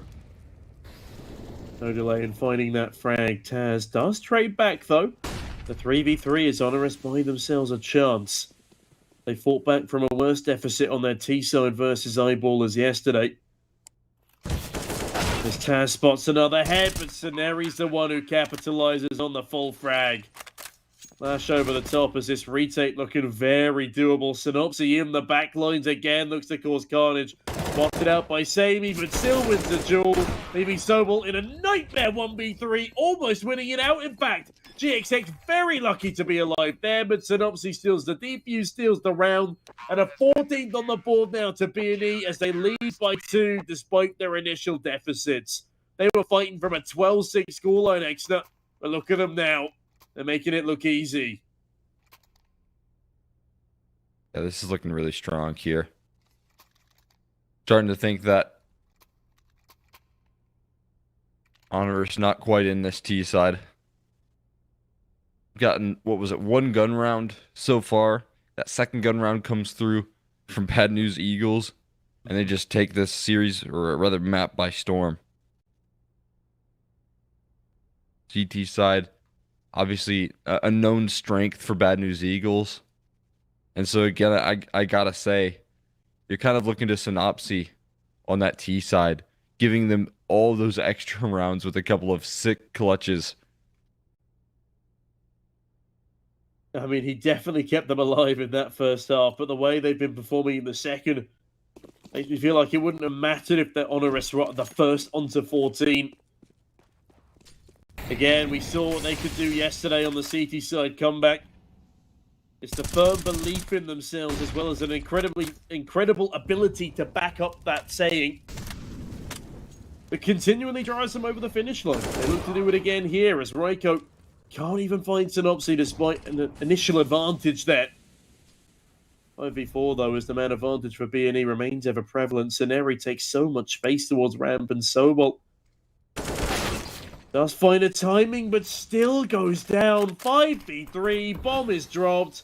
Scenari uses the smoke as a bit of a one-way hit. It's not the best of angles, it's not the worst of angles, but Sammy has so many to clear that unless Scenari is caught mid-air like he is just done, it should be a clean kill. Unfortunately for him, that won't be the case, but still the man advantage retained. BNE. Oh, they've got all their bases otherwise covered.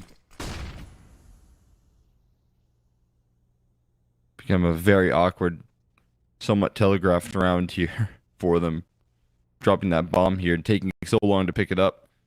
You now only have 35 on the clock left. Tag landed. And the frag finished by Synopsy, who just peeks with the deagle on out. And now they have to walk into both Opries here on this A bomb site, and they're so hesitant. Taz and Sammy. Well, now just Sammy. Left standing, and oh my god, Synopsy. He is out with fury here in this second half. Nothing can stop this guy. He's wide swinging on 15 HP. He's landing 1 deags. And you can see the string of blue there on the top right of your screen right there. Constantly winning rounds. They are not going to look back from this point on. Yeah. Now,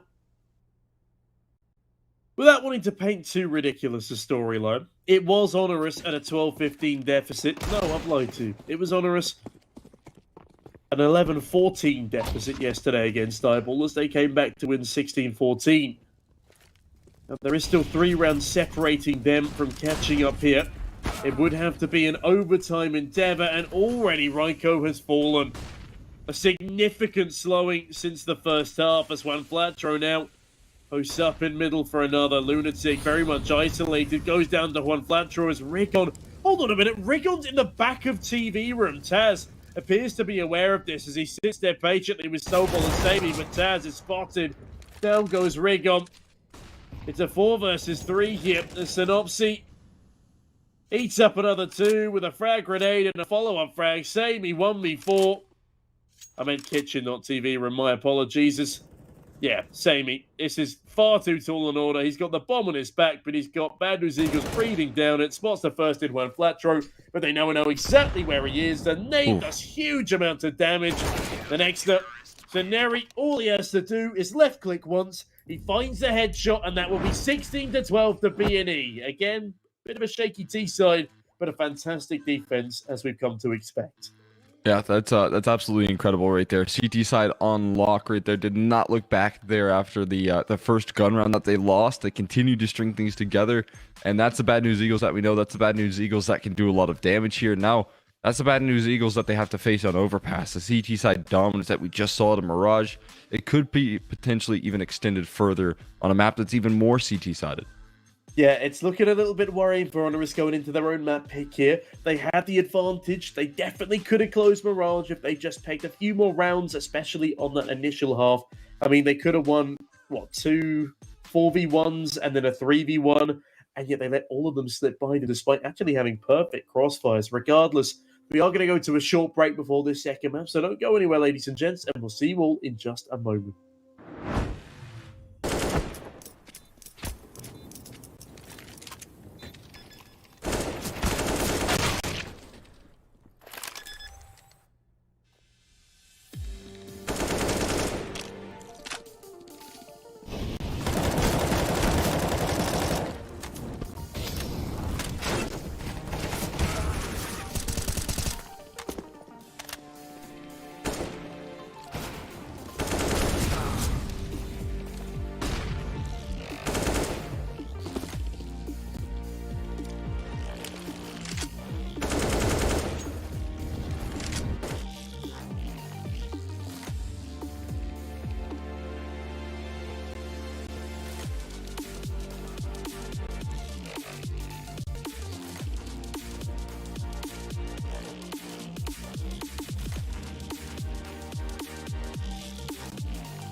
A very complicated job, but I love simple things so much.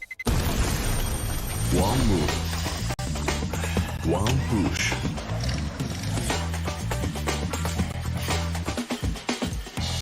One touch.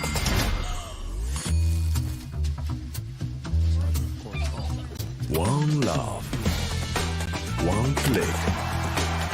One X-bet.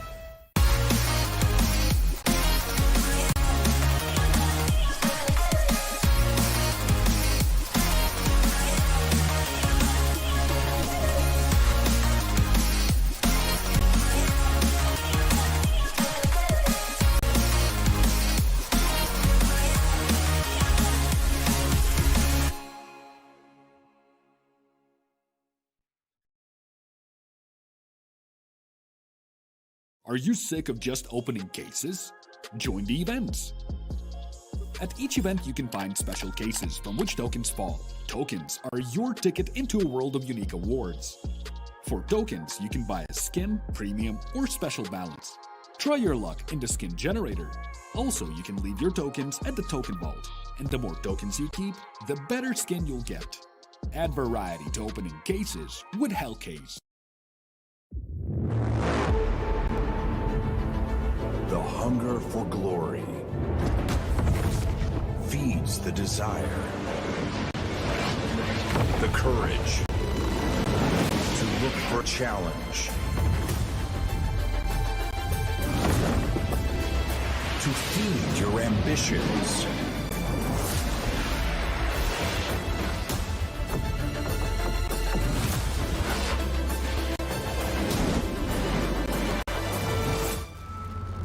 To reach for greatness.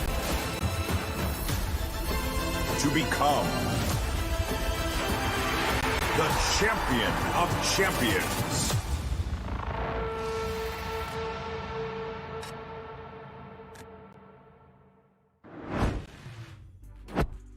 Well, hello there, ladies and gents, and welcome back to BNE versus HONORIS.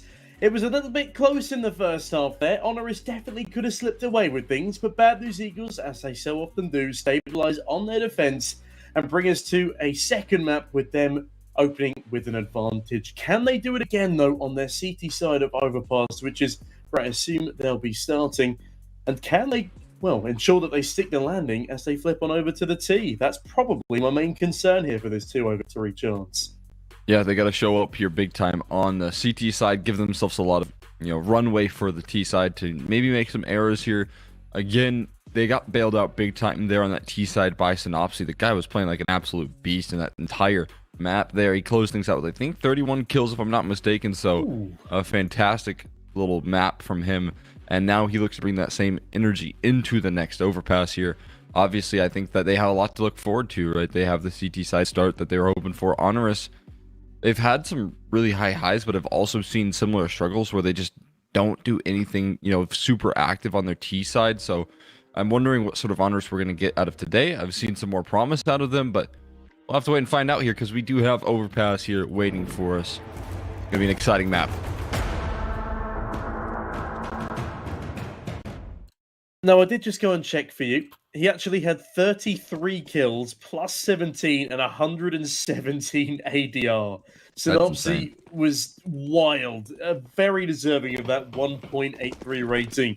Ryko on the flip side, he had a stunning game himself up until he slowed down at the very end, but HONORIS, they can't afford to slow down now, and they show no signs of doing so in this pistol. They are bolting it towards a very vulnerable A-bomb site. There will be a single defender here, and not even in time, as the long players now dart on back. Juan Flatro chipping away, but that's a big frag from Sammy at range on the Glock. Juan Flatro is still pressured upon, does find the first, but Sammy doubles up. Lunatic still pressuring in towards Bank as Sobot bags another. Lunatic swings the corner, gets his jaw spun by Flatro. It's actually going to be a 2K there for the star player. Can they get it done in the 2v2? They're going to try it. But Samey, a 3K to Vitali, is not yet to be put down. Finally sent packing. But Juan Flatro does not have a kit. Oh my god, he's got the ace. Don't find the bomb. I think he's got the time. That's ridiculous from Juan Flatro. Oh my god, he does have time right there. It's going to be the round one by Bad News Eagles. What was that clawback right there? Juan Flatro, not the man that you want to give an ace to on the pistol round right there. What on earth was that recovery? Good lord, man. That was ridiculous. Those two shots to finally force his way out of Bank were pristine, and that last headshot, oh, it was the icing on the cake. HONORIS are going to be kicking themselves. That was a freebie for them. Samey does such a good job to find 3 kills. Sobol chimes on in for another, but they just couldn't find that 5th over the line. As HONORIS do have a full Galil by here. They try a similarly speedy strategy to get their way through Playground. They come up against GXX on an AWP, I might add, in the second round. As Raiko goes down, I was having a discussion yesterday with Hytheria of the meta being redefined and AWP being purchased in the second round, and it was actually a strategy used against BNE by Undefined. It's clearly something that GXX fancied as he started doing it again here. It's useful. These second round buys are incredibly deadly. So having an op to extend your favor, I mean, clearly it's working because they are shutting this full force buy down with incredible force and return here. Lunatic looking to turn the corner. Actually, a kill found, but GXX another here and getting its worth in gold right there as he finds the last frag. So far the kill split is 4-5 and 1 for Synopsy as the individuals here from Bad News Eagles firing away on all cylinders. They're having a field day right now, man. They're absolutely loving the start to this map. Bad News Eagles, they're such a confidence-based team, and there's no jealousy between them either. You just know they're going to be yelling loudly in those comms, ebbing each other on. GXX, man, that was really clean. That was against Galils as well. That's no gimmick round as Synopsy. Well, he looks to pack a few more eco-frags to his tally. He's pretty used to fragging up against pistols so far this series. And he starts off again onto the old guard of Taz. 0-3 right here. A slower start than what he was netting back on Mirage. Yeah, it is just predominantly Glocks and P250s here for HONORIS. I can't expect too much of them here. It was the CT side they had their wild successes on. But speaking of pistol successes, again, yesterday, it was wild actually. You should have been there.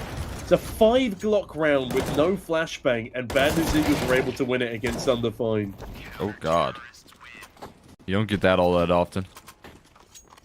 No, not at all. It was it was pretty insane. And the map before that is 5 USPs for Copenhagen Flames with a single flashbang on Bird from Sky, and they beat out a full rifle buy as well. I don't know what I've been watching these past 2 days, quite honestly. I'm sort of just sitting here as a spectator, letting it all spin by me as Bad News Eagles spin 3 on the board.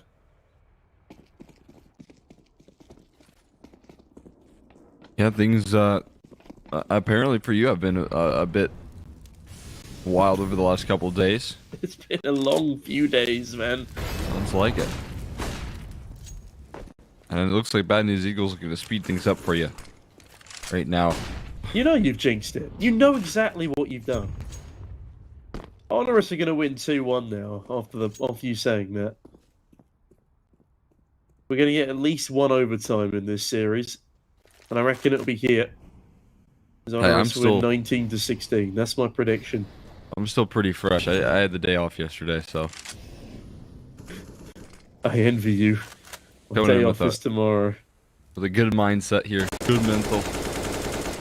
I don't think HONORIS are in the same camp, though. They've got themselves a huge dry streak on this T side here. It's continuing over from that last map where they have been shut down so frequently. Okay, this boost a bit cheeky. Nice flash, though. Gotta give him credit for that one.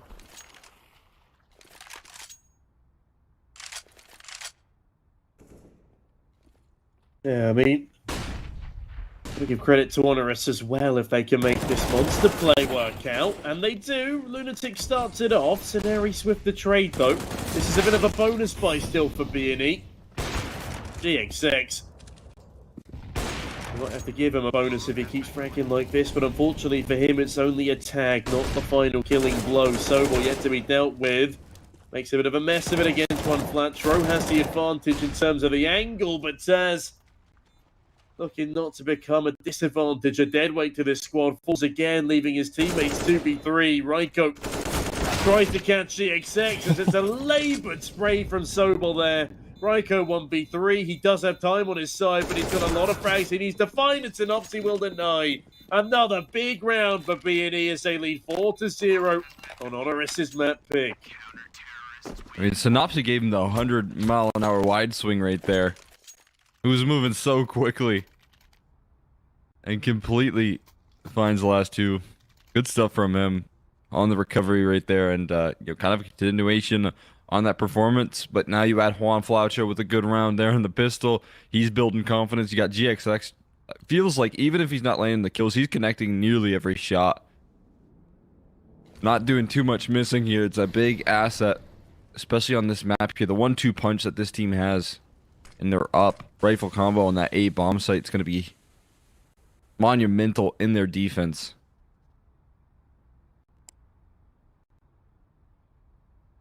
Yeah, I think this is a good timeout as well. HONORIS are letting Mull in their gun round losses. It's BNE on the flip side. You can talk about mentally preparing themselves for the T side. I think, again, I call back to their Eternal Fire game where they were 13-2 up, I believe, on the CT side, and they only managed to win it 16-13 because of a massive comeback netted. I don't know what it is about their T sides outside of everywhere but Inferno. They just always seems to be that missing piece, and I mean, we saw them flailing with Util over a Mirage. That is a bit of a problem sometimes for a team that acts faster than they can think sometimes. The very puggy playstyle, they just love charging at oppositions. That's not to say they're not very intelligent players. As you can see, Synopsy's game sense has been fantastic in this series so far, as he sits again 6-1 on this second map. Yeah, Bad News Eagles find another opening advantage. It's actually Synopsy to double up, and need to remind you this is a gun round, perfectly played. 2 kills in connector. That's not meant to happen as Van Fletcher. Another. And HONORIS, what is going on? Dude, it looks like there's an op holding that long angle. I thought that they were doing the op rifle setup right there, Rigon and Juan Flaucho, but they're just nailing headshots right on the tripwire. As soon as you turn the corner, their crosshairs are primed in position, so you can't blame me for being fooled. These guys are far too sharp right now, and GXX closes comfortably here. Flawless on the full gun round. There for BNE, right off the back of a timeout here. And again, 12 was the last time that HONORIS won a round. And it's carrying over into this next map here. I don't know exactly what the dry spell is, but I'm assuming it's up to like 13 or 14 by now. We've seen this before, Ixon, haven't we? We have. Oh no. 31 rounds played, only a single one of them won by HONORIS. Back against 0-0 Prospects on a similar map pool. They started on Inferno rather than Mirage, but Scenery starts onto Sobol. And GXX provides perfect cover. Synopsy, the spray is gorgeous. Look at how they work in tandem. The teamwork is so tight here for Bad News Eagles. And this is why their CT sides are so damn threatening. Just a flawless crossfire right there in connector. There's so many different elements. There's so many different protocols that they're throwing at HONORIS. They're combining connector aggression with a trap set up at the top of con. Once they retreat, then they're pushing B. There's so many different moving elements to the CT side. And like you said, I think that's a huge case as to why their CT sides are so promising. 2 smokes tossed in on that molly. That's well worth it right there. Good value. Out of 1 molly, there's GXX misses a shot, but there's an opera that's been able to scale off the back of that. And GXX might walk right into his hands, and he does. Amy not good for the second shot. They received a dink in reply from Sineri. All hope is not yet lost for the CT side. My goodness, the timing's very rewarding for Sineri there. Almost losing his life to the AWP. But Taz now has himself a good position. Very clean shot onto Synopsy. Sineri has at least trade one on back, but it eats out a chunk of his health in the process. Stops over with Raygun. He will now be the AWP. Mr. Fletcher has got a lot of pressure mounting towards the A-bomb site too. It's a perfect split down the middle for HONORIS, but the bomb does look to join up with this A offensive. Lunatic clears out the first angle. He sees the heel of Juan Flatro. Lunatic, by God, Lunatic! He's playing 4-3! Finally catches Juan Flatro, the freest kill of the game! And that A-bomb site will now be collapsed upon. It might have to be the safe goal here for Bad News Eagles. Sineri does find one more, but he's so low. Are they calling this, or are they going for the retake? I mean, Rickon is working his way up to the top side. Maybe they've got a bit of wind in their sails here. A couple nice kills there. Oh, that's a good timed molly right there, Taz. You don't want to give this one up. No way. He fights there. Lunatic could cut them off here. Sineri. Oh, his back's turned to him. Now it's all on the Rigon to try and keep the win streak alive. But no, he gets shut down. Lunatic, the leader here on HONORIS, finally pulls around out of the hat there, and after a long last, they get themselves a one. Yeah, no, it was a great play there from Lunatic, even though he almost lets it all slip behind him. But Juan Flatcher was playing anti-flash. He just wasn't ready for that level of aggression. They sneak on past him all the way into the back lines, and he just does not simply know what hit him. But my main problem here is that Raiko is effectively James Bonding. The shining star of the previous map has gone completely absent. He's down in the doldrums without a single frag yet. That will certainly have to change if they want to win out on Overpass here. It might not be BNE's best map, but their CT side is a very threatening one. Oh my god. Yeah. Okay, freebie for Raiko. Respect. Oh, and Juan Fletcher just barely pulls that spray off. Didn't think he was going to get away with that here. No way he gets away with another, though. No. Right? Surely he would be traded. But no.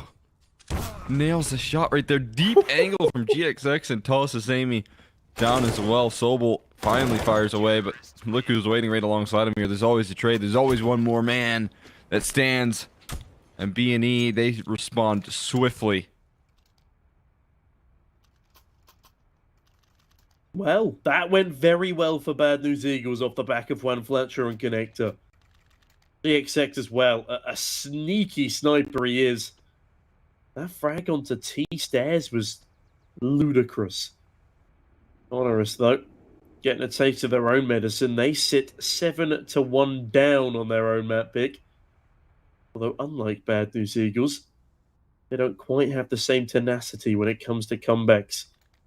They don't quite have the same team cohesion either. I do sometimes make jokes about the power of friendship, but it really does apply to BNE. They are so in tune with all of their responsibilities, each other's capabilities. It's why their team play can be so perfect, especially on this defense. It's like they work as a pack without ever having to say a word to each other. But I'm sure those comms are in reality lit up, regardless. They've been dealing killing blow after killing blow to HONORIS here, and as soon as they let one slip through the cracks, they're right back with another prominent round, and HONORIS are back down to a weakened by. Sobel, what are you doing there? No trade potential as he flies through the short util, and it is a quick cleanup. A killing blow again dealt from the heavens onto HONORIS. Raiko with the rifle gets nothing, and that is a gorgeous closer in the night for BNE. Absolutely flawless right there. Like the idea from HONORIS. Execution flashes there that were coming on through weren't that bad of an idea, right? But they just didn't get past the first hurdle. And usually you want to take a whole lot of space. With that utility, the couple flashes that you do have, they didn't really get past that catwalk player there, so does look a bit silly in the end, but not a bad game plan here if they could just formulate it. GXX? Where is that from? Did he get him on the boost? Oh, he did. He got him on the boost. Oh, that's so clean, but Sobol even cleaner. The 2K spray down towards Monsters. Lovely Synopsy. I think they anticipate him this time. Taz watches the angle, but still goes down. Bomb is dropped, but Lunatic drops Synopsy in swift reply. The XX is his flashbang, though. He's holding the wrong angle. Oh my God, he's so fast. His wrist must be broken. Get this man a sling as he slings the AWP about like it's a pistol. 2v2 now. As again, Bad News Eagles have bought a lifeline, and GXX looks stunning. Seeing goal here. What is the move? One Flatro needs to be sharp here. They are moving right in on him. It's all a game of timing at this point here, and he spots the low HP bar. One more to find, but Ryko, not the man that you want to surface up against there. He walks in a little lackadaisical. Now it's the op presence, last man standing. Molly toss right down on the site. And I'm not sure if the footsteps have been shrouded here, but Ryko doesn't seem to know just yet that he's moving out towards Graffiti. Out wide, right behind the smoke here. He might be able to get past Ryko. Still staying in pool. Lands the adjustment, not quite. And GXX finally gets silenced there. Clutch from Ryko, much needed. 1v2 right there, as he's been limited in his impact, but he's just delivered them the second round. Yeah, makes up for a few of his previous discrepancies, but now they need to extend their round count further.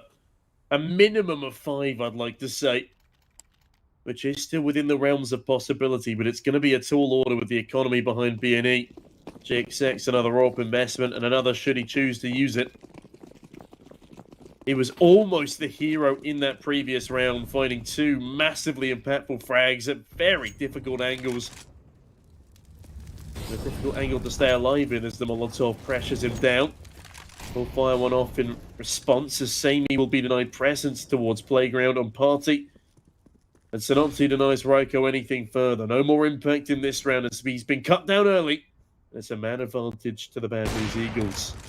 Oh, gosh. Sammy had a huge chance to equalize right there. Okay, why not? Yeah, sure. It gets a gift through the smoke right there. Let's just pretend he hit the first one for his Yeah, sake. might as well, right? Yeah. For our sanity. Let's get the tricky one, though, and still, my man advantage is nullified. Tossing that molly every which way here. What do you have set up? What do they have in store here? Sobel in a good position. Sobel, a bit of a facilitator as well. Pull up in bathrooms. Oh, they're going to assemble the setup just as HONORIS are moving in. Oh, this could be perfect. It is for the first. Taz. Okay, Taz. Nice. Also falls to the exact same position, but Samey finally traded down, but GXX, he's there. He's quick with it. He is the cleanup crew, as he has a 4 KD right now on Overpass. And looks to only continue that further. Juan Flatro, lovely to double up in the first place. As it feels like Taz doesn't even left click as he wide swings the bathroom there, despite knowing exactly where Juan Flatro was. Regardless, 9-2 here. As Bad News Eagles don't just win out the first half, but they cement their position. And HONORIS are back down to upgraded pistols. Yeah, I think it would have been perfect if Taz would have swung like that. If he was the first man in, he had a trade potential there, but blocking him out of the server. GXX turns the corner in time as well. Some good utility here as the pistol's now out for GXX. He gets the sidearm. He goes for another swing. He nails it as well. He keeps on swinging. He doesn't stop, and he will clean up once again. A full house between those two A defenders. The 1-2 punch, like I mentioned, Synopsy and GXX. They nearly have 30 kills combined. The man turns a 4 KD into a 5 in just a single round. The fact that he stays alive towards the end there is absolutely balmy. HONORIS, they do have themselves another gun round here. But no matter what they throw at this Bad News Eagles side, they cannot crack the defenses. Taz is 1 in 12 right now. Again, I called on his poor performances in the past 3 months and in his tenure on HONORIS, as it really is heavily damaging the team, especially when paired with Ryko. And Samey is definitely finding less and less impact as his time on this roster continues. Picked up from PGE Tour out. Again, the squad that knocked Copenhagen Flames out of the RMR close qualifiers, but outside of that, they've not had much else going for them. HONORIS is at least a little more consistent. They've made it to the quarterfinals after all.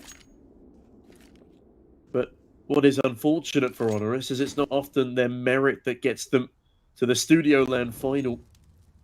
It was a bit of luck in the previous as they were the 4th highest ranked team. And that's because they're invited to every single event. And points do eventually stack up as Sobor stacks a frag onto Rigon, but swiftly traded. Raiko follows suit. I might have to stop talking bad about HONORIS for a round here, as they do have the man advantage, and they're looking pretty good to go towards B. Just set their sights in. On Floucher going to be a really difficult player to flush out, though.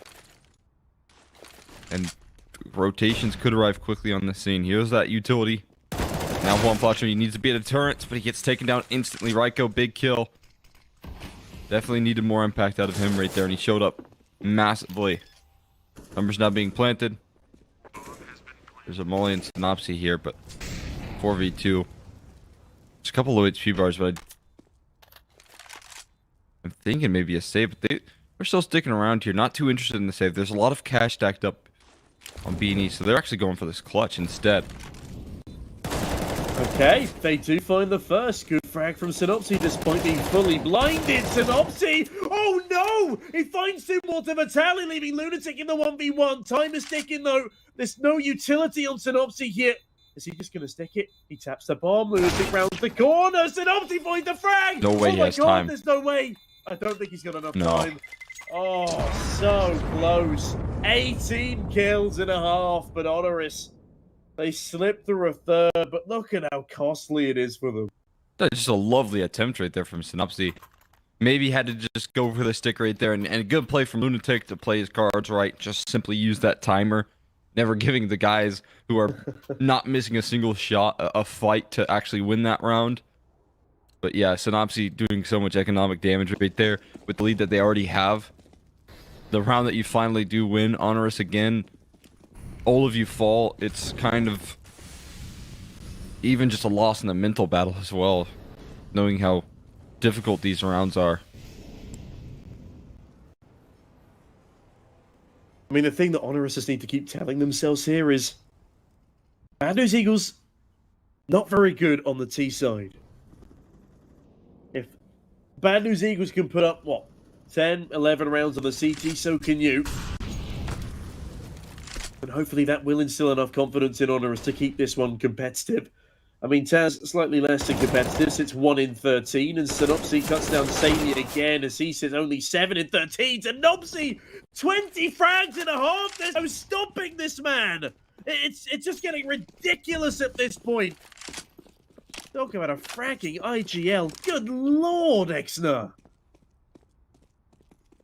Just unreal right now. His level of performance is far too high for HONORIS to deal with right now, and you do have so many different extra players stepping up here. Juan Floucher playing a hell of a game. GXX, like I said, just not missing with the ops, simply put. So it's Synopsy, but then there's so many different extra elements here that are continuing their favor. HONORIS here, they know the implications of losing this round without a bomb plant. It'd be a shock to the system once again. Juan Floucher taking a nasty little off angle here. Crossfire already established here, already assembled. Nice job from Sobel. It's a clean kill. Second one, not so much there. Starting to feed the beast of Juan Floucher, and it's 11 now locked in, and 12 kind of looks likely given the purchase that's to come. Just goes from bad news to worse news for the side of HONORIS, I suppose. That's why the cost of our side is named as such. When you come up against them on a T side, it is very, very bad news for you. Yeah, we talk about the individual prowess of Synopsy, GXX, Juan Floucher. And you look at the flip side, not a single HONORIS player has double digits yet in the fragging department. And of course, the game isn't all about kills, but when Taz is being as deadweight as this, you do have to talk about it, at least somewhat. Rigon finally that's himself double digits, still denying anything further for HONORIS. Taz Will he pick up his second frag of the game and double his kill count? GXX is facing the wrong way, but he still falls back in the nick of time. When Flatthroat does one Flatthroat thing, Sobol dies, and yes, Taz will find his second kill, but it's a 2 versus 4, and he's been spotted by one Flatthroat. He's hungry for blood. Sammy, okay, finds a single 1D. Taz triples his kills in the round, but Rigon shuts him down swiftly. And I've been a little cruel at this stage, but HONORIS is going to be a cruel endeavor to come back from this big a deficit. Can they do it? Well, we'll find out after this short break.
Welcome back, everybody. Because we got a second half here to play. And potentially a third map here. That is if HONORIS can show us anything on the CT side. Definitely a pistol, I would say, would be needed out of these guys. Because it's looking a bit bleak for these guys. But, again, can't lose hope just yet. I've already told you, 1916 to HONORIS here on Overpass. It's happening. I can feel it. Sammy can feel it too, just needs to find the frag, but Scenarii evades temporarily, and ooh, okay. Sammy gets a bullet to the face. It's not the nicest start in the world for the HONORIS side, but there's Eagles. They're creeping out onto B here. Raiko, he's just been spotted by Scenarii, but neither of them get away with a kill. Spotted the stack. Bullets actually landing, but Lunatic finally deals with Scenarii. They know there's a B stack here. They spot 2 on the boost. They spotted 1 towards barrel. Not sure if they spotted the player in pool, but it's enough information here to deter them. Especially with one Floucher scaling so quickly up that long side here. Big kill from him. That Sobol taken down. Sammy still down low. 4v4 now equalized. And wait, look at the rotation. this is a complete fake here. They've bought all the rotates here, but in the meantime, the bomb's heading in towards A, and the bomb is just, or the rather Rigon is just cleared out all sites here essentially, and everyone lands their frags in unison right there. BNE takes both sites. Well, that was very fast, and it's very rare that on a pistol round you take both bomb sites with that level of success. Rotation, not even caught off guard. There was a 3-man rotate ready to receive the A bomb site hit, but they don't get a single frag despite having the man advantages, and by God, 1.01 to the 14.5 according to our 1xBet odds in favor of Bad News Eagles, and you can see why at this stage of the game. It would take a miracle, even though I'm still believing in the 1916, for HONORIS to come back into this one. And when Flatthroat, well, he looks to go straight back to winning ways. Bludgeon's out towards middle. Rigon is uncontested in Monster, and even after being fully blinded, still decapitates the opposition IGL. Sammy follows suit, looking for more. Raiko finally puts a stop to it, but Scenarii on a Mac 10 charges on in, and this was a stacked bomb site, by the way. They're still keeping things fairly competitive as a Mac 10 is retrieved. The round's still likely to be retrieved by BNE as they've got everything in their favor here, including the A-bomb site. I would like them to go A quickly. I don't want them to walk out with the bomb like that. That's so scary, man. Walking into the 1 AK. But it's all good. It's fine, man. all... Synopsy was still alive. Yeah, that's true. He doesn't lose the clutch, does he? Nope. That's a really good eco there from HONORIS full on the USPs. They do a lot of damage there. 3 kills. That's more than mission accomplished for them. But it's all going to come down to this round here. You pretty much have to play flawless from here on out. Just like Bad News Eagles did on their CT side of Mirage. They can't afford a lot of mistakes here. And with the firepower that BNE have, they almost force mistakes. I mean, I would be dead scared on this server right now. I would be shaking so hard that my aim would not land even if I had my cross set on the forehead of Rigon, for example, who is now 15-7. Which sounds amazing, but then you look at Synopsy and you're like, oh, that's almost underwhelming, which should not be said about a 15-7 scoreline. On Flatro, 20 kills, only 8 deaths. As Taz, that is a ridiculous way to kill Sceneri. Raiko chums it in as well. And this is the start of the comeback for HONORIS. 5 versus 3. Synopsy, round the short side. If he's not allowed to clutch in the first place, then how can he win one extra? That's how HONORIS win this half out. Just don't let Synopsy be lost alive. They also need to win clean rounds just like this here. They've got everyone still standing. Elton Still need John to make would sure be that pleased. ends that same way, right? They can't really let guns get dropped to the floor here, otherwise they'll be a little bit sour. They've got a nasty crossfire for short. They're going to let them funnel on in. Graffiti. And a double up over in that monster side of things. They don't even get past the first hurdle. Taz starts to heat up a little bit.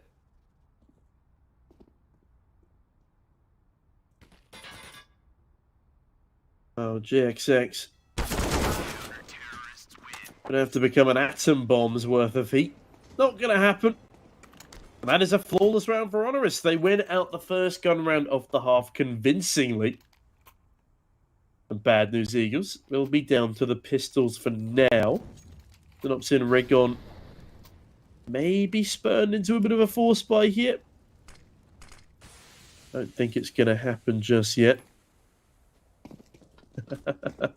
We've just had a message from production asking us to screenshot this scoreline for a comeback. And yeah, I'm siding with production on this one. I believe that HONORIS can do it. Bad News Eagles will be praying for the opposite. Again, they've been delivering in droves thus far. Now with just a single upgraded pistol, let's see the carnage that they can wreak towards this bomb site. They've done it with all 5 Glocks before. Only yesterday, in fact. Different ballpark, but similar principles as they now ebb their way with slightly decreased speed down a long. Snowball drops a smoke, and that might just put an end to this endeavor. But Snowball is very blind, but oh dear. Nobody checks him. Quick round right there, right? But here's where they have a golden opportunity. Investments back out. Once again, HONORIS, though, that's 2 very clean rounds in a row. So they're building up some foundations. And well, again, I still think it's going to be BNE who take this one home. If there was ever a way that they could come back, it would be by winning these rounds.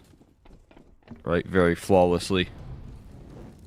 A very safe follow-up save here. Not a lot invested in this one either. Going for a little bit of a half-buy, a little B-rush in order. Oh, Lunatic on his last bullet there on the spray. Nails himself another. Counter flashes are good. Only a single kill here. It's 14-6. I've seen Bad News Eagles lose worse. HONORIS, this is their map pick for a reason. Edging their way closer here. Only 8 rounds to go in a row. And we'll have ourselves that equalizer. Only then will BNE spur into action. That's my prediction. Bad News Eagles need an equalized scoreline before they put their 15th on the board. Extra laughs at my suggestions, as I'm sure many of you are. But You've lost so much hope. Good flash right there. Sobel forcing some dance in here, but oh, swings out for the fences. It's a deadly dance there as the AK sings out here. And a trade trying to play around the smoke for on Floucher, but there's a huge gap here. Sobel's not safe. And somehow he stays alive, but not for long. Juan Floucher able to curve a bullet right into his head. And we're back to equal standing now. Yeah, he's king of sprays for a reason. I'd definitely put him up there and probably would give him top 5 in the world for spray control on a good day. I think it was a Liege was up there as well. Great video by Jamin Yakinda if you've not watched it. Talking all about the meta and the CIS way of doing things, but we're here in Europe at least for now. Along the eastern front as Lunatic ensures that not all is quiet on that eastern front. When Flatro swiftly trades out back though, Lunatic still alive and kicking as Sammy chimes in for another. When Flatro, he's on for the ace clutch against Sammy here.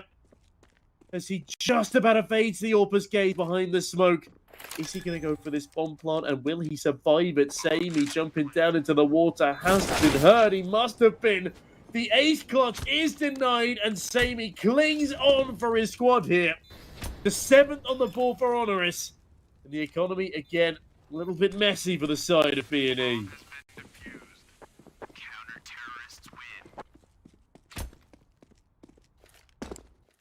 That it is. It's a little bit messy there, but with that bomb plant, they're going to get a decent little buy-in here. At least Juan Floucher going to invest. Max loss bonus here. GXX probably going to get something. Maybe not. He probably wants to not, but Juan Floucher definitely going to buy here. Pistols do come out alongside them, so still is going to be pretty effective.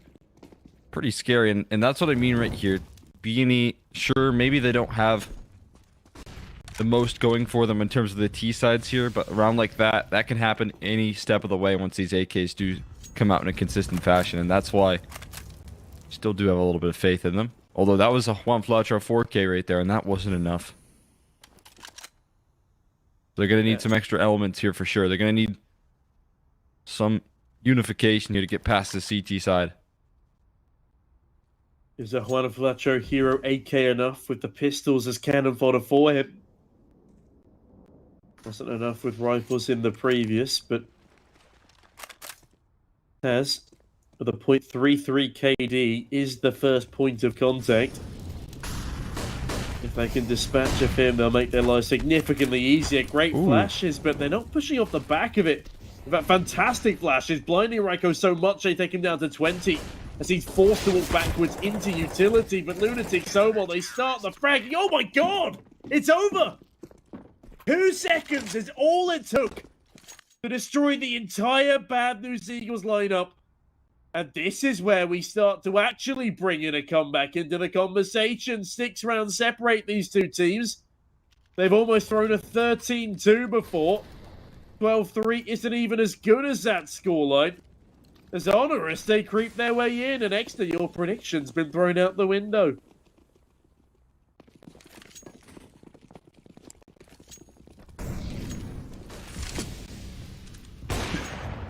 Oh no. Sammy goes forward. Plucks Juan Floucher out of the server. And now the one person on these gun rounds that has looked so strong is down early, but Synopsy, he's been a bit of a hero once before. Looks to replicate that same level again. Not a man that you will really want to give over fights as well. They're back into equal standing here. They're going to assemble a little bit of the boost to check barrels. I don't know if they'll be able to spot anything right now. Taz is playing behind the pillar. Not giving them that fight that he's hoping for. Yeah, rig on though. Ooh. Oh, he's fallen off the boost. It's a bit rough. Doesn't seem like it's hurt though. Yeah, maybe not. Lunatic's actually a little bit too far away to hear it. He hears that nade coming though. Nothing he can do about it. Down to 46 as Synopsy entries. Lunatic, he's been very good from this position. Doubles up, drops the bomb, grabs it all. Not entirely sure why. The rifle drop would have been a better decision, but Sobot drops Scenari, leaving Rigon in a 1 versus 2.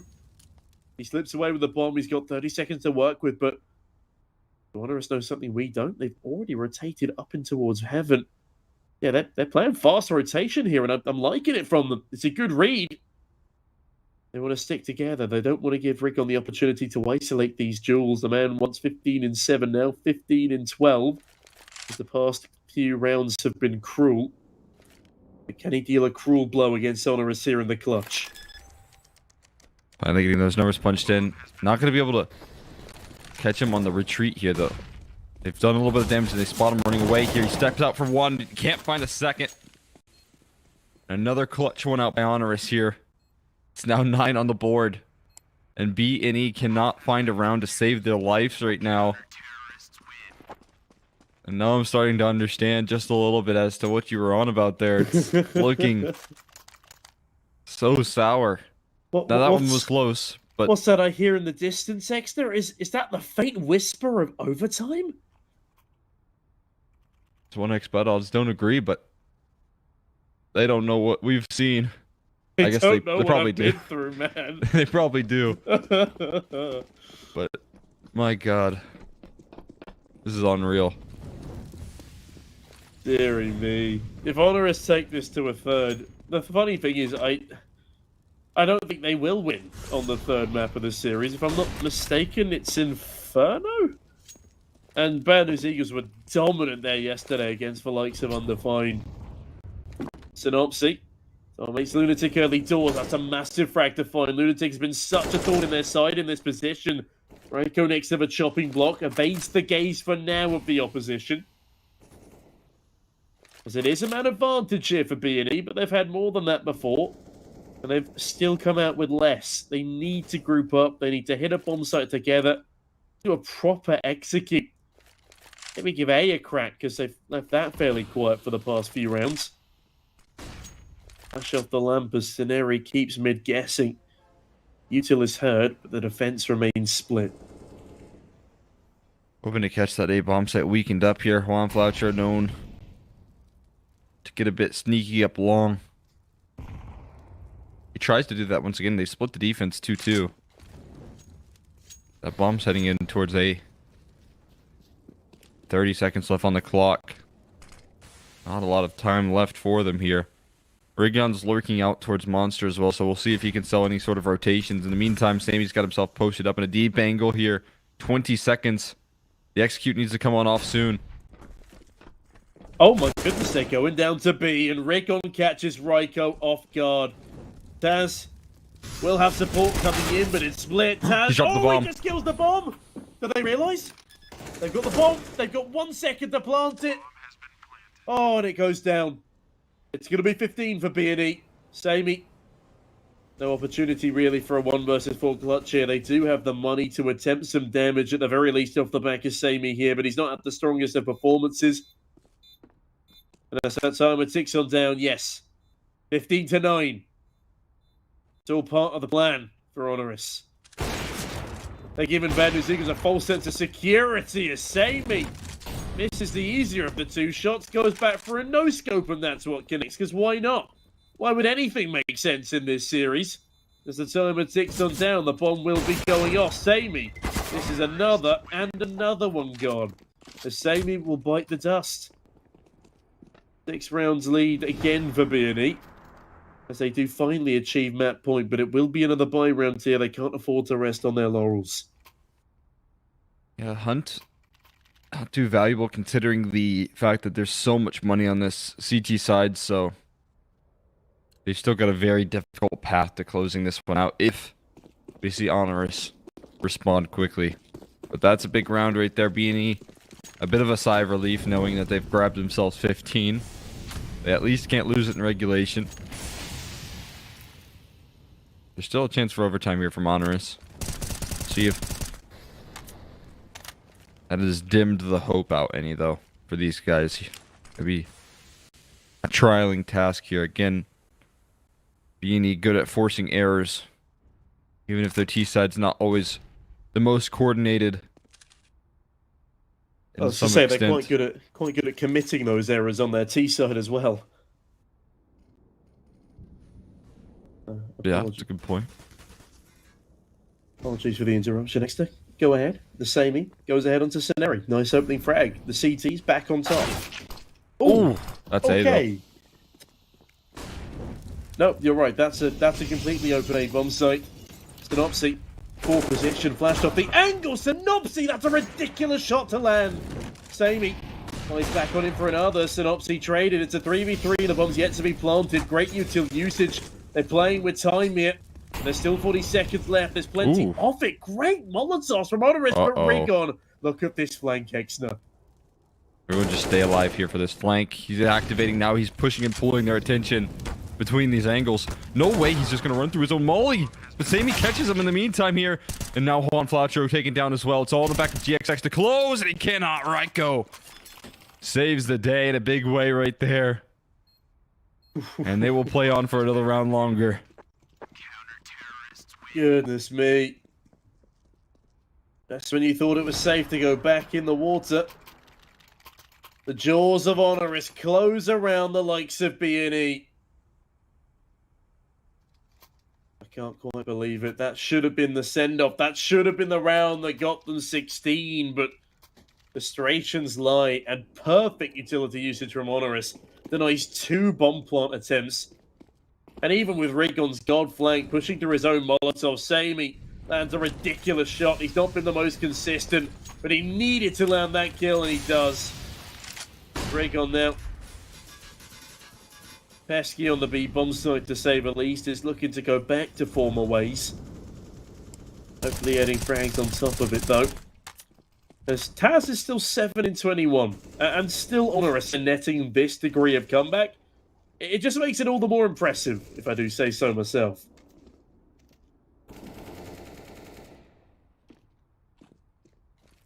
Yeah, definitely is. I mean, Taz has had a couple of impactful rounds, but I think he ended it like right with 3 kills that last round. So still not too much impact in the second half, despite the kills that he's had. Being somewhat influential on the A-lurk, though, Juan Flatro trying to draw attention here, trying to get that 3rd rotator in. Unbeknownst to BNE, they've just now done that here. 3rd player rotating on over towards that B side, and this the A side rather, and this B execution lining up to be very well placed, well timed for them.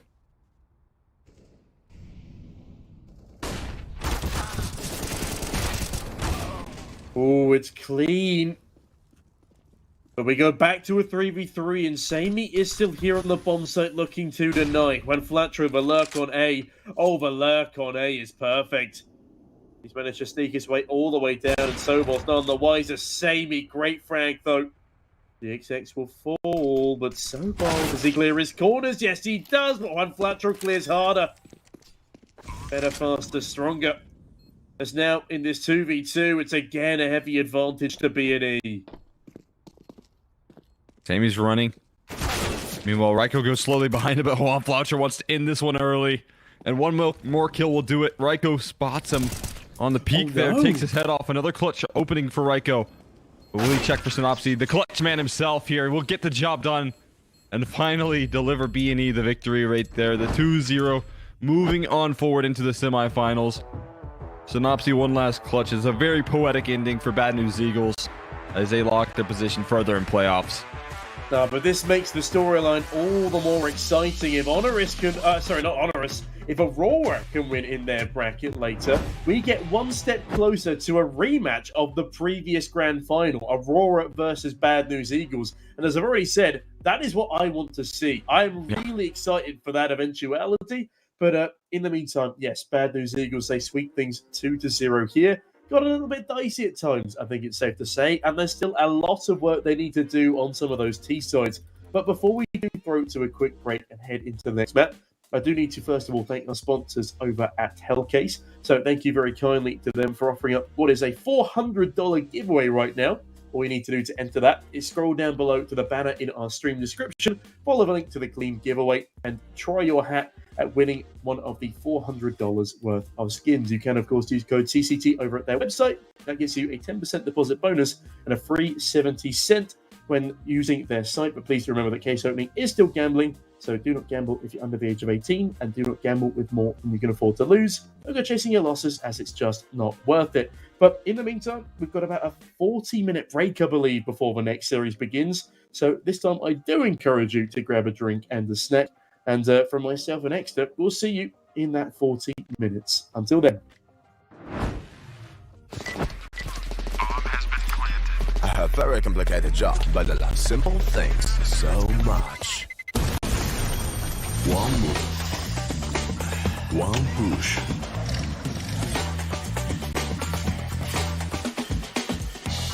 One touch.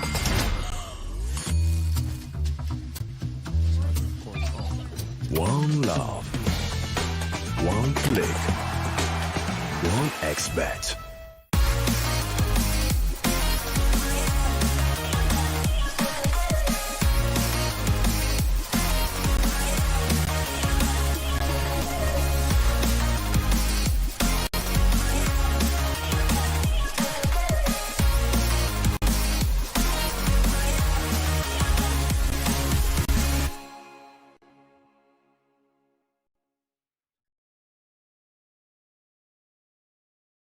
You look into your inventory and there's only... It's time to forget about this garbage. Here you will find everything to play with really cool skins. Open top cases. Upgrade dropped skins and turn your junk into a cool gun using the contract system. Every day, thousands of people upgrade their inventory with us. Hellcase.com. Look at yourself in a new way.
slow jam on the right beats. Cut through dark like lightning.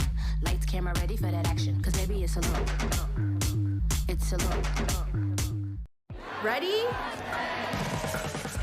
Wow. Mia, can you send me that? Sure. Can you send me that? Hey, can you send me that? Sure. On PokerStars, Manuel can spin and go on the go. Because we've got games ready when you are. It's game on.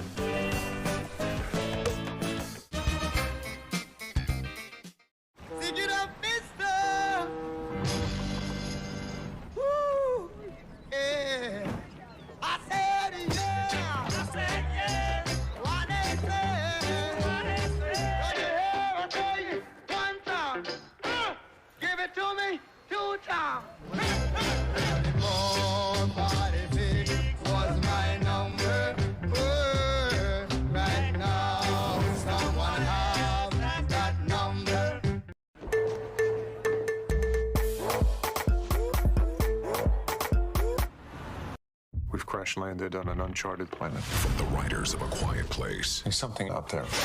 65 million years ago, Run! humans discovered Earth. 65 only in theaters Thursday. The way we work has changed. The need for personal health insurance has not. Canada Life, 175 years of helping Canadians. Learn more about your health insurance options at canadalife.com.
La livraison est maintenant offerte gratuitement sur l'appli McDo.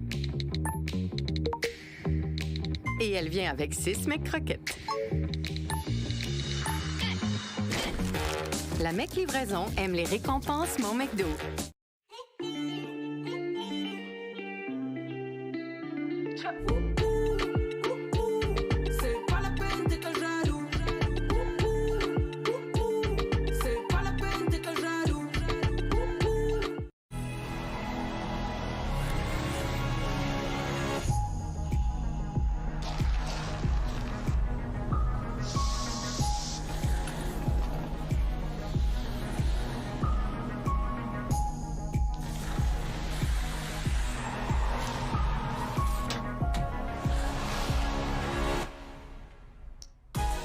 Ressentez chaque instant. La série Lexus NX.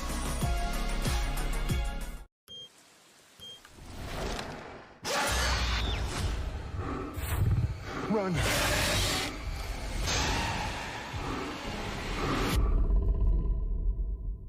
'65, only in movie theaters Thursday. Retirement has changed over the years. The importance of having the right plan has not. Canada Life, 175 years of helping Canadians. Learn more about building your retirement plan at canadalife.com.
very complicated job, but I love simple things so much.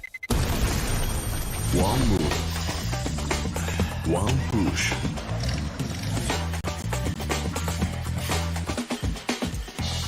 One touch.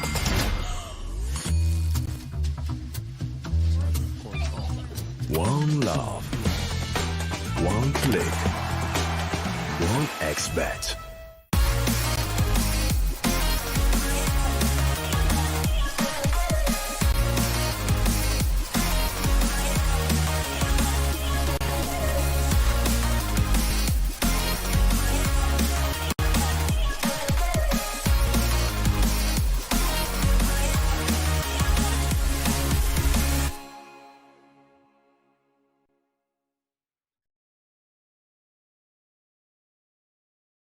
Trying to get the skin of your dream for a long time but can't get it in any way? On our website, you have a unique opportunity to get your favorite knife.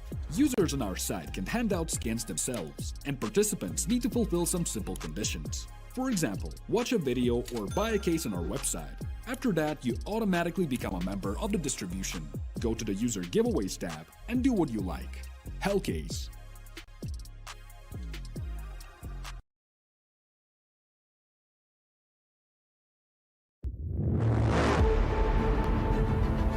The hunger for glory feeds the desire, the courage to look for a challenge, to feed your ambitions.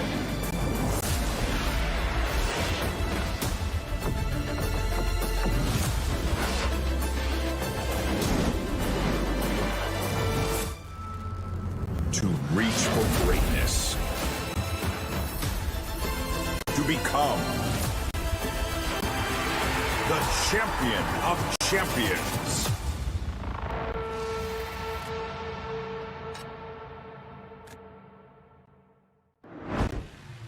Hello, everyone. Welcome back. Here we've got our final best of 3 of the day. Here, it's going to be our final quarterfinal. My goodness, and it's going to be versus Aurora versus 500, and an exciting one for sure.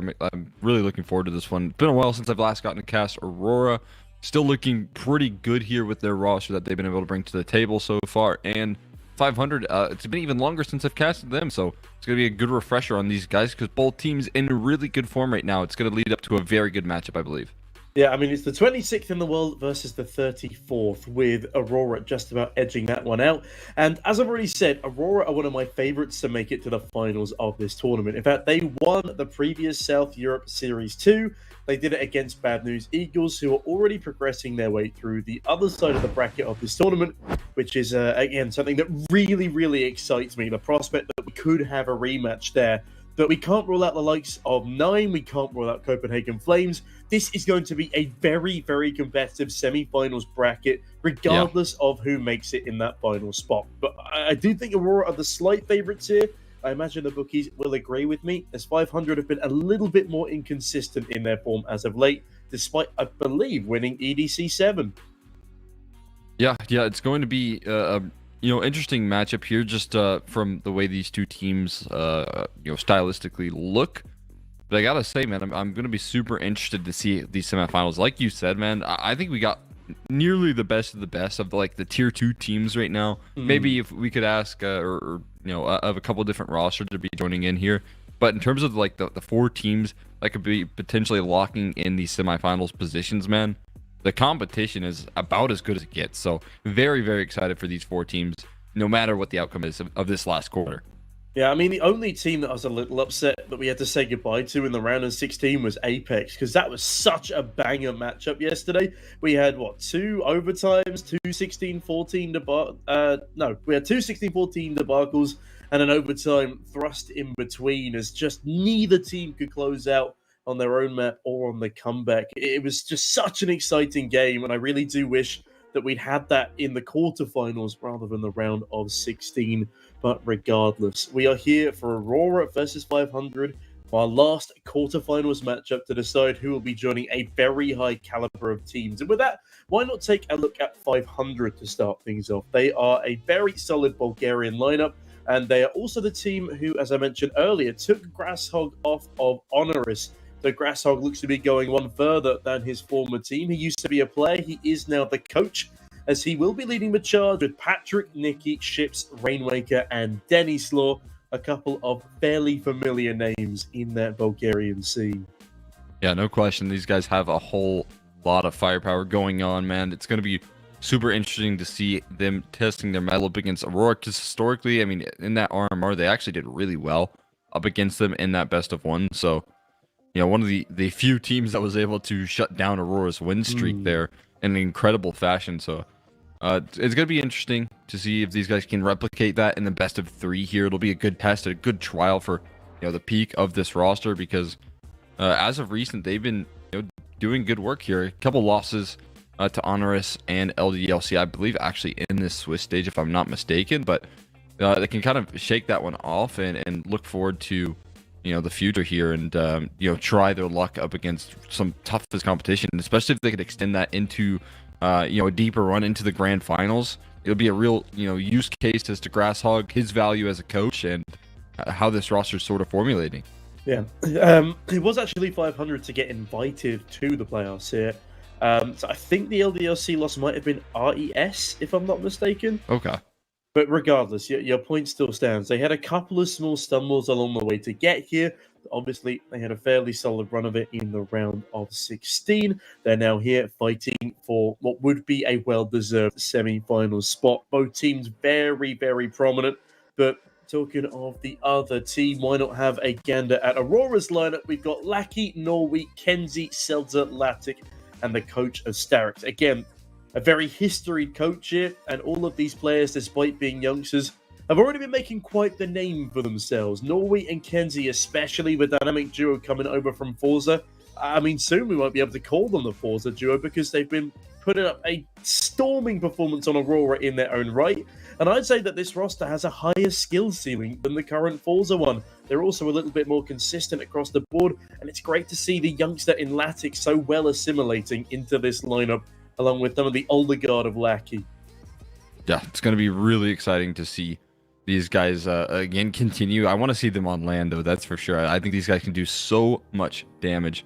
So I'm hoping that we're going to, you know, see their good performance continue here. Like you said here, a potential replication of the last final in this bracket, and that favored Aurora. The huge, you know, in particular, just strength in terms of the vetoes versus a lot of teams. And I think they'll actually have a decent advantage versus 500 here. We don't have those vetoes for you just yet, because I think Aurora's still playing a game, but we do have that head-to-head here. And it's going to be Nori versus Rainwaker. So obviously, I think Nori going to continue to show his prowess here. Doesn't have the same sort of like insane. I think at one point in the beginning of the year, he had like a 1.4 impact rating or something like that, where he was just winning every game, dropping incredible numbers. He's slowing down just a little bit, but not much, right? He's still delivering it in such an incredible fashion and such an important role for this team. Yeah, but just talking about the game that they're in right now, they're currently winning 14-13 in the third map of a series in the urbanistic tournament, up against the likes of OneWin. So they're already testing their mettle against their CIS regional brothers. Yeah, it's it's looking pretty good in the round. Sorry, they got 2 pistols and a hero rifle. Deco and Boomich are on 11 and 15 HP. Oh my goodness, Deco, he's in a 1v3. Okay, we'll get back to that in a second. That looks really exciting. So they're going to be very warm coming into this series, Aurora, as they look to tackle 2 tournaments at once. It's a very precarious balancing act. It's one that Into the Breach couldn't quite get over the line yesterday. But yeah, that's how 500 got here in the first place. They're up against a tied for time ITB. Yeah, there's no time limit on 500 here. They will be waiting for Aurora to just round out the end of that previous series. I think that is a 15th. That's a ridiculous way to find 15. Okay, we ignore that for the moment. Into this game, as we said, they should be warm, and Aurora stand a very, very good chance of making it to this semis and cementing themselves their second final spot in a row. It's always a big strength here coming into a series warmed up here. Maybe, not a lot of time for rest for these guys, but they don't need rest, man. They love playing some Counter-Strike. I mean, that's kind of the key here. These guys always playing some games, always getting those reps in, and it definitely shows up in the server. with the comfortability between these guys and how quickly they've been able to formulate as a team coming into 2023. Big question as to whether or not they were able to build upon this core, if they were able to show the ability like we know that this 5 players can do. They've got to really prove themselves, or they had to at the time, and they immediately out of the gates proved themselves. And I think that's a credit to how much these guys play together, how much effort they put into the server, because it just didn't take a lot of time for these guys to gel. Yeah, and they'll be able to prove themselves further in just a couple of minutes. But whilst we wait for the final few rounds of their previous series to wrap on up, we will be going to a very short break. We'll be right back with you in hopefully no more than 10 minutes.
Well, pitter patter, let's get at her.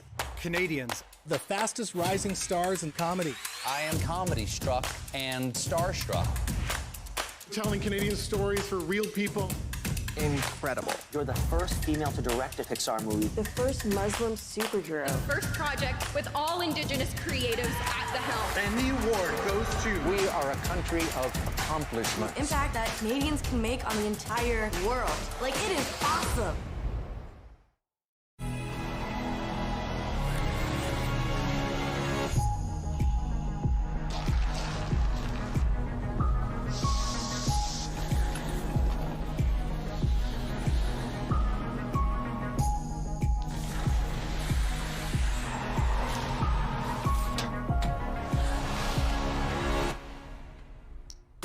Feel more in every moment. The Lexus NX series.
A very complicated job, but I love simple things so much. One move, one push.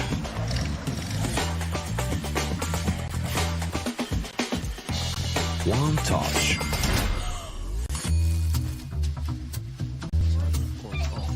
One love. One click. One expert.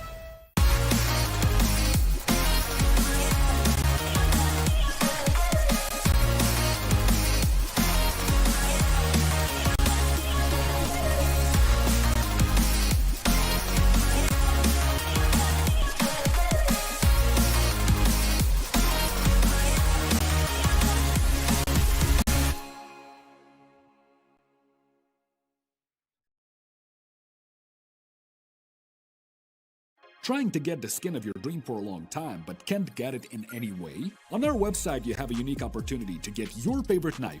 Users on our site can hand out skins themselves, and participants need to fulfill some simple conditions. For example, watch a video or buy a case on our website. After that, you automatically become a member of the distribution. Go to the user giveaways tab and do what you like. Hellcase.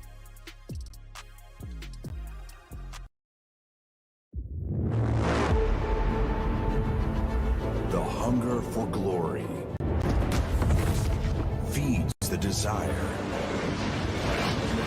the courage to look for a challenge, to feed your ambitions.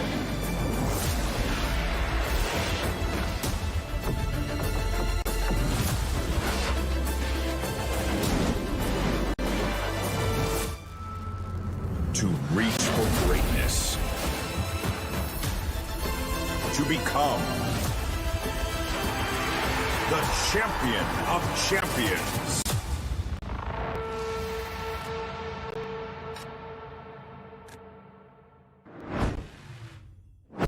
Well, hello there, ladies and gentlemen, and welcome back. Apologies for the short delay, but Aurora have wrapped up their previous matchup, and Kenzie top fragged across all 3 maps. The youngster is on fire right now, and he won a 1 versus 3 to close out that previous series. On a different stream, of course, you've not missed any of the action over here, but that does mean Aurora and Kenzie in particular are looking devastatingly warm up against the likes of 500. But before I ramble on any further, Excellent. Why don't we take a look at the vetoes? Yeah, vetoes are going to be really interesting between these two teams here. And immediately, both teams willing to float what is their perma ban there. And, no Anubis coming out here. I was wondering if that was going to be the case because obviously 500 have had a lot of troubles, but they prioritize that first ban knowing that Aurora likely not going to go for that. So I'm really liking 500's play about the vetoes here. I think they got away with a whole lot, getting that second phase vertigo ban on in. Nuke, of course, though, picked out by Aurora. They just had a raging result there in the last map. So no surprise that we see that come out once again, keeping a very nice streak on this. And then Ancient followed up on by 500, which is, one of their more home turf maps, but definitely not one that they have the most success on. Yeah, I mean, if you look at the statistics, they've played it 13 times in the past 3 months. Only a 46% win rate here. 6 wins, 7 losses. On the flip side for Aurora, looking at Ancient, they've only played it 4 times, but they have won on 3 of those occasions, and the only team that they lost it to was Astralis. So I think we can allow for a little bit of wriggle room there. Admittedly, it was a 16-8 loss to Astralis, and as a team that really is pushing that tier 1.5 boundary, perhaps he would have liked a better result, but by God, does their nuke look fantastic. Again, the only loss on it was to Astralis. That one was in overtime. But yeah, 12 maps played, winning 11 of those occasions. This opening map is a pretty damn sturdy one for Aurora, and I think we both know their history on Mirage. They're quite nifty there too. I think if there was to be a map to slip on past it would be Ancient on the side of Aurora. I do still think it's going to be a 2-1 to the Russian squad, though. Yeah, it's really tough to call this one. But like you said, I think they're going to have some struggles on Ancient, if anywhere, right? I think their nuke is super locked down. We just saw them take down one win. Required a little bit of heroics for sure, but they still got the job done. But, still, I'm expecting, this one to be a 3-mapper as well in terms of the two teams, in terms of the skill that we know these teams can deliver. But I think it's a big advantage that Overpass was banned out here by the boys over at Aurora. When we talk about floating in their permas of Vertigo, they banned that in the second phase, but still just getting rid of such a home turf map here for 500, it's such an advantage, and I think they're going to be able to utilize that big time in this series. Yeah, no, I think it's a really solid pull, especially with that Overpass ban. It's one of those things, like, name a better duo than Bulgarians and Overpass. I know bits and pieces of this 500 court were part of the 30-game win streak, I think it was, on Overpass in that Skade lineup. Yeah. It was pretty ridiculous. So Aurora dodge a bullet there, but Nikki doesn't dodge Kenzie's first. And with that, Kenzie, the same position he clutched out the previous map in a 1v3. He starts the fragging in this one, and Lastic and Cell to follow him. Look how warm they are right now. frags raining down for the T-side. Rainwaker looks to make it rain in retaliation, but only the single frag is... Hold on. Denny Slaw is invisible. He's got no arms, he's got no gun, but that is a USP in tow. 1 versus 3 for Denny Slaw, but it does appear to be a bridge too far as Norway distracts outside. And Norway makes a bit of a mess of it, but time is ticking, and there's no kit on the side of Denny. I love this. A bit of a ghost. They're fighting a ghost right now, and no one can seem to take him down. The bullets are flying right on through him. It's all about getting a little bit of extra kill bonus there. For Dennis Law, as you know, he's not going to win that round, but eventually, like, he's going to put an end to things, and that did look like they just played a 30-round game of nuke right there, because they come out of the gates firing on all cylinders. Very familiar with this T side. Yeah, you'll never guess who was second top fragging. Any guesses, Exner? Was it Norway? How did you know? Yeah, Kenzie and Norway, the dynamic duo, again leading the charge. He went +8 over the course of the series, but Nuke in particular, yeah, Kenzie went +12, 30 kills, 107 ADR. It was ridiculous as Patrick starts to frag in this one. He will interrupt me as Norway interrupts anything further for the man in the back line. Speaking of back lines, Nicky is somehow still alive on the ones of the A bomb site, but that's very short-lived. Rainwaker, well, he cuts for life of Norway a little shorter, but the bomb will be planted on B. It's a 2v3 here for Ships and Rainwaker. They've done a decent bit of damage, but with that bomb going down, a nice crossfire being set up, there should be a solid second tier as Ships might just want to consider saving one of those drop weapons on the upper bomb site. Yeah, it wouldn't be too bad.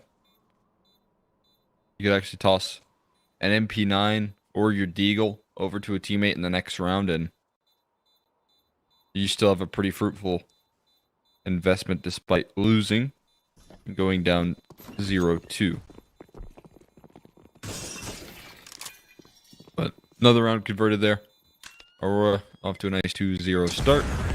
Like, just barely able to stay alive there, but again, that nuke bomb, a bit of a dud. Again, we'll see what they have in store here. Got themselves Scout. I think they're starting to drop the weaponry, disperse it throughout the ranks here.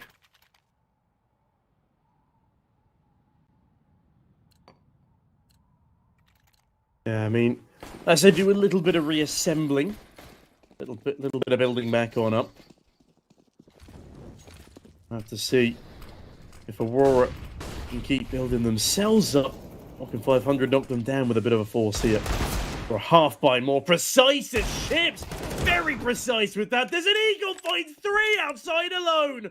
Oh my goodness, Aurora, how they topple. Latic and Celta, they need to group up and pray here because that's all they've been afforded. No way to Ships find a 4K. Narrowly misses out the opportunity. The Eagle sings a little too wide. As Latic and Celta have been given a very slim lifeline here. Still disadvantageous weaponry on this CT side. No util left either. As it never should have gotten this far out of hand in the first place. Surely we don't see a BNE ST side from them here. That would be tragic. As Danny Slot picks a angle on the cross. Will he spot Latic? Yes, he will, but can't quite connect the shot. One stuck down bit. They're walking into an MP9 here, and you can't afford a trade. You just need to land the kill straight up. And that's exactly what Latic does. Swift frag there. Starting to even out the odds as Nicky, only USP in hand. He still lands a lot of damage, yes, but you said we can't afford a T-side-esque from Bad News Eagles. Well, maybe Latic can be the equivalent of Synopsias. That's excellent utility in. Smoke and a molly right there going to shroud vision. And Latic comfortably plants. Equal standing 2v2 with one of these players only on a USP. Latic getting himself in prime position as well. He's just narrowly avoided crosshair. He finds himself another. It is going to be a potential hero moment from him. It's Patrick, the last man standing. Celta right beneath him. Here's the footsteps. A huge advantage on that one, and they do recover there. Despite the best efforts of Ships, it still falls south.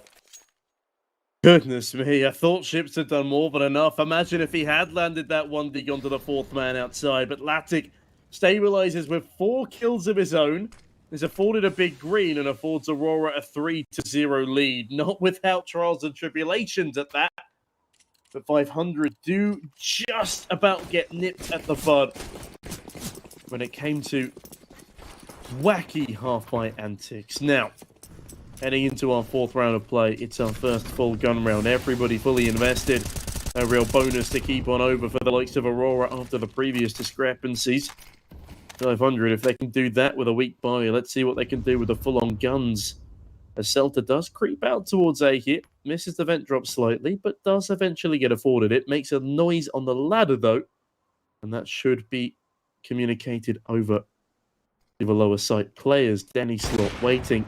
Freebie onto Celta, who has his back turned entirely. And that is a bit of a rocky way to start the round for Aurora. At least here. Man deficit, but they're looking to recover Kinsey. Looking to be the point man here is around the smoke. Oh, I might have saw a barrel poke on through there, and that's a wild way to pull things back. Nicky, I don't know what exactly he was going for right there, to be honest. He'll catch.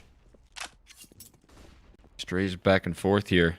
It's going to be a 4v4 now. They give up that man advantage, and now round becomes very much so recoverable if you look at the spread of the defense here. One towards ramp, one towards A. Only a single player here in defense. That's a bit problematic here for sure. You can say that again. As Molotov rained on down Lackey's head. Spotted, but Lackey's just faster. Latic Jones on in, and by God, the capitulation of 500. In a matter of mere moments here, Exner, as Denislav's left the save. Where the hell did that come from? Well, that was a 4v5. And it turns into a 1v4 in return.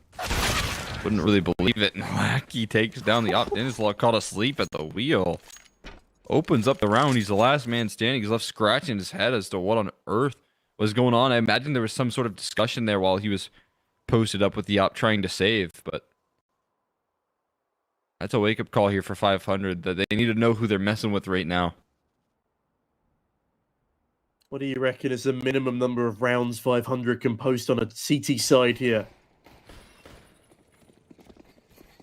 I'm thinking they need 9 to stand any chance against Aurora. Oh, hold on though. Rainmaker afforded a bit more of a chance than he initially anticipated as the lobby crunch comes on in! Jesus, Celta! The spray transfers are ridiculous! Oh my God, the individual prowess of these Aurora youngsters, it is unrivaled! It is unrivaled by the older guard of 500 here. Get me on the server with Celta right now. I want him to teach me how to do that. It's unruly. Good Lord.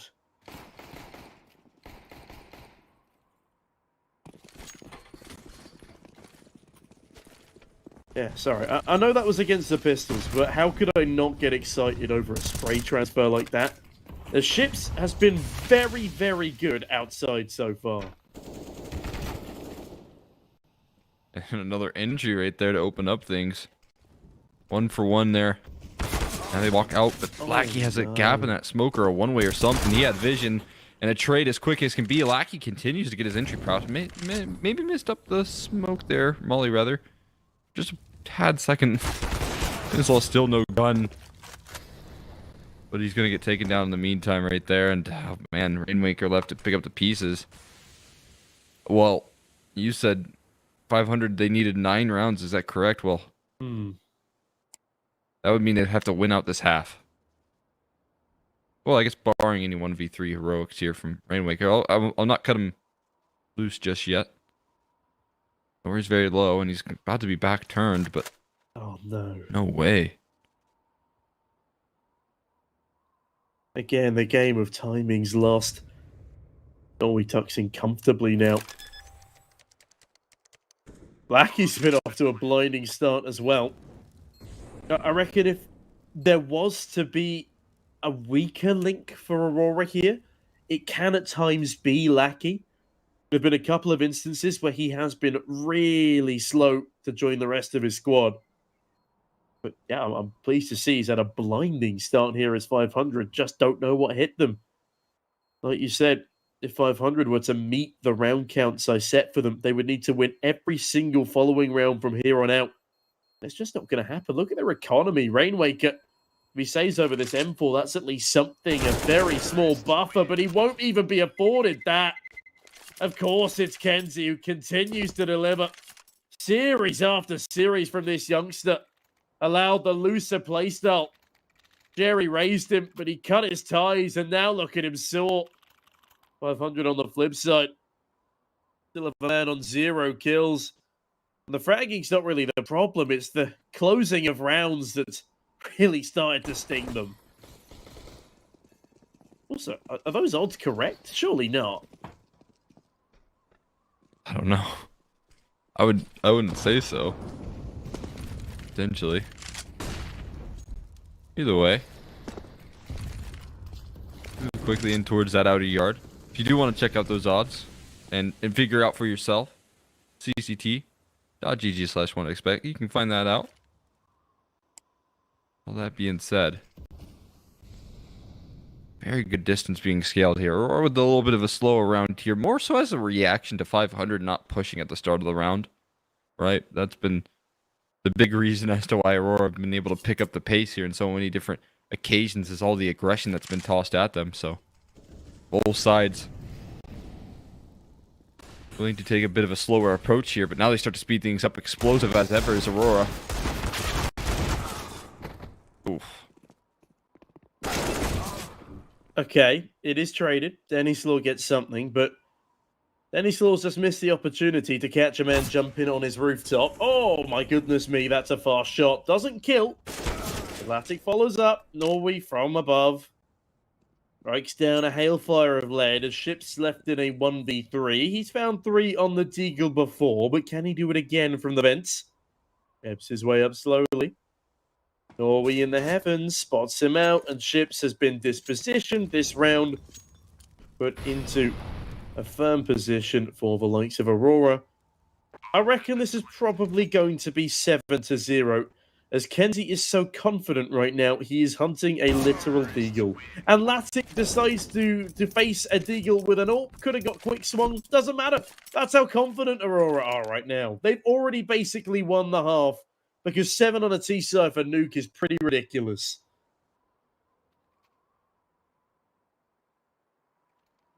Yeah, this is going to be very tough to recover here, Aurora. Coming into this one, not missing a beat here. We saw the ending of that last map, or last series versus one win, and Kenzie being the hero. That, I think, probably inspired so much confidence here. Probably saved them from potentially forfeiting a map in the nade stack. Oh my god, it just rains down rains. They're no fun for Dennis Law. The flashes are far too perfect. There's no way it looks this easy, man. They're just going to do it again. Aurora having no troubles. They've just won the half already. Oh, we have been in this game for like 15 minutes max. Well, when it doesn't Rainwaker, it pours, as the old saying goes. As Rainwaker sits rather uncomfortably on a 0.5 KD. Molotov to his name. As he looks to extinguish the fire in the hearts of Aurora, but I have a feeling that's not going to happen anytime soon. As you said, 8-0. They've won out the half in ridiculous fashion. Celta, no way. No way does Celta get that clear. Left angle peak as well. Ships finally fires one back onto Norway. Latic is 11-3 right now. Firing off on all cylinders with the AWP. One of the most consistent AWPers in the Tier 2 space. As he cuts down Ships as well. A 4KD for the youngster. Confidence brimming. Frags running freely. And 500. There's just no response. Yeah, I mean, Kenzie gets to take a little bit of a backseat here. He's had a couple of big impact rounds, but this one has been very much so easy for him. His teammates have been doing a lot of the heavy lifting, especially Lackey in terms of entries. Has been finding them very consistently. So, Aurora have everyone stepping up. Everyone's playing a good game right now. There's no one taking the back seat. And Rainwaker, nice shot there on a 2 as well. Can't you find anything else? That's a very heroic defense right there, but it's immediately equalized. And they've already lost a little bit of space here. That B bomb's going to be compromised relatively soon there. Yeah, Matic. Back at it again. Gets 2 targets. Almost collapsed them. Rounds the corner. Doesn't quite finish it off as Celta's there to seal the deal. And Denny Slaw.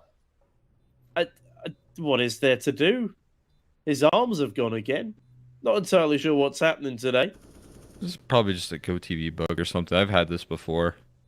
Does that mean Source 2 is confirmed coming tonight? Question mark?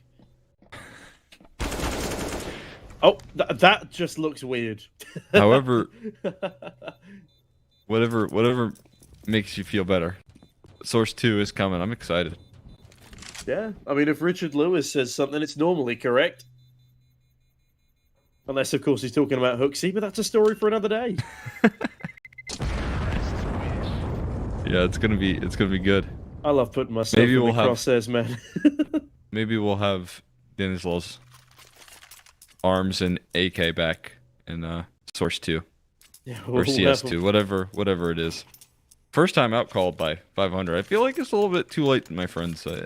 9 rounds lost here, and they don't even look like they're fighting back. Yeah, no, I've sort of just... I've not lost interest, but I've definitely lost concentration, as I feel like 500 have as well. I'm very interested in what Aurora are able to bring to the table, though. If this is how they're playing in the quarterfinals, then by God, this looks even cleaner than when they went up against Bad News Eagles on Anubis. I take us back to that previous matchup between them. It was a 13-1 scoreline. The only reason that Bad News Eagles get a second round on the board is because 4 players on Aurora disconnect in the middle of the round due to a power outage. Oh, yeah. I remember that one. It's 13-2, and then they lose 16-5, I think it was. But it would have been 16-2 had they not had the power outage. Right. I That's mean, how another interesting deadly note, they these can guys be. have been at least boot camping. I'd imagine they were boot camping back then. I think they've just continued to boot camp since, because we saw in the player camps after they got that last win. I mean, they were jumping up and down. Kinsey was so wholesome. Was having a good old time there, getting some hugs and stuff like that. So it was really good to see. I think it certainly brought a certain level of energy into this map right now. And like I said, coming into this one, all of this hard work, all of the time spent together as a team, every series, I feel like, witnessing the fruits of their labors. They're getting rewarded for all the work that they're doing.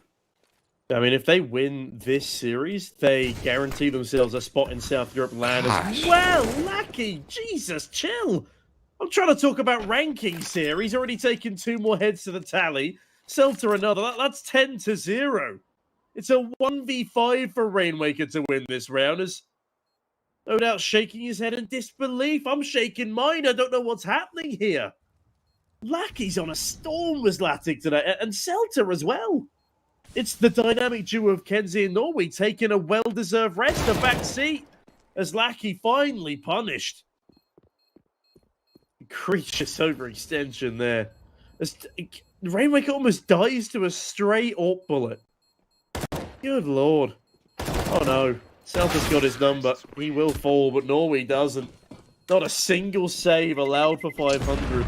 As the unlimited money of Latic could afford to buy for the entire team if needs be. Just storming through this one. Might be a quick nuke that we're witnessing, as we kind of anticipated, right? We talked about the vetoes here, and I think that they have a distinct veto advantage when it comes to getting this nuke map going. They are one of the strongest. And then you look at the future maps here, there's no overpass, so there's not this like incredible comfort pick for 500 back. But at least some comfort in the opening pick. That's been near non-existent. And they find another one. Ships able to extend up the advantage up to 2. Taking down Lackey, who's just been entering like a madman here. We'll see if they can recover from here on out. Well, they've recovered from worse, a 2v5. Admittedly, that was against significantly weaker weaponry. But I think 500 should be allowed around on the board here. The Celta doesn't clear the close left. Norway does. The start of another 2v5, perhaps. I mean, we've seen crazier things today. Norway. Oh, he's getting cheeky with it here. Denny Slot as a nade sail past him as Latic narrowly avoids the timing. They're so aware. They're so aware of a man being round the corner. Unfortunately for them, he's fallen far too far back for them to frag onto him.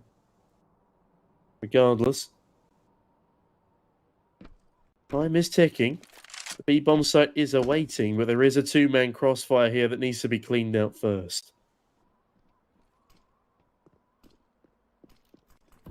I think the numbers punched in, though. There's a little bit of coverage, and oh no, Nori's found another kill. Oh my Latic God. extends. No way they lose this one. 2v5, like you said, Nori just pulled things back into a 1v2. He finds himself another kill. He picks up an up here. He has a chance. Last alive is Nicky's shaking in his boots. He throws a good molly right on top of Nori here. Hasn't tapped onto the bomb, hasn't stuck it. Now he finally is.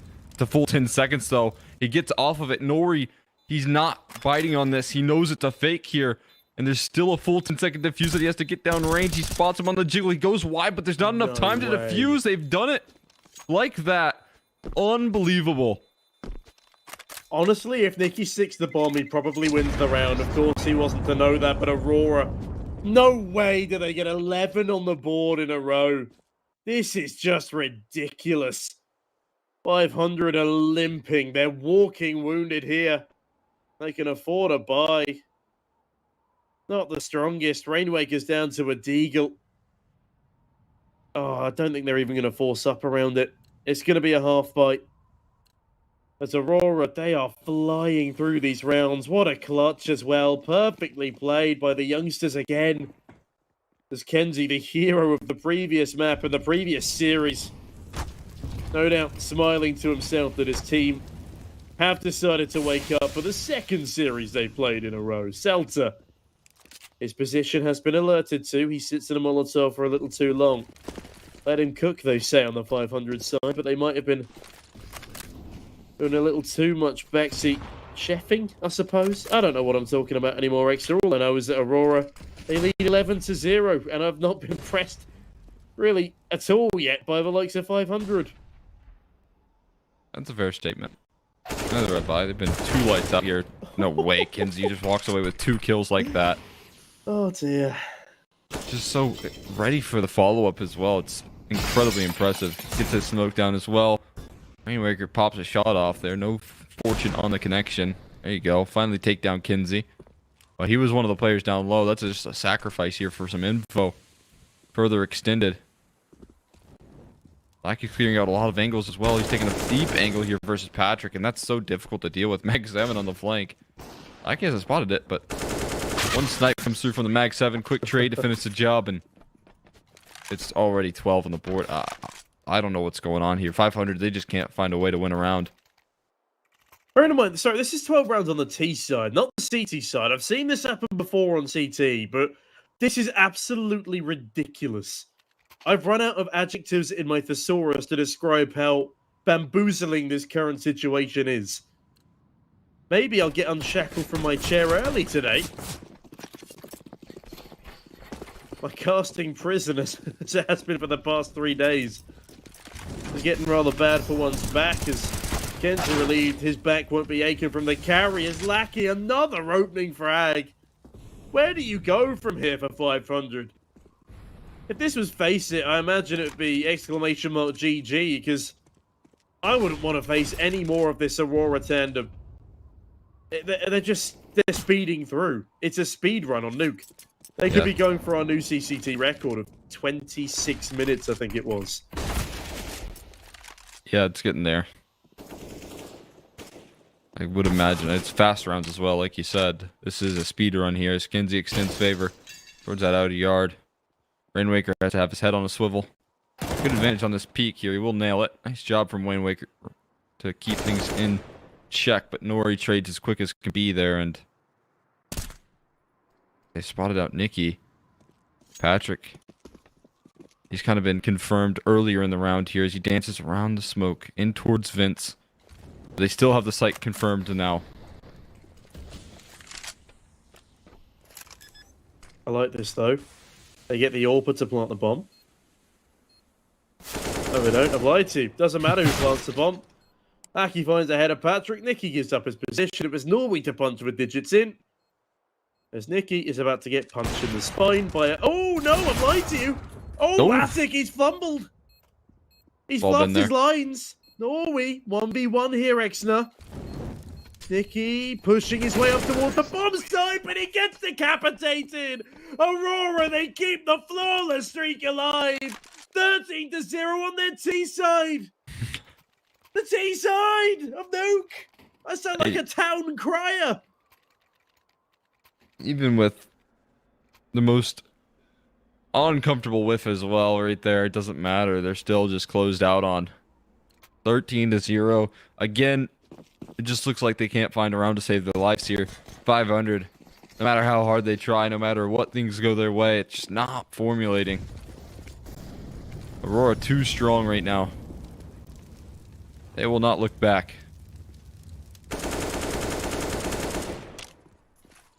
Yeah, I'm still a little... I don't know what to say. No way! He lights them up! He knocks them down at the 3K entry, almost the 4th! Oh my god, it's gorgeous! This is art! Put this in the Louvre! Screw the Mona Lisa! A masterpiece on the T side from Aurora! Yeah, they're setting their sights towards the next map here. They surely are not in this one mentally. It's been clear. I think that second 2v5 really told that fact. But this map's over. There's no question about it. Shelter on the Negev? No. He gets off it. No funny business, man. I thought we were going to see some funny business, some good times. They want the 16-0 probably a lot more than having a laugh right now. Yeah, I mean, they're probably still having a laugh, I feel. The last time I saw a 16-0 on Nuke was Sangal versus E-Club Bruges in the first tournament I ever casted. That's a lie. The second tournament I ever casted on HLTV. It was back when Sangal was full Turkish. E-Club Bruges still had Richie playing for them, rather undefined. They were playing with Matty and Notice. It was 2021. Different time. 2 years ago almost. And I am more than ready to see another one here. As Lackey entries again. That's an absolute beast here. It's back of Silo though. Nice job from Nicky. Keep things contained. 2v4. They're routing right into Rainwaker here. An off angle. Close peek comes through. Rainwaker finds one, not two. Attic in a clutch. 1v4 in his own right here, but no luck. Dinslog's going to shut down the dream.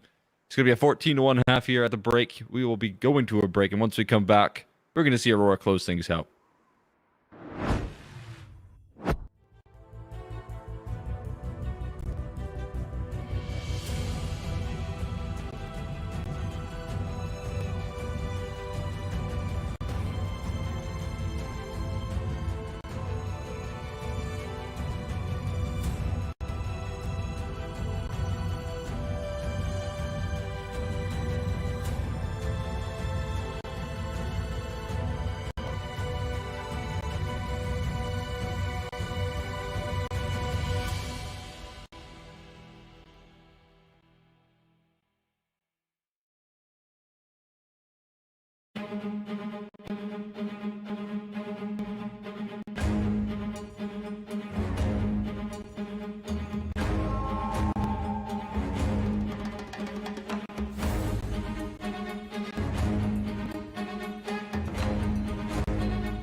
Second half of play here. Coming right on up Aurora. Put themselves in a nice little position. I said that they were going to close things out. I'm almost certain of that. As they should have no trouble getting 2 rounds here in the defense. Dooley's up top and probably needs some 2 kills here. Selter does struggle a little bit. And maybe those 2 rounds won't come in the pistol because they've got the full sight control. But they also have a very quick flank. Being covered though. Patrick's got their back. The chat is spamming comeback, and I'm starting to believe, Cole, this pistol does fall shy of expectations. 500. With those 2 rounds on the board, they would only need 12 more to equalize. A minuscule number. It's a lot smaller than 500. I don't know who I'm trying to ebb on here.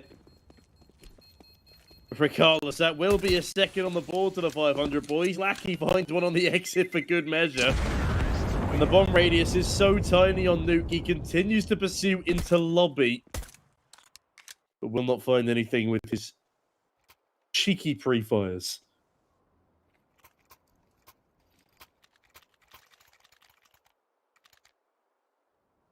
With the saved armor, though, they'll actually get themselves onto some FAMASs, MP9s. So, despite not winning the round, it's a very effective purchase. CT sides played out super conservatively, but hey, get them that one round. Maybe they do have a comeback effort here. Kinsey avoiding the flames, 2 separate directions there. Surfing on top of the door. I don't know if you can get back up there. It looks like he was able to, though, so nicely done. Be able to assemble on top of the hut here very quickly, and 500 throwing a lot of utility early on in towards hut and on top of hut, kind of hinting that this would be an A-side execute, but they don't have to. They don't have to jump the gun too quickly. They have plenty of time.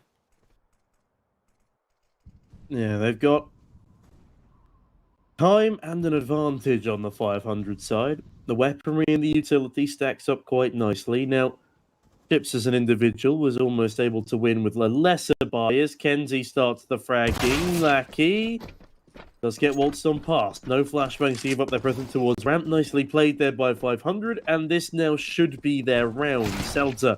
Oh no. Oh dearie me, dinks another. Nikki taken down very low, and Kenzie and Latic, I reckon they're going to give this one a crack. Latic ebbs his way through the vents. If he spins that corner and takes a pre-fight, Nikki could be in trouble here.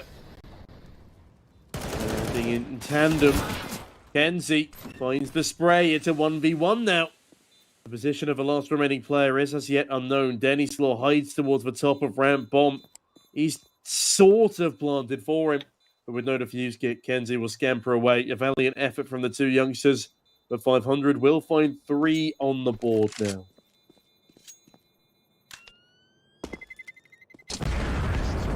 Looks like they're on the same... So they're on the opposite side of the map, right? But it looks like they're in the same position on the mini-map right now. Which I found... It was actually super confusing at one point. I think I thought there was someone in the back of red box or something like that. And that wasn't the case. But right now we know. There was never going to be any sort of exits there. Kinsey is going to save onto his Galil. Get a chance for 500 to do a little bit more damage, but... Can't imagine too much comes of this. Right? Surely Aurora close things out anytime soon. Yeah, you'd like to think so. This is another weaker buy, though. A half buy cut on him. Couple of upgraded pistols looking to do some damage, but it's Denny Slaw to deal the dirty in the opener. Back he falls. His entering ways have been put a stop to. It's not normally Lackey charging through as the front man. But it has been very enjoyable to watch on Nuke so far. Chips will enjoy that frag onto Kenzie. As Seltzer, another cheeky 5-7 steal, but he is also removed fairly fast. 2 versus 4. Shouldn't be too much else here for the Aurora boys. As the bomb site is now lost towards A. Good Molotov to prevent Latic from doing anything cheeky. And Norway has just a USP.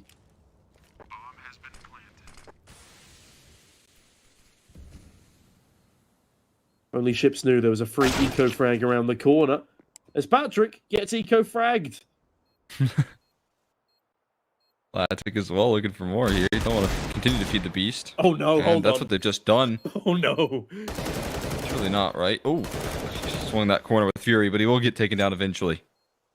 And now Nori maybe looking for one more exit there to add to a tally.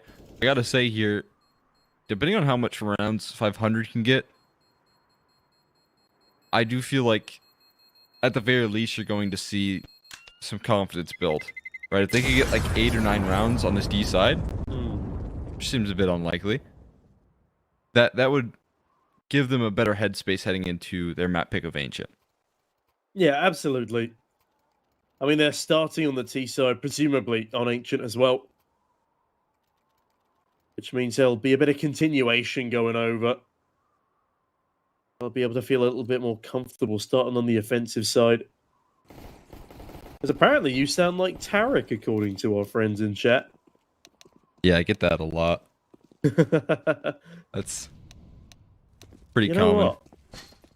I'm good with faces, but now that, yeah, I can hear that. You're joining the ranks of Swedish Bill Clinton in my mental hall of fame. I'll take it. Derek's got a nice voice. He does. Gets a lot of viewers on stream as well. You bring in the NA crowd. You bring in the ASCA crew.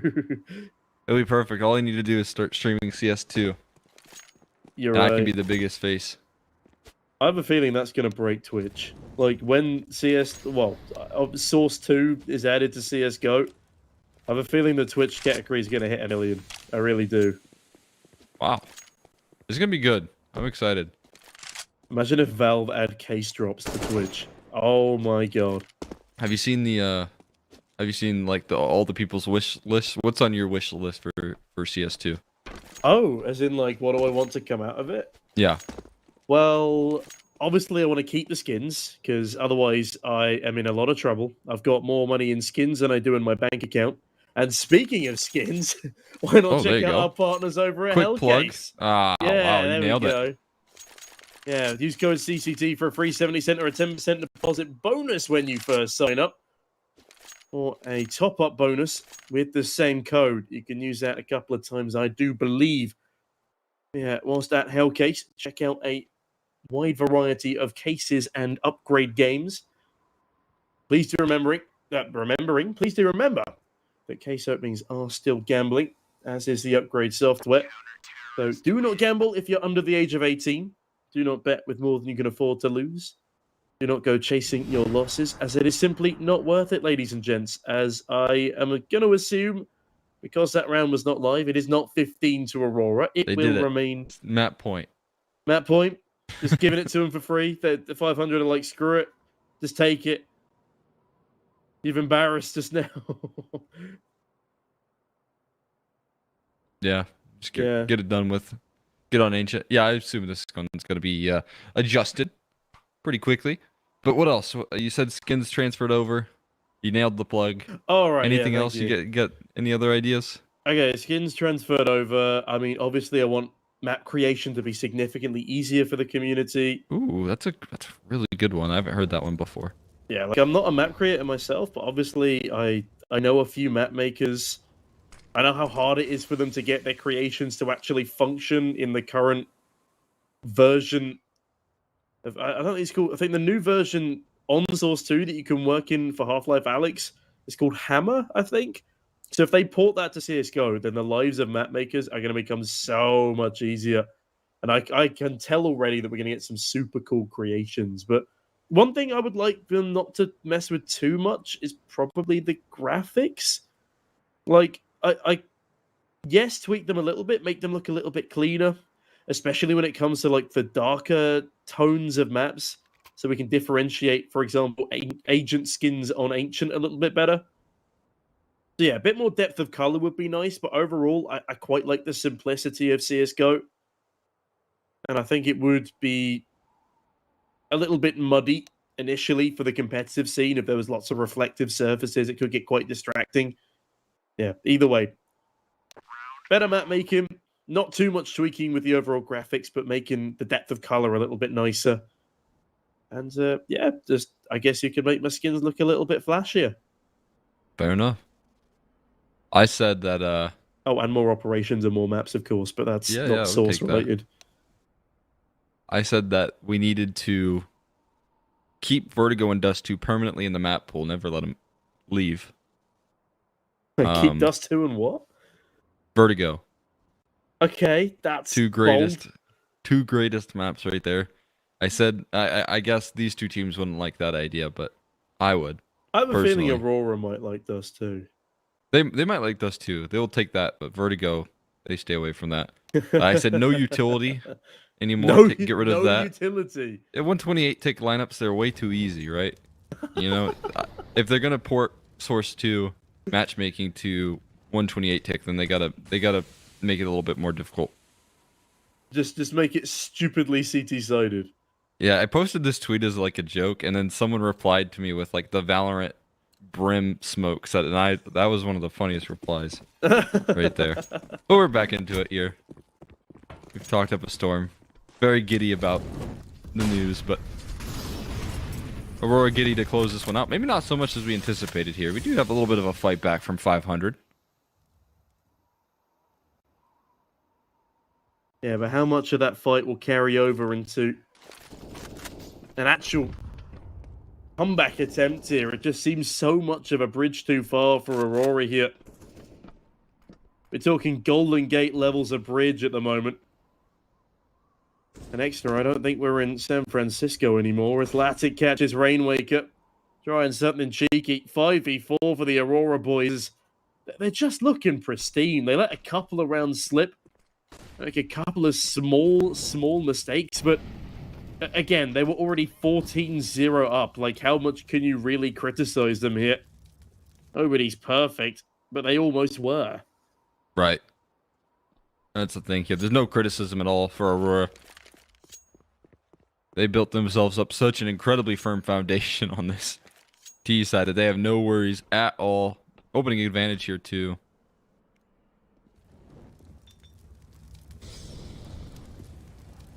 Yeah, it's just smooth sailing, really. Lackey. He's looking for another one, but it's Kenzie to double up. Of course it is. Why not? Let him sweat on the 500 side. The ships can't even find the back of Lackey. Denny Slaw 1v4 and Seltzer. He's already heard... oh, goodness, that was awkward, but he's already heard him. Gets the frag. 15-4, ladies and gentlemen. Not quite the 16-0 that we were all hoping for, but it's pretty damn good regardless. Definitely cannot complain.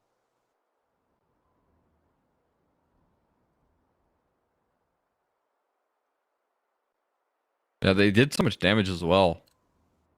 And other rounds here, look at the buy that they have. It's going to be so poor. A couple Deagles, Tech 9s, Mac 10s in play. It's just not going to cut it here.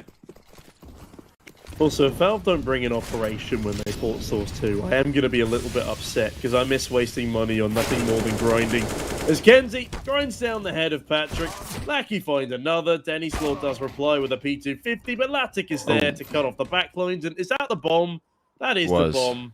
That's the worst case scenario. Ships has to go back out into a danger zone, but look at where the bomb is dropped. That's just brutal. It's a three-man crossfire, a hailfire of nades. Nikki, he's actually been pretty good, all things considered. 13 kills to his tally at a 15-4 scoreline, but with a Tech 9 and a Dream, I feel like we might be bidding goodbye to Nuke, as we are indeed. Celtic, great performance from him on an individual basis.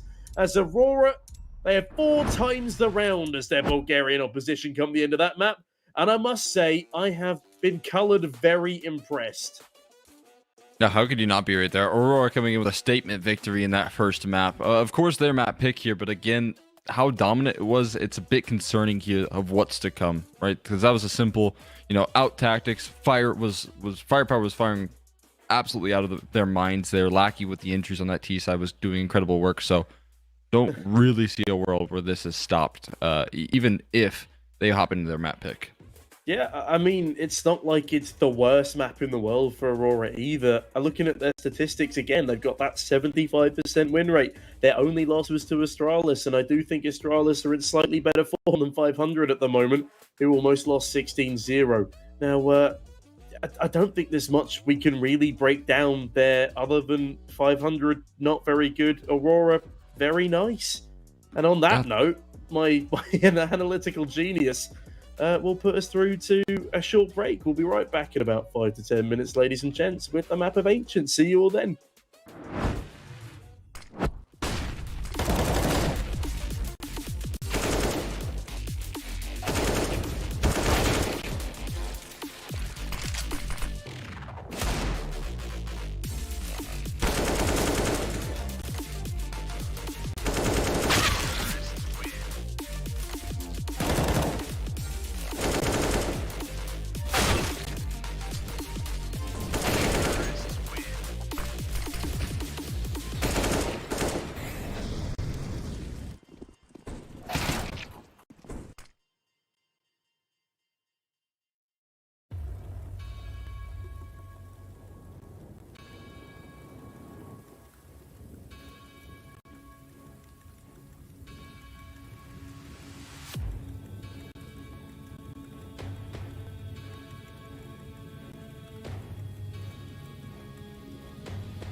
A very complicated job, but I love simple things so much.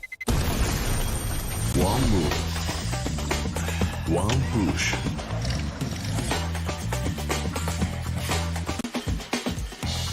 One touch.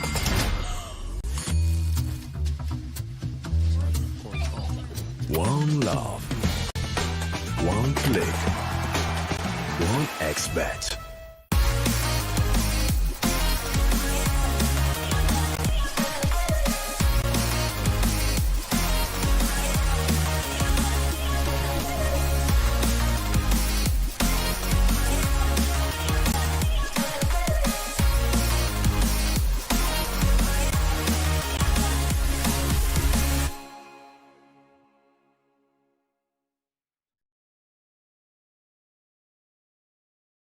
Are you sick of just opening cases? Join the events. At each event, you can find special cases from which tokens fall. Tokens are your ticket into a world of unique awards. For tokens, you can buy a skin, premium, or special balance. Try your luck in the skin generator. Also, you can leave your tokens at the token vault. And the more tokens you keep, the better skin you'll get. Add variety to opening cases with Hellcase. The hunger for glory feeds the desire, the courage to look for a challenge, to feed your ambitions.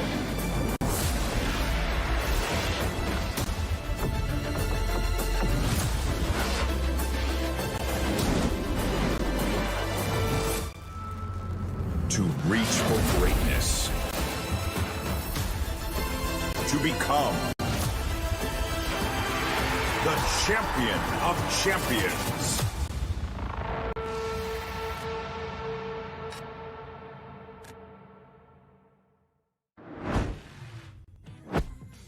We are back here once again here. It's going to be the second map of play on Ancient as things looking far too well for Aurora in that first map. We'll see if they can come back here in the second, although I don't really know how in this game 500 are. Mentally, probably not very at the moment, if I'm perfectly honest with you. They're going on to the T-side of Ancient too. And yes, Ancient is significantly more T-sided in recent times than it used to be. A 60% CT-sided rating when it came out in the top 30, compared to only a 51.8, I believe, at the moment. So, yeah, it's pretty competitive here. But I don't know if they have the mental fortitude to have a good, strong start on Ancient, especially when Aurora just looked this good. And Aurora, they don't like they don't mind a T-side at all. I've forgotten what to say. They don't mind a CT side at all, is what I'm trying to spit out here, Cole. They look pretty good on it in previous occasions. It's not a map that they've been allowed to play too often, so maybe that lack of experience will slip them up a little bit. But again, when you have that much momentum behind you, when your top fraggers are going that wild, then you can reasonably expect this to be competitive for a 2-0 here. Yeah, definitely have shaped up to try and establish that for sure. 500, obviously, they have to keep themselves in the game here, a whole lot more on the line. They're fighting for their lives now on their own map pick. As you can take a look at those 1xbet odds at the top of your screen. Very, very favored after that first map from Aurora. All the way back here. Like you said, though, CT side start could be promising. We're going to walk into an open A bomb site. No resistance here. Nobody ready in defense. No time being bought, and already the P250 things here. Lackey, one of the heavier hitters of that last map, taken down early. Yeah, with that bomb plant going down, 500 can feel a lot more confident in themselves here. Nicky rips the head off of Kenzie, and Celta follows suit quite swiftly. Norway only good for a single frag. Blatic is left in a 1v4, and I don't see him even going for this one, in all honesty. He's got armor. He may as well cling on to it. It's being rounded by ships in middle, though. There's very little opportunity for Latic to even escape here, but somehow he does find the timing. But I'm not sure if he remembers or not the radius of that bomb. He probably will die if he's this close. He needs to start sprinting a little bit as that bomb does go off. Oh, he just about survives with 20 HP for 500. Back to winning ways, which is a good sign for the Bulgarians here. Yeah, really clean pistol right there comparatively to what they were able to bring to the table over on Nuke. Not a lot going their way. Of course, Force by immediately answered back here from Aurora. They've got themselves some 5.7 CZs here in play. A couple MP9s as well. So good investments coming through from Aurora, but 500 have a whole lot more at their disposal here, and they're looking to utilize that. Kenzie to utilise his prowess early doors won't be happening as Latic and Lackey are the ones to frag instead. Patrick evens up the numbers, and despite the dink, Lackey's been left last alive in a 1 versus 3. Not looking too promising here. Might get given an opportunity to sniff the smoke, find a gap, but instead he decides to spam it. And would you look at this? Nowhere is safe as Rainmaker pressures the A bomb site, looks to slip into CT spawn. Lackey no longer has the time to go for this endeavor. Will he have the space to save is the next question on my mind, as he's slowly getting sandwiched. He's got a good game sense for it. Rainmaker doesn't actually want to give up anything further. Losing that AK would be costly despite the bomb plant and the round win. Otherwise, Aurora 0-2 down and a much slower start than the previous map. This is very clean, comfortable start for 500. Definitely what they needed here. Again, they had 10 minutes or so to mentally reset themselves here for this map. Pray to whatever god they needed to. Yeah, for what they've been throwing at them over that last one. Just nothing going their way. 2-2 on 4 or 2v5 losses, I guess, in different occasions for them in that first map, which... if you don't have mental resiliency like that, it's enough to lose any game. And they definitely didn't have that in them, but maybe they have that enough to bring in some energy into this map. I'd like to see them be able to afford an AWP as well. I don't know if we saw a single AWP purchase on the side of 500 in the previous map, as perhaps they didn't want to use one on Nuke. That's fair enough. It's a little hard to do so in some scenarios. But Lackey, oh my goodness, makes light work at the start of this round. The hero rifle doing bits, looking for more as Nicky spotted. Rainmaker, though, a double trade as Rainmaker puts 3 to bed in middle. Lackey, though, plays ahead of the flashbang. Needs to be careful, though, because if he goes down, this round crumbles. It's a 2v3 already. Denny Slaw rounds the corner, rounds the jaw of one, but not the second. Lackey's going to have to ace clutch this one if they want a chance at the round. Narrowly misses the timing as the bomb escapes on the back of Nicky over towards the A-bomb site. Good plant here for CT spawn. They're just going to both join up here, so I feel like their odds on actually clutching this one does go down just a little bit. But Lackey doing great damage in a round like this, I think, is still, in a certain sense, mission accomplished.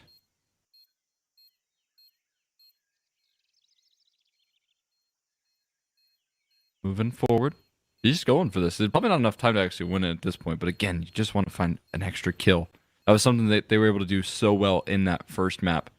Even when they were losing CT rounds, they were doing a lot of damage on their way out of those, and on this occasion, Lackey, no fortune, but they'll still hold on to that AK for another round, and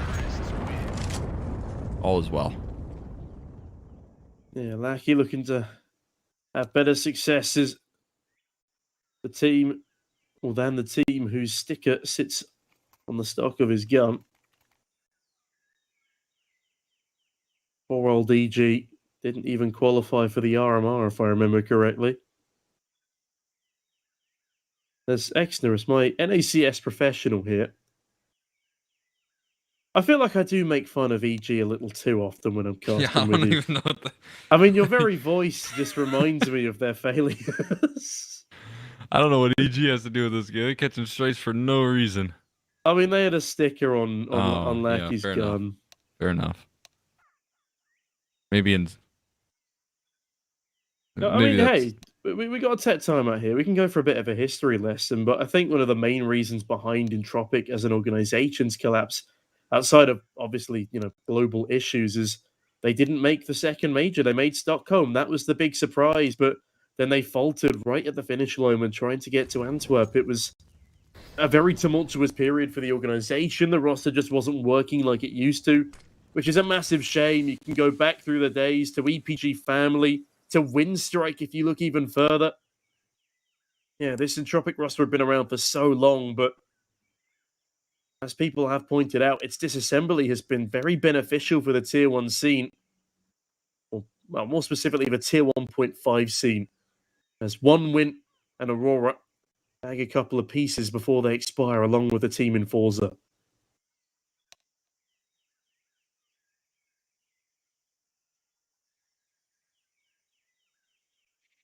There's a little tech pause.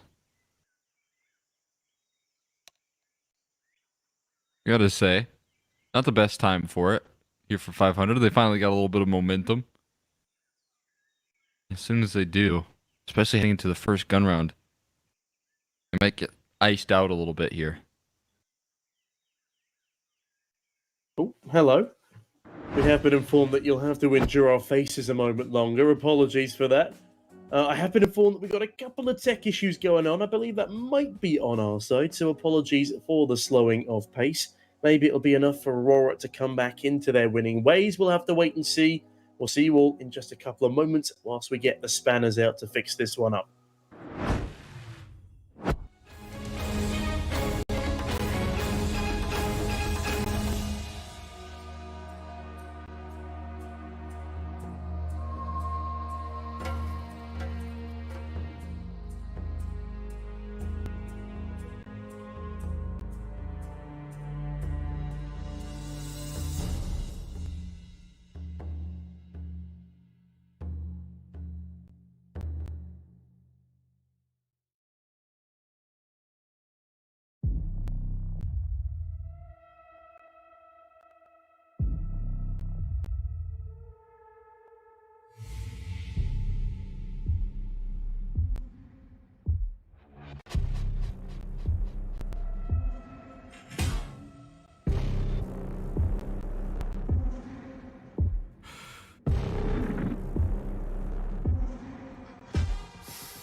La livraison est maintenant offerte gratuitement sur l'appli McDo. Et elle vient avec 6 McCroquettes. La Livraison aime les récompenses Mon McDo. I'm like a slow jam on the right beats. Cut through dark like lightning. Lights, camera ready for that action. Cause baby, it's a look. It's a look. It's game on with PokerStars. Meet your local competition. There's Ron, who loves to catch a game in between bites. Lisa, aka Blonde Girlie, always plays her winning hand. I love those meals. And with PokerStars, you've always got the best seat at the table. Are you in?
Feel more in every moment.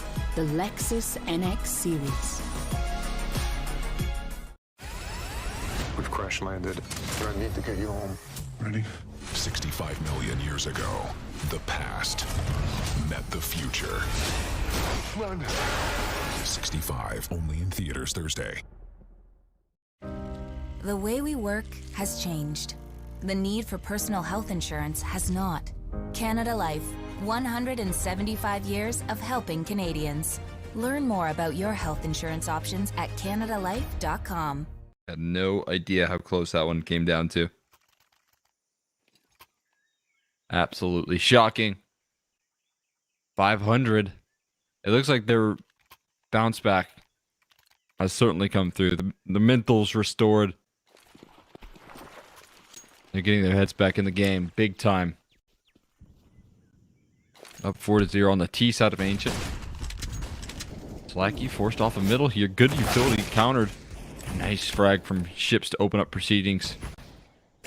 Okay, Norway. Not one to be cut out of a round early doors. Finds a 1 dig in retaliation, but the weapon is smuggled away by Patrick. Nicely done. Don't want to be giving those Deagles anything more than they brought into the round. Norway waits patiently in towards the depths of cave. As gunfire rattles out.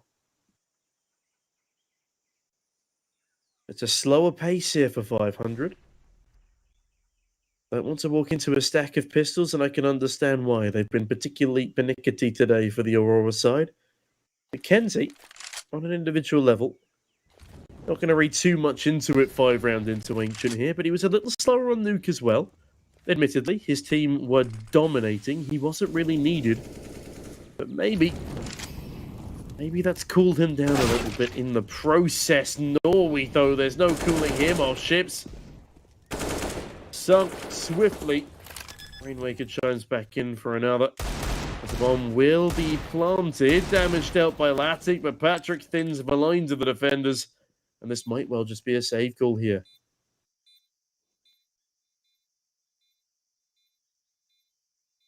Still workable here. One very low on HPs. Seems like they're crunching their way in. Oh, Patrick had no ammo. Rainmaker luckily able to trade things out. He's actually played hell of a round here in the back of sight. Gonna finish the job as well. Good stuff from Rainmaker. 9-0 for the guy here. 500. Firing away on all cylinders right now. And it's looking a lot like the start here of a nuke for Aurora. He's doing so well. 16-0. Maybe the fastest 3-map series. And the cards here. Have you ever seen a 16-0 on Ancient before? I have not. I don't think. I have seen like 14-1/2 pretty common when the map was pretty new. That was a fun time. Yeah, I can't say I've seen many 16-0s in professional Counter-Strike, which is usually a good sign, in fairness. We've had a couple of open qualifier mishaps. Yeah. Those are the ones where they really start to be frequent. Celta, though, making sure that 16-0 doesn't come through, at least hoping that his 2K entry right there is enough to avoid that reality. He's shut down the mid-prong of approach here with that quick 2K.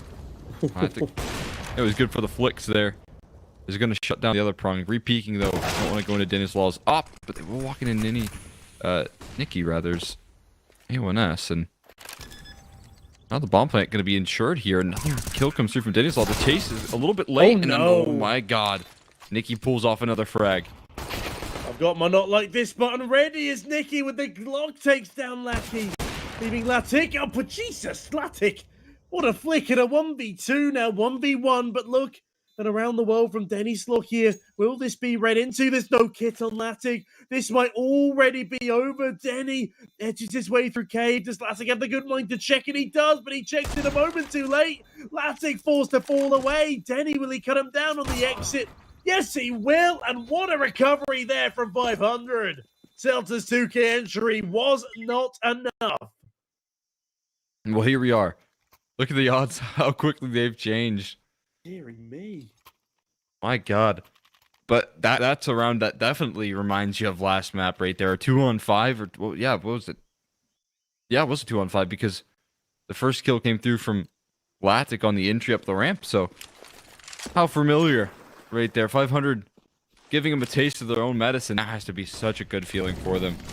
This is redemption. This is a chance to take some pride back in this series.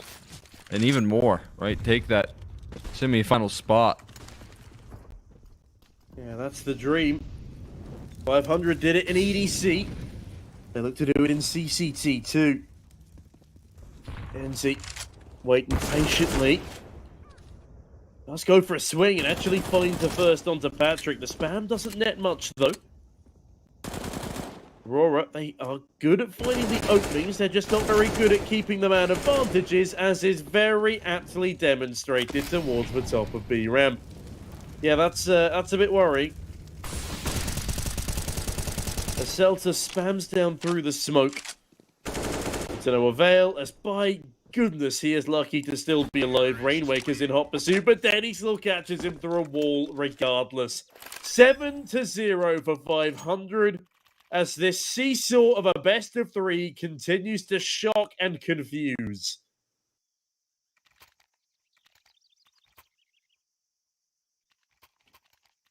Yeah, this is wild. There's going to be a hero up from Latic. He's gone down heavy investment here. And his teammates not so encouraged. He still should have 4th K at the end of this round, but you can tell the desperation setting in for Aurora to just stop the bleeding. With a buy like this, they just need a round on the board. But even, I don't even know if the op is like the easy solution, right? I mean, they've had opening picks, they've had first kills, but they haven't had the conversions that follow up. I was going to say, Latic's been good. Some of the shots he's landed have been nothing short of sensational. When none of his teammates are there to really back him up. You start to ask the question of, how did we end up here? I certainly don't know the answer on this one. And it is quite shocking that Aurora can go from masterclass to being schooled in a matter of about 10 minutes. I'd love to see a bit of fight back from the Aurora side here, but I don't think this round will be the one to deliver.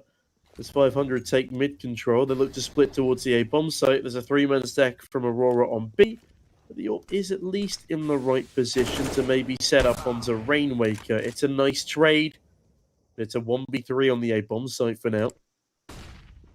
And the flash doesn't do much, but the bomb has been planted, and they hunt in packs on the 500 side.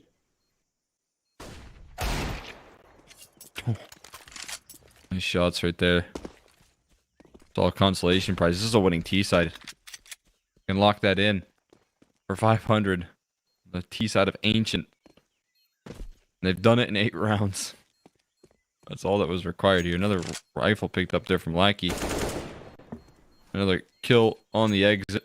Again, not really affecting too much. I guess their money is incredibly out of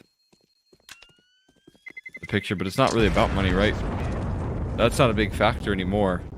What they need is rounds. They can't afford to lose anything else from this point on, I don't think. But, Exner, have I missed a dossier somewhere? Because this is 2 games in a row, especially Nuke, that are typically relatively CT-sided, that have got off to flawless T-side starts. It was 14-0 to Aurora on Nuke on their T-side. It's now 8-0 to 500 on their T-side of Ancient. And it just doesn't make sense to me. Some of the rounds that they've lost as well have been frankly ridiculous, and Lackey bullied by Ships. The new timing's playing havoc with his game plan. Kenzie looking to be alive himself. What in tarnation is going on here? As Latic forced out of mid as well. They've gone for the double up setup. I'm not entirely sure if that's the correct solution. Delta was doing fairly well on his mid-entries, at least for a round or 2. I'm just a little shocked. I still don't quite know what to say with myself here. It's quite hard to cast games this dominant, especially when they're so back and forth. Latic, no! A centimetre further around the corner would have got him in a frag, but Ships now... Okay, Ships isn't going to trade it. Fair enough. Nicky might die as well because don't peek of it. into it. Oh, he's flashing. Smoking. Safety. Confirmed, and now Ships has a chance to strike, but let him chamber in another bullet right there by walk peeking around the corner, and it's a bit awkward there. This double up might be the solution because so far it's got all 3 kills. And yeah, might just lock this one in. Finally a first here from Aurora. They've figured things out a little bit. Again, I would say 500 giving them that round a little bit more than anything by peeking into those angles dry. But nonetheless, it is finally a round after long last. Yeah, it took them a little longer than I thought it would. But I'm still not particularly convinced for their prospects in the latter stages of this map. I mean, just looking at their past performances, they have a 60 CT round win percentage to only 46.5 on T. They've won 64% of their overall rounds played on this map on the CT side. And that is so far from a possibility now. And they've taken down some good opponents, don't get me wrong. Only in February they took down Mauser NXT. A little earlier, back in January, it was Harvu. But have Astralis really shaken them so much in the midst of all of that they're now 8-1 down on their CT side? I don't know where this is coming from quite from Aurora here. As I know there have been a couple of tweaks on the map, but not since they last performed well on it. Definitely wild to see it this one-sided here. I don't know what's going on. Don't look like the same team. Some struggles certainly popping up here. I think simply just ran out of steam a little bit. But again, you know, all those percentages, they don't account for some of the firepower that these guys can bring out of nowhere. They can figure out the way to remanufacture what they were able to deliver over on Nuke. Our heads could quickly get back into this one for sure. Yeah, they're not done fighting just yet. Don't get me wrong. As Kenzie dodges a fight early doors in Jaguar, misses the Molotov as Lackey. Is he going to miss a timing here? Hugs the left side of the totem pole in Donut. Lackey keeps on dancing. Dips though. But a swift stop to that. But the lineup for Celta, almost the collateral. It's not quite going to land, though, as a Molotov lands at his feet. Kenzie, how the hell has he not been spotted there? I'm talking pixels of difference as Nicky does eventually get his freebie. 1 round of respite for Aurora, straight back into losing ways as the double up setup is forced to scamper. They can't afford to lose either of these 2 weapons, and if they do, it spells trouble. Already. The man coming in Nicky from the opposite side of the map. Good kill from Latic onto Ships there, but Nicky gets a freebie onto Celta. And as Latic spams through the smoke, is he actually going to push this too? He's being surrounded on all sides, falls through the smoke. Nicky bags the frag, and it's 3 left alive for 500 as they put their 9th up on the board.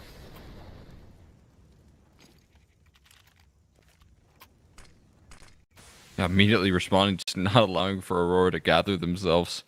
2 in a row.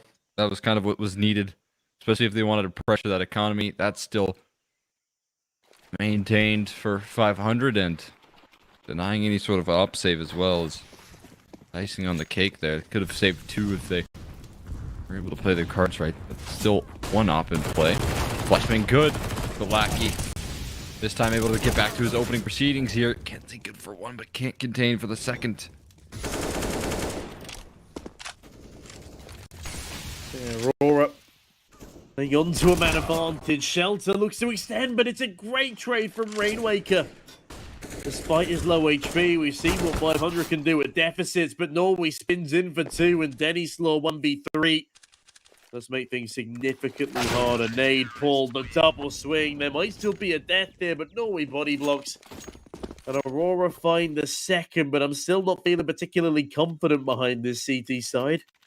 As yes, it was their T-side on Nuke that netted them so much success, but that was also their own map pick and statistically their best in the pool. Ancient, far from it. They have a good win rate on a losing streak. 500 look to extend it.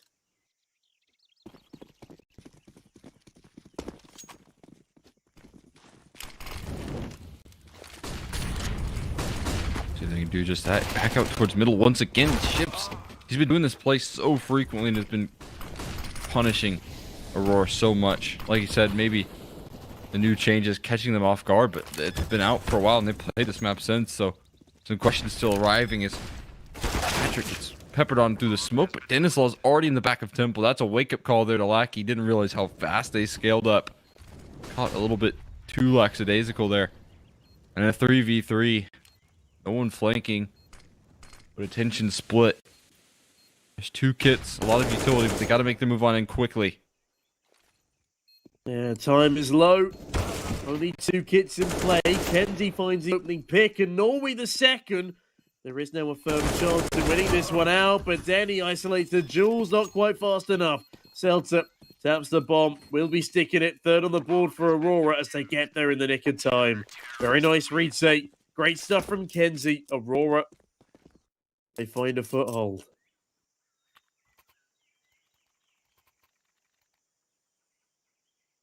Excellent work being done on the retake right there, keeping the composure.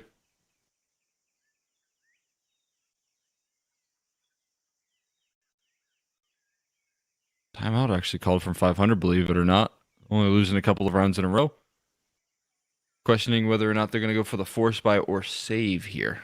And again, they're in that awkward position where if they go for a save here, they lose this round quite likely. They buy up in the next, they're going to be on a save for the last round. So some teams would elect to force buy here. And I think that's what they're going to do. They're going for the full investment. It's been a little bit delayed in the call, but you're starting to see the rest of the roster follow suit. It might be a half buy. Yeah. Hero Galil half buy. Sure. All right. Yeah, I mean, whatever works. Go crazy. Ships has been playing a really good game in the entries, so. Yeah. make sure he has the rifle. Definitely understandable. I was going to say, it's a buy I see more and more commonly now towards the end of halves especially. And I'm here for it. If it works, it works. At least deal some economic damage with it. Oof.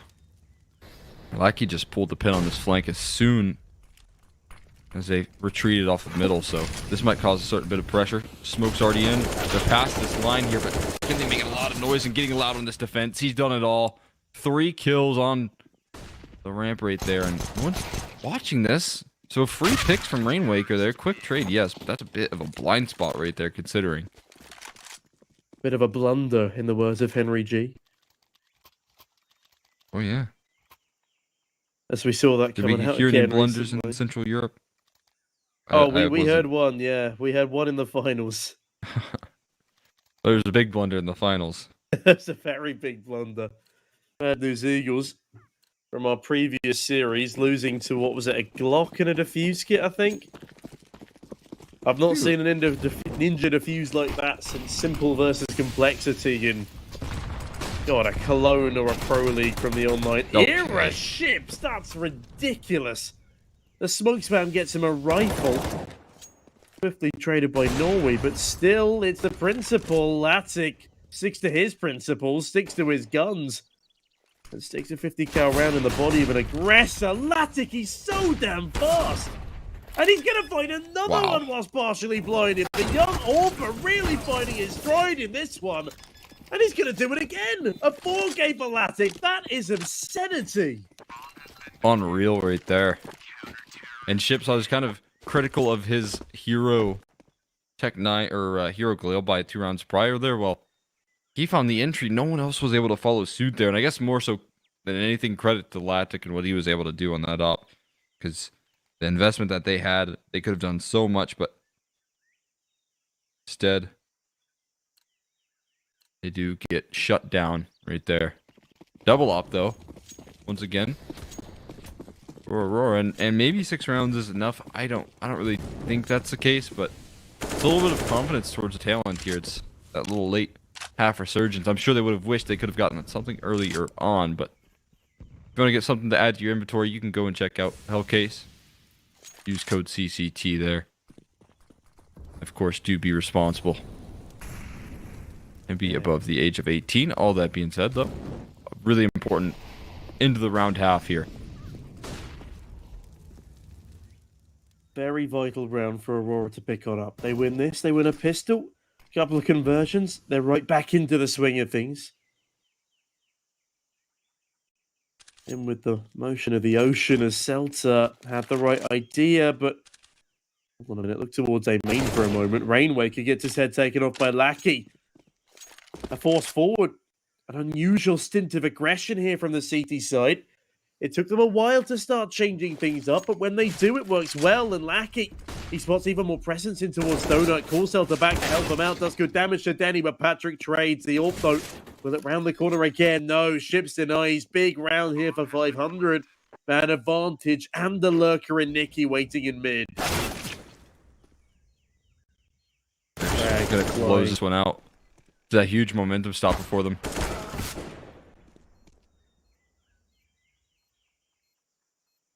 Norway. Looks to maybe put a stop to the round, but I reckon it's already a bridge too far as Ships sails cleanly through Norway.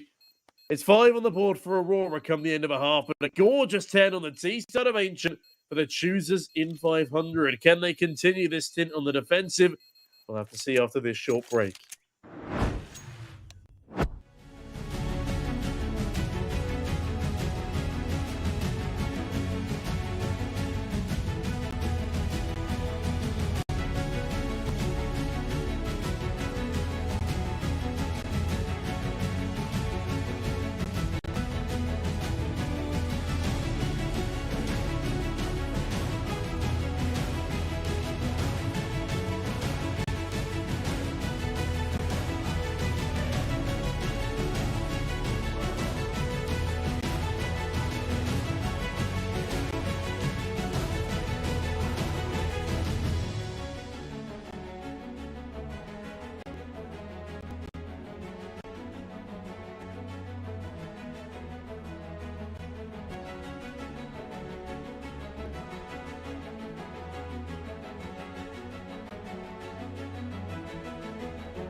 back here. Look at those 1x bet odds close as 500 continue to impress. Second half looking very good for 500, especially as they hop into their CT side. But we'll see if they can finish the job here. Pistol round conversion would be a great way to kick things off as they all fight towards middle. 4 players. They're going to be in for a world of hurt here over on the Aurora camp, and they realize it, but they realize it now in the 3v5, and there's still a chance here for one frag to come through. Yeah, Nikki finds an extra kill there and extends the favor. Yeah, they tap the bomb as Celta taps away at the retake and CTs, but Ships dives through a smoke. Denny Slaw follows through, and 500. They look to make an easy one out of this map. 11-5, a 6-round lead. 5 from closing out on their pick. And we could well be going to Mirage as our decider. An appropriate way to round out this series. As things continue to heat on up. It's been 2 very one-sided affairs across both maps as of yet.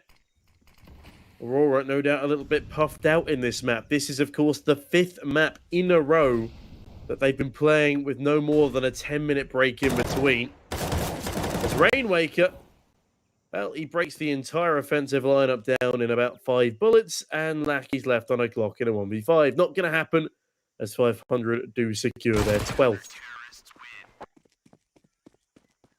Quick and easy.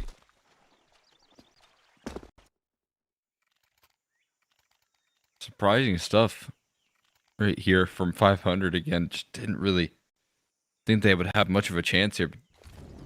Looking to really take this series the distance. Mirage would be a very fun way. I would hope Mirage would be a little bit more competitive than these first 2 maps as well, right? I mean, I reckon it definitely would be. Surely. Yeah, surely. And then we'll just get another BNE HONORIS if... I want it to be competitive going round to round rather than streaky and messy across the board. As it's just been very, very streaky so far. 14 rounds of it in Nuke and 8 on the flip side on Ancient.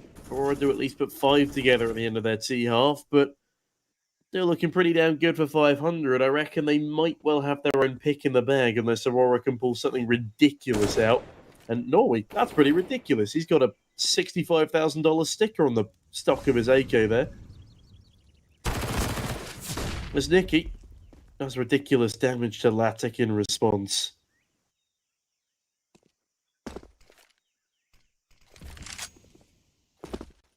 Definitely can afford to go for this bonus here. Making a lot of noise. They're kind of telegraphing just a little bit. My question is, what can Celter do on this lurk? It's going to be a lot onto him. So here the rotation towards mid. Rainwaker could be a thorn on their side, but Lackey going to clear that one out. And he's back to his T-side entry. ATTAX, Norway helps out as well. A very difficult angle. There's a couple low HP bars. Kinsey offers up the trade as quickly as can be. And now 4v2 with the lurk left in towards mid. Norway going to collect another. And Patrick, not a big chance to do anything in this round. Maybe I spoke too soon. Maybe Aurora do have some bite left in them on this second map. Patrick could pick up that A1S and just scamper away for the save. Instead, extends a little further forward, waits around the corner for one of the Aurora boys to waltz into his crosshairs. He picks up a sound cue. Not much he can do with it, though. There's Norway. Yeah, it's a lovely, clean round. Right into the forehead of Patrick. Making a round at 6 on the board. Half as many as 500 have posted. Let's see what else the Russian side can do against the Bulgarian lot. It's an opportunity for them to come back here if they win the next couple. Keep their gun rounds clean and keep the rounds against the pistols cleaner. 500 definitely aren't looking to let that happen with ease. It is a very long road to redemption for the Aurora boys here, Exner.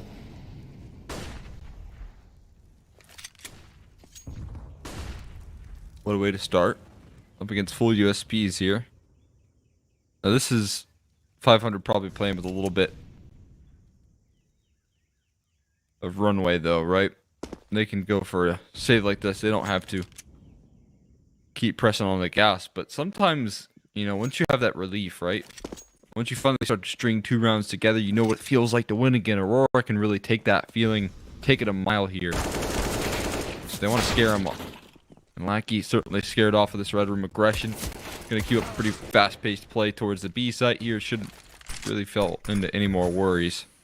AK is going to be saved from ships and aren't going to be likely converted by Aurora here. Like I said, you don't want to give these guys too much steam. Yeah, well, we saw what happened when they got a boatload of steam in the previous map. 14-round streak on the T side. It's not something you see every day. It's something I've not seen since HONORIS versus... what's the face? 0-0 Prospect. And even then, that might be me misremembering, as I believe Overpass was HONORIS' map pick. Ships, though, picks off Latic in the save at least, but otherwise that's a 7th on the board to Aurora. My reminiscence, my musings, they mean nothing here and now. The past is in the past, as one of the frozen princesses once said. And 500 looked not to fall as flat as my puns. It's okay. You know what you'll always have is the good closer there, the self-deprecation. Thank you, I do try. Well, speaking of good closers, 500 need to get a move on. Aurora, they're slowly catching up. Slowly, again, there's not too much worry setting in. Maybe if they lose this gun round, I can imagine Aurora were some fears in their heart here, but Rainwaker gonna deny that, at least towards middle. It's just looks like a straight aim duel taken by him, and he wants a whole lot more than just an aim duel. He wants two. Swinging for the fences though, and now Nori, Selter, they have something to say back here in return. Site claimed by Nori. Deep utility tossed in as well. They still have to worry about Patrick, but there you go. That's going to alleviate that stress here. Now, we start to talk about post plants. And a 3v3 evened out. Yeah, time is starting to tick away. 500. I've just noticed they've not got a single defuse kit between them here. They had to make some sacrifices in order to bring out a full bite, and all of them not having kits is a real issue. Nice damage onto Kenzie, but it's not the frag, and that's the crucial piece of the puzzle with that not resulting in the kill. 500 are forced to fall away, and Aurora, they're starting to find their footing in these gun rounds here. Great entries. A clean sight hold come the end of it. Good util usage. It's all stacking up, and 500... well, they need to make sure they don't get stacked up a bomb, but oh dearie me, that's a costly bomb explosion. They forgot how prominent the radius was of that new bomb. All three go down, but Aurora do take the round with them. 12-8, as slowly they wriggle their way back into a competitive scoreline, but still 500, a heavy lead, looking to use another gun round to hopefully get that one step closer. Yeah, I mean, honestly, I wasn't too surprised that they died there. That bomb does a lot of damage. I think maybe they thought they were safe, but that's a really good way to close out a round there for 500. Even if you lose it, you still go down swinging. Full A bombside execute. Chips is completely dispositioned. The Temple player is a little late. Norby, my god, the aggression from Norby. Characteristic, but it still impresses every time. 4v3 now as again Aurora a man advantage, a bomb plant, a site. At 500, they've been locked out. Simple as that.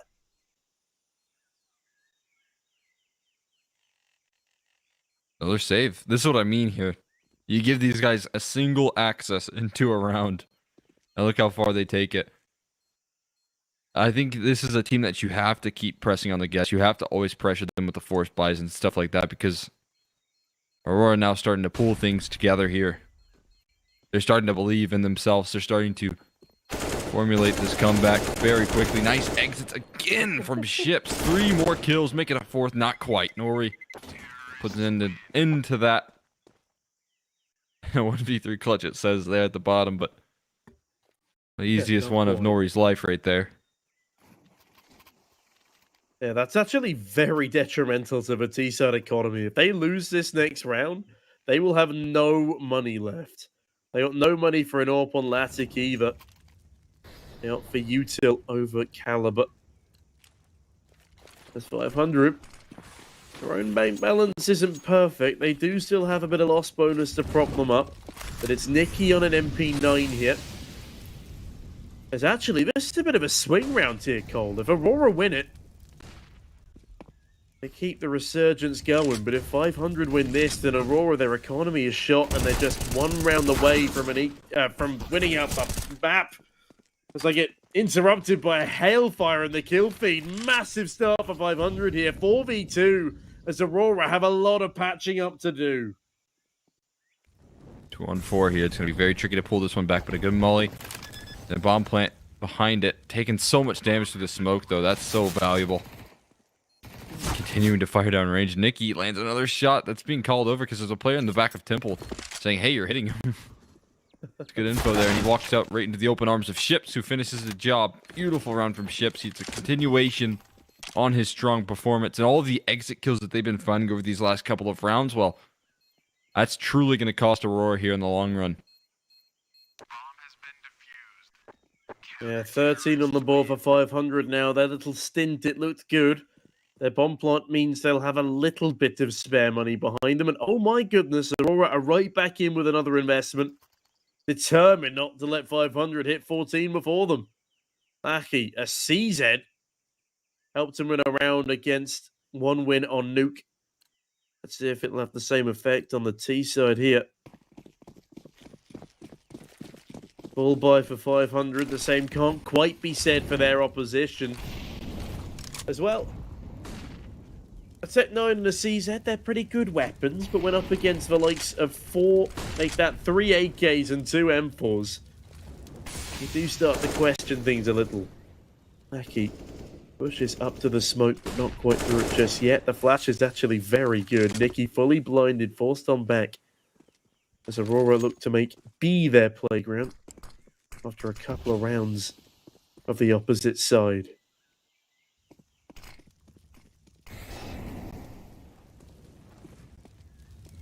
Do have a slight bit of lacking presence here. Now the rotation's coming through from 500, but they're outside of the smokes, looking in. So the post plant 5v5 here. This is a bold call from 500 to make. They've got a lot of retake utility, so that's not a big worry, but still, it's going to be difficult to get back into this one. The post plant's already established from 500, and everyone kind of funneling through one direction. And Celta does actually have util left. He expends the smoke, another grenade, 500. They might have left this one too late. They're stuck behind that wall. The smoke is perfectly placed utility. With what little Aurora had, the force buy might still come on through. Latty doubles up on the Tech 9. I don't know where that second frag came from. Lackey on the scene there, jumped through like a hero from Rainmaker. He's taking the DPs, but Celta denies with a Glock and Kenzie. I thought that was the Glock to find a long-range kill, not quite. The bomb kills everybody else. Aurora, though, they find double digits and they are not done fighting yet. Another force buy to come on through. 500, the better economy here, but my God, how do they let that one slip through their fingers? Well, that's just a simple case of just giving him way too much space there on B, right? You play the 5v5 post plant. That's something we don't see all that often on Ancient on the B bomb site. Typically, you actually will see it over towards A, but on the B bomb site, that is so shocking right there, and they will get the job done. Timeout called off the back of it. Of course, all 10 going down in the round here. Money a bit pressured for 500, but they might even be able to bring out a better purchase than Aurora have to offer, so they're not all that worried here. 500 feeling good, looking good to still pull things back even despite that lost round prior. As time starts to expire here, Lackey,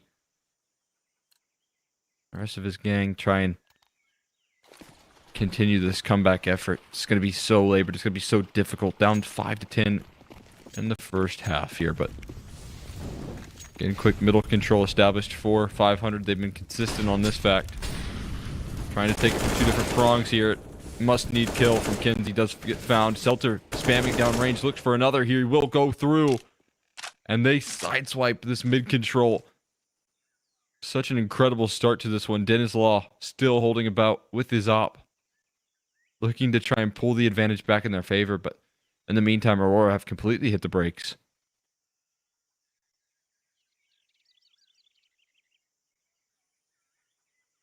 I mean, they've got a good foundational setup here. They're waiting for 500 to overextend again. Denislaw very much at risk of doing so.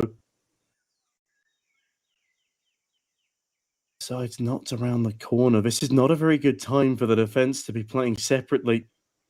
Delta, does he spot the Orba? I don't think so. Delta's about to waltz straight into it, it seems. Oh no.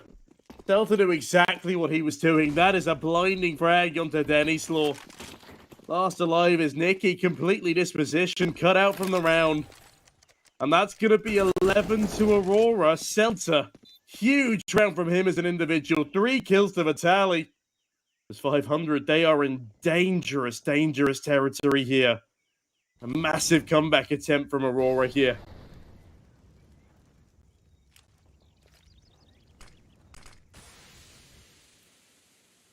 I can't believe they're able to stick around this long here. Full investment. Punished here, only saving of Hamas, and finally we might actually see a round where Aurora stay alive in it. They don't all fall, so that's even more of a silver lining. They're trying to get as far away as possible from that bomb. They know what it does. There we go, 11 on the board. What the bomb radius is. Yeah. They kind of snuck this update in. You know, everyone was making a big deal about the Inferno update, probably because Inferno is way more played, but well, not really in the pros. Sort of, I suppose, but Ancient's definitely been cemented in the tier 2 scene for quite some time now. In the tier 2 scene for sure. I feel like tier 1 is where you see that drop off in Ancient. You got like FaZe, Outsiders, occasionally Na'Vi, and Liquid with their 7-map pool, but that's something we'll get back to in a moment. Ships, these two lying in a pool of blood in tandem with Rainwaker, but Lackey and Celta immediately spin the advantage back in their favor. By God, they're looking to equalize sooner rather than later. Nikki charges through the backlines of Temple. Actually, great kill onto Latic. 2v2, it makes it doable. Another Molotov to cut him off. So Lackey is spotted on the cross. Yes, he has seen both of them. And look at this from Denislaw. Celta, he starts to become aware, but not in time. Denislaw is going to catch him in the meantime. Lackey, he's got himself, making noise right there in the back of Temple, and they completely fumble the round. 3v2, overextensions every which way right there, and that's going to cost them dearly. A chance to tie things up, like you had said, a chance to get closer and closer to that mark, but now they've just let that one slip right through their hands, and that could be the death punch right there. That could be the finishing blow from 500. Of all the rounds to let slip past you, I did not expect that to be the one. 26 comes fast. As 500 are moving faster, they're edging it now. Darting towards this finish line. There's Aurora, my goodness. Continue to force their way forward. Number 26, they're at a 3-round deficit as Rainwaker takes a good bit of damage to start things off. Celta, I don't know how he's so good at getting these mid-frags, but he is. Finds another opener, but an opener is only so much. It's the closing of the round we need to see more of. That last round absolutely should have been an Aurora. Ooh, Aurora round every day as Kenzie chipped on down quite nastily by a cave bush. I'm mistaken, but there's plenty of it left as Patrick spins in for one Kenzie Swift trade, and Norway doubles up with him. Still a man advantage retained, but 500. Got Denislaw behind this smoke.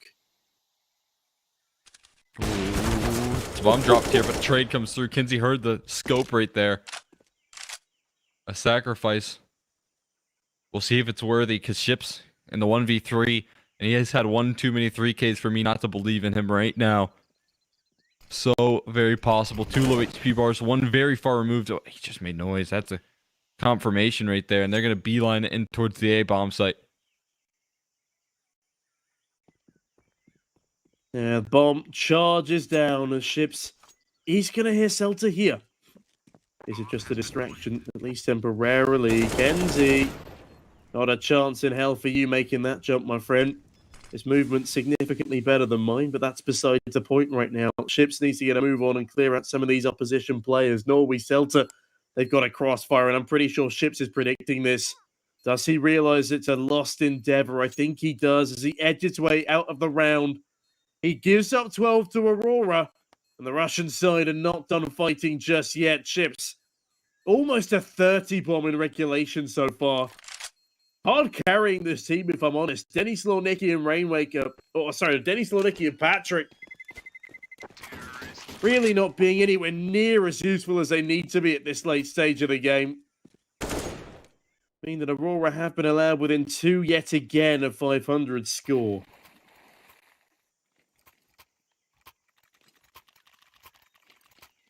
Keeping things close, but again, you really wished if you were Aurora that you won that round 2 rounds ago, because now it could have been tied up 13-all. This could have been your chance to take the lead. Instead, they delayed that process out by 1, and now timeout called, the last of 500. No more after this. Again, it's probably a discussion on what they want to do with the investment here. They should be able to get a pretty decent buy. There's 7K, I believe, on a Dennis Law, and the rest can buy up quite comfortably.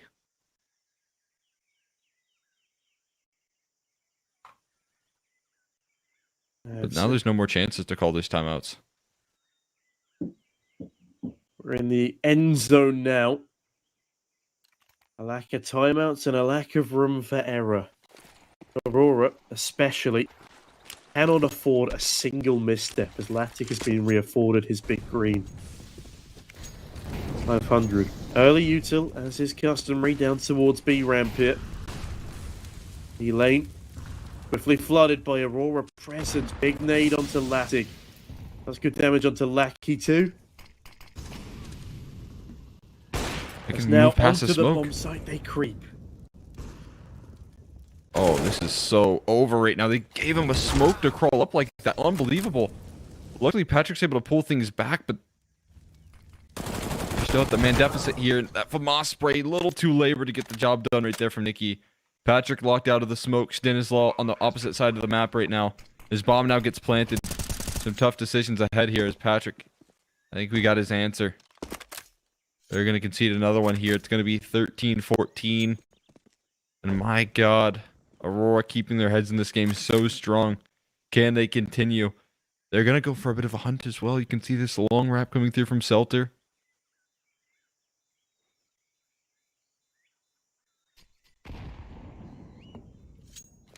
Celta might just be able to encapsulate the opposition here, but he realizes just how low their own economy is. A loss of his rifle would do a lot more harm than good, as Norway needs a drop so he can fully invest. Actually, I've misread the economic situation here. Aurora do actually have quite a lot of money off of that round win and bomb plant. 500 now. They do keep the AWP and M4 alive. There is still a chance for them in this one. Are they going to force up around it? Are they effectively going to be playing for an overtime? Aurora. Solid buy yet again. Bit of money put up behind them here. As Latic builds up again towards the B ramp. Utility again expended. Latic peeks on in. It's an AWP boost though. Denny Slow gets an advantageous angle. And that's a big start for 500 here with their limited weaponry. Oh, that's so perfect right there. Exactly what 500 needed. Some sort of trickery. And if you look at the teammates alongside him here, everyone else has very good firepower, right? 5.7 armor.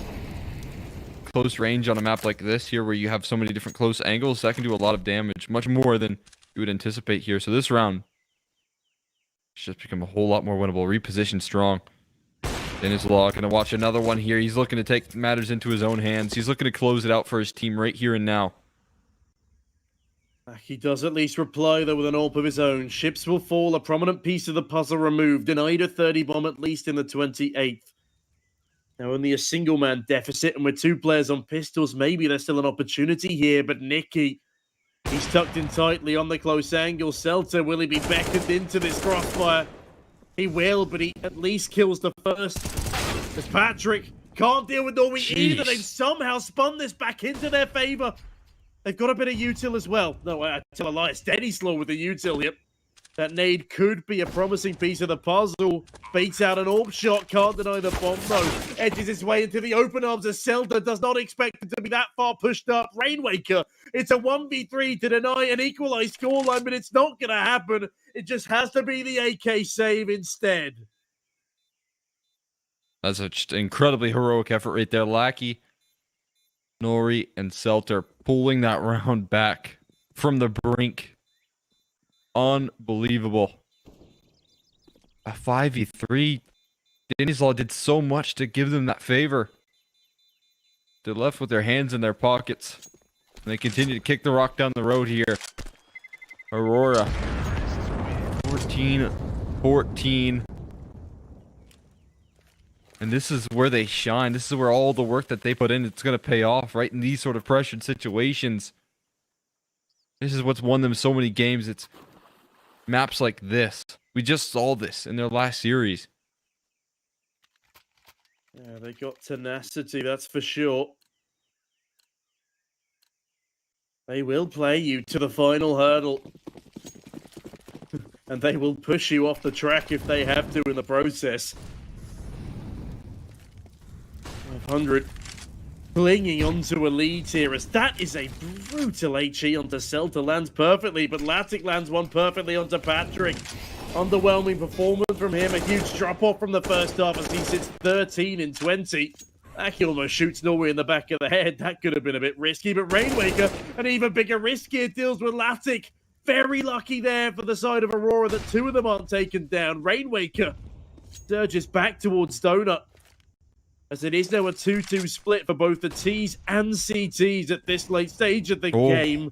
That was close. Dennyslaw almost given a freebie. But Aurora keep things even, at least for now. Rainwaker, look at this commitment on the angle here. A huge liability. Lackey's been sharp on the entry, but now he's clotheslined in two. Rainwaker again.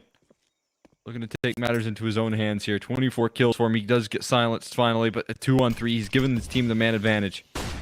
Smoke and flash here. Ship still standing. Now he has his chance to grab the 30, but he reveals his position a little bit early. He's taking a lot of damage through that smoke. And a fake on the plant here. He continues to spam down range. It baits him out into the wide open. 30 seconds left to play with here. Norway and Kenzie, a dynamic duo.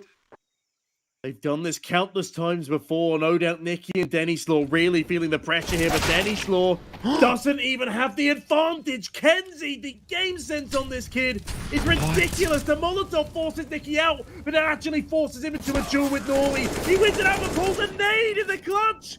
Oh no! One of the unwritten rules of Counter-Strike, never pull your nades in a clutch. Means Aurora, they've taken the lead. It's 15-14 extra.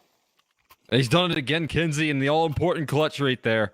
He has to play flawless. And it just might win him another game. This guy is unstoppable, an absolute beast. What more could you ask of anyone than a play like that to convert? Series point here to move on to the semis. Aurora. It'd just be a continuation on what they always do, isn't it? Shutting things down, getting the job done, winning another series. They're so familiar.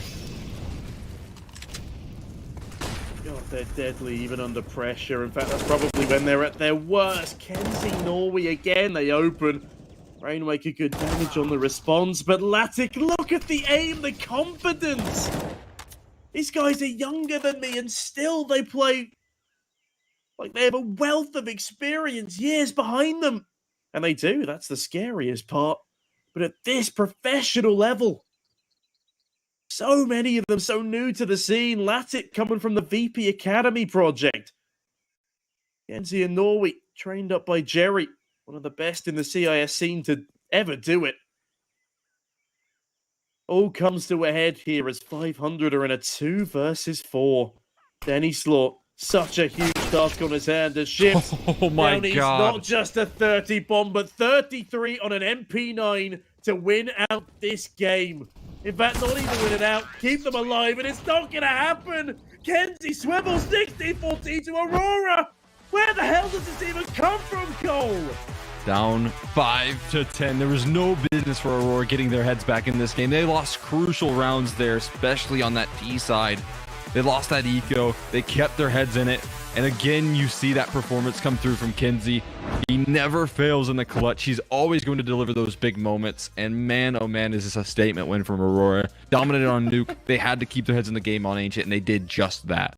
And they do it on the T side. Again, it's still slightly CT-sided. I did check. I'm not going crazy. But with the way those two teams played it, it looks like the most T-sided map in the pool. That was ridiculous. I still can't believe what we're watching. Aurora. What a way to make it through to the semis. As you said, a statement victory. Nuke, an abomination from 500. We can let that one slide. But honestly, it hurts even more when they let it slip at that close a scoreline. It's just painful. They knew they had their map pick in them. They knew they should have brought it across the line. But Aurora, they don't give a damn about your feelings. They just waltz on over. And every single time they seem to steal away these ridiculous deficits. Yeah, it's just a bit shocking right there that was, slipped on through. Honestly, like you said here, you kind of wipe aside the map pick of Aurora. Didn't have your day on Nuke, but you came in 5-10 up on Ancient. I think that's what's going to haunt them a little bit. They won the pistol as well, right? So even more things going. I thought we were going to see a very quick Ancient. We were going to that third map of Decider. I thought that's where we would actually get the closeness in nature, but no, Aurora had that game in the palm of their hands. They were just waiting to strike, and they certainly did. Yeah, I was mentally preparing for a third. I thought, okay, this is it. Aurora, they're out for the count. But on that note, I guess we need to take another look at the bracket. The semi-finals have all been decided. Going to be Bad News Eagles versus Copenhagen Flames and Aurora versus 9.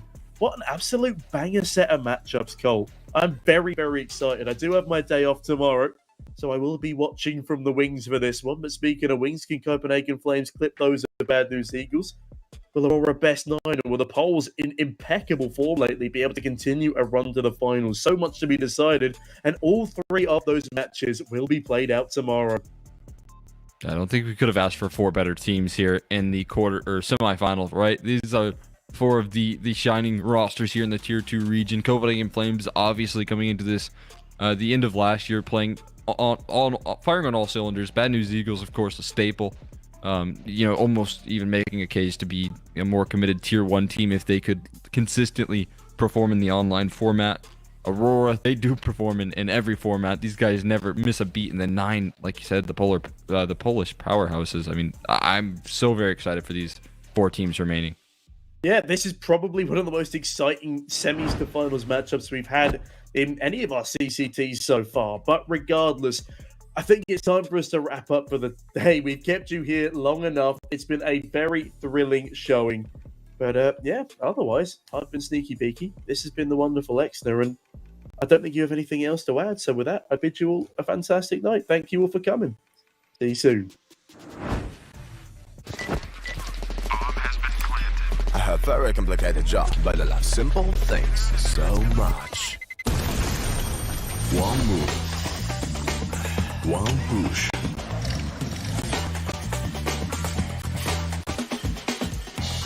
One touch.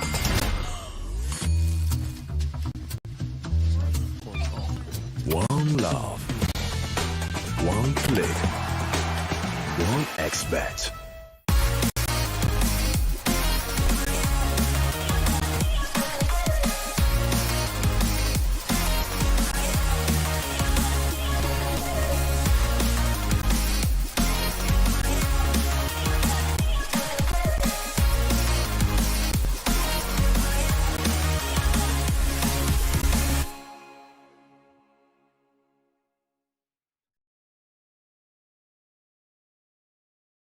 You look into your inventory and there's only...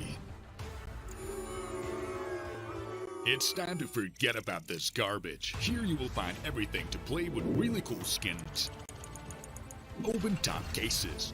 Upgrade dropped skins and turn your junk into a cool gun using the contract system. Every day, thousands of people upgrade their inventory with us. Hellcase.com.